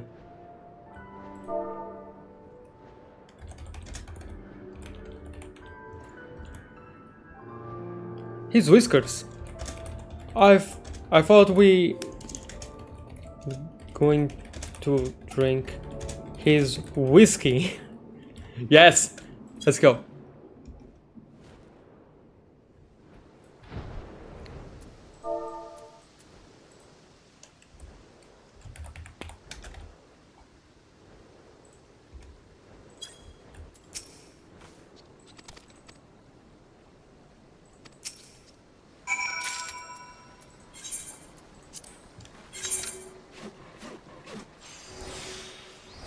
Oh, button.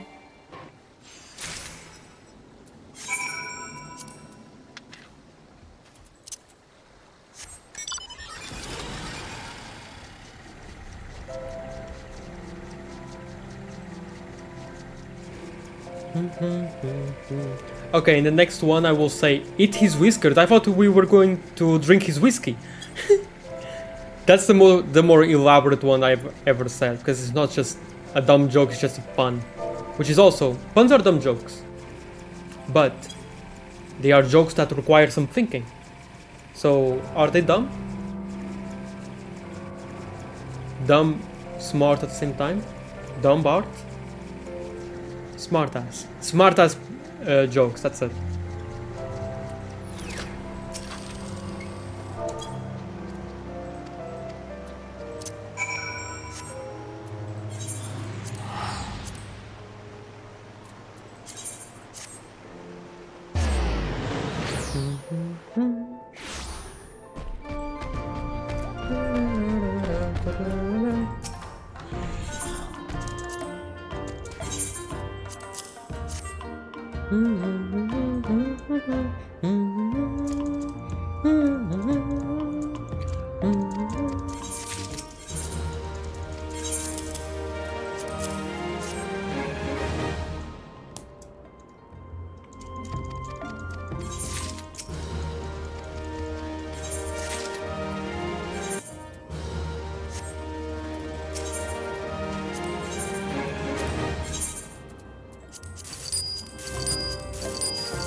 Wow, if I jump, I put the flare right on my face.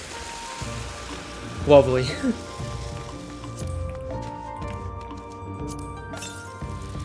Wow, right on my face.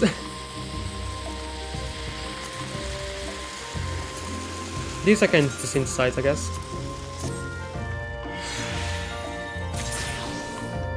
Birch lumber, okay.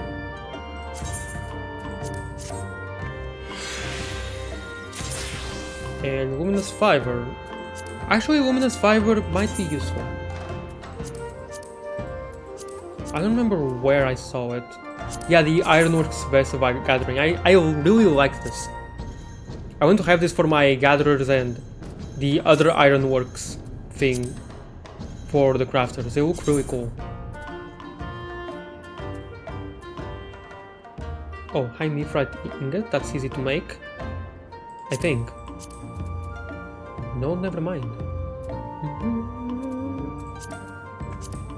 The virtual amber is whatever, it's kinda useless to me now. It wasn't useless when I needed for the adamantite hop one, but now it's useless for me.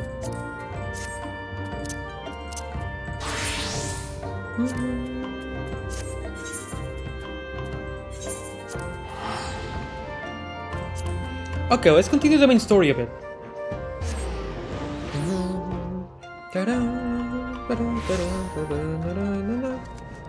Oh, right, the level sync. This might take a while. I really read all of this. Let's see where this will take me. Now imagine as now look as it takes so long. This altar is not far, follow me.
This music is so cool.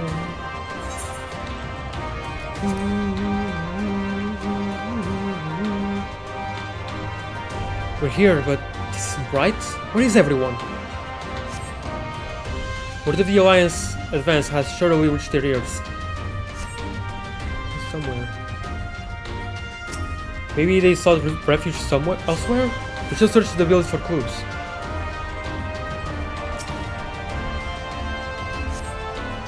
Appears to have recently been filled with fish packed in salt. Someone was hard at work less than a week ago. Really?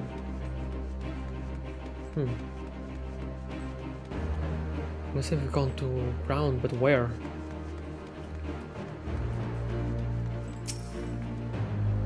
Queen device? A queer device. Masonry appears to have lain this in storage for some time. Queer device, let's see. The device suddenly springs to life, flashing brightly and emitting shrill sounds. It's a trap! Oh well. You always trap me! I think it would have been something else.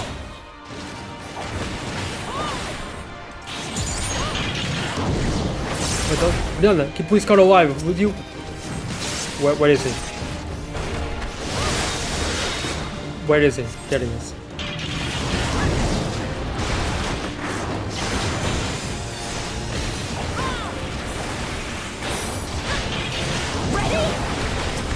What's that?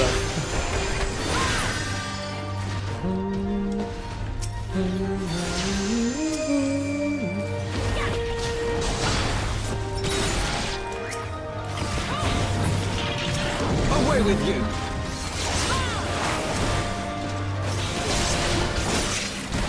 What the? Why were all the other ones going out in one hit? Oh, they're spawning.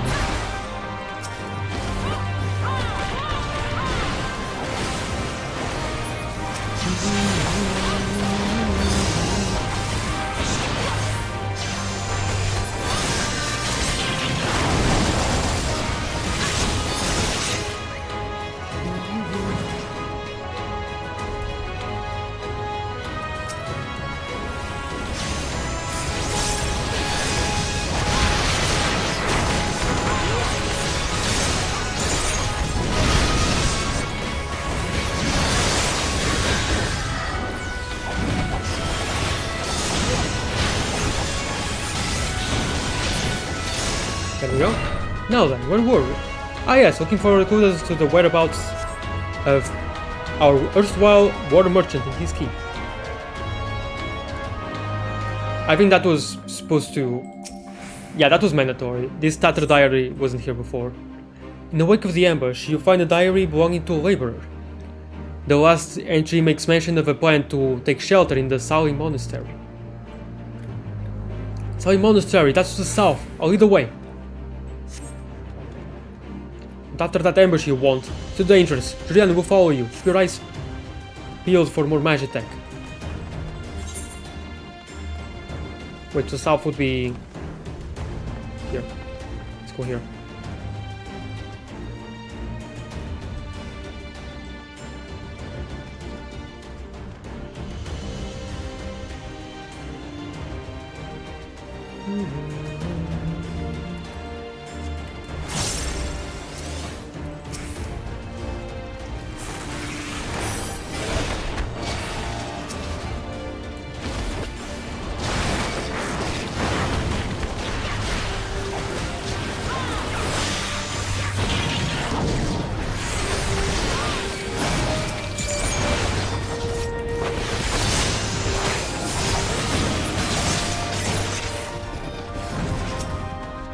Oh, a gunship. Like from Keeper of the Lake.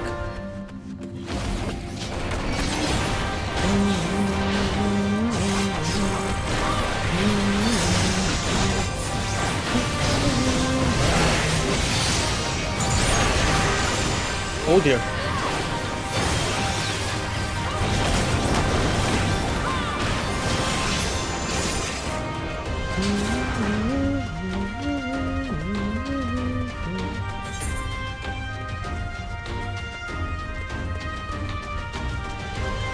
I guess through here, it's still south.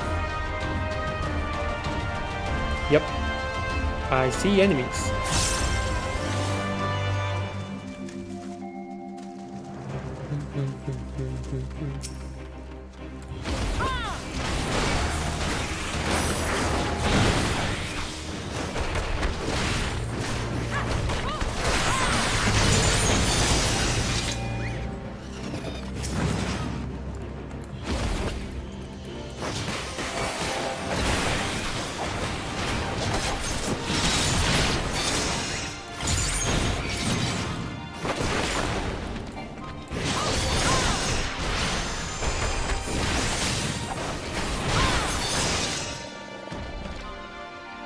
Over here?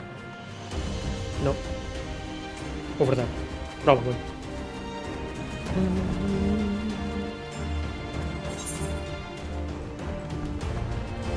Yep.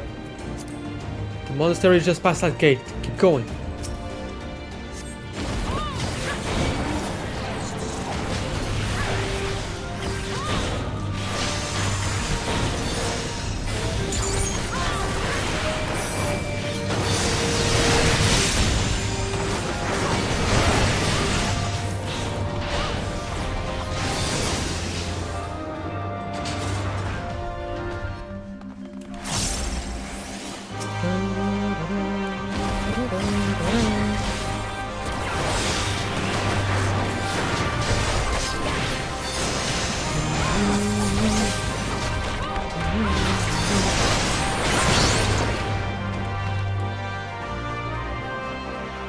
Something tall, dark, and imperial appears to be blocking the entrance.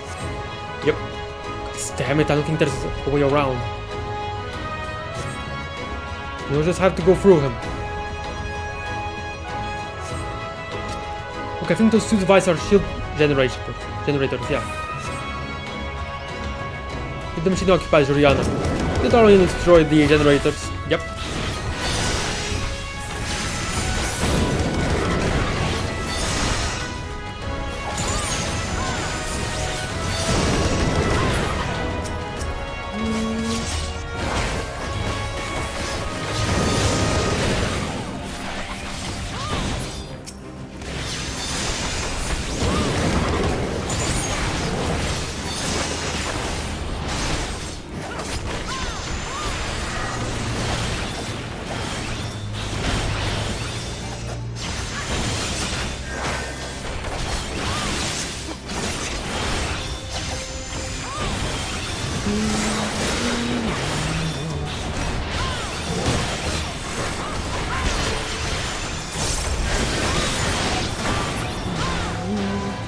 Don't be getting up after that. Now, let's find our man.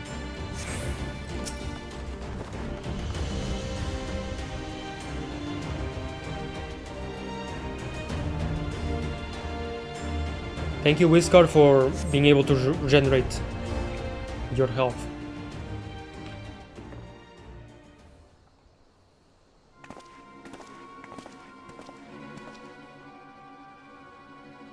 This is it. This is the monastery. You have to be around here somewhere.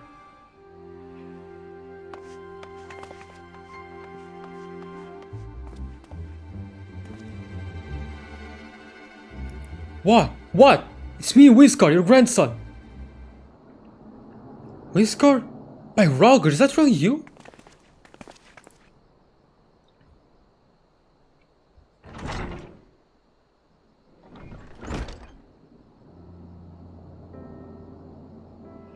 Oh, it's good to see you alive and well, lad. But who are these other ones? The Resistance, Granddad. My comrades in arms. Yay.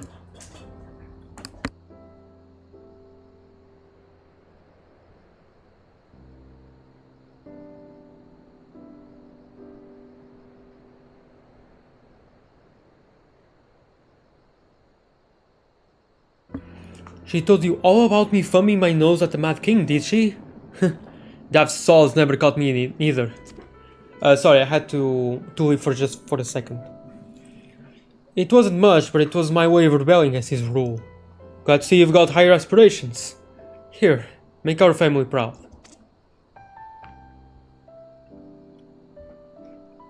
I will, I swear. Rauger is my witness.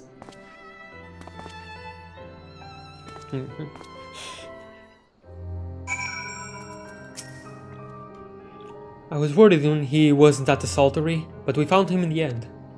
Now that we've got the key, it's time to find that underwater tunnel.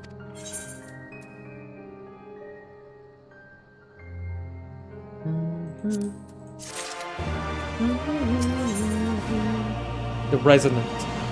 Oh, this looks... He's in the mood for a swim. This looks like it will take a while. Yeah, unfortunately I'm going to have to stop the stream earlier than usual. Again, I really do have to apologize, but I have to stop the stream even earlier than usual. I know it's already pretty early, kinda, but it's still pretty early. Tomorrow I will continue streaming, definitely doing the Samurai and Monk quests 100%. And then it's just main story, full speed ahead. So yeah, see you all tomorrow. Thank you so much, Kate Monroe. Hold on. And Gale, yeah. Thank you, Free, for stopping by. I appreciate it. Oh wait, did Riot show up?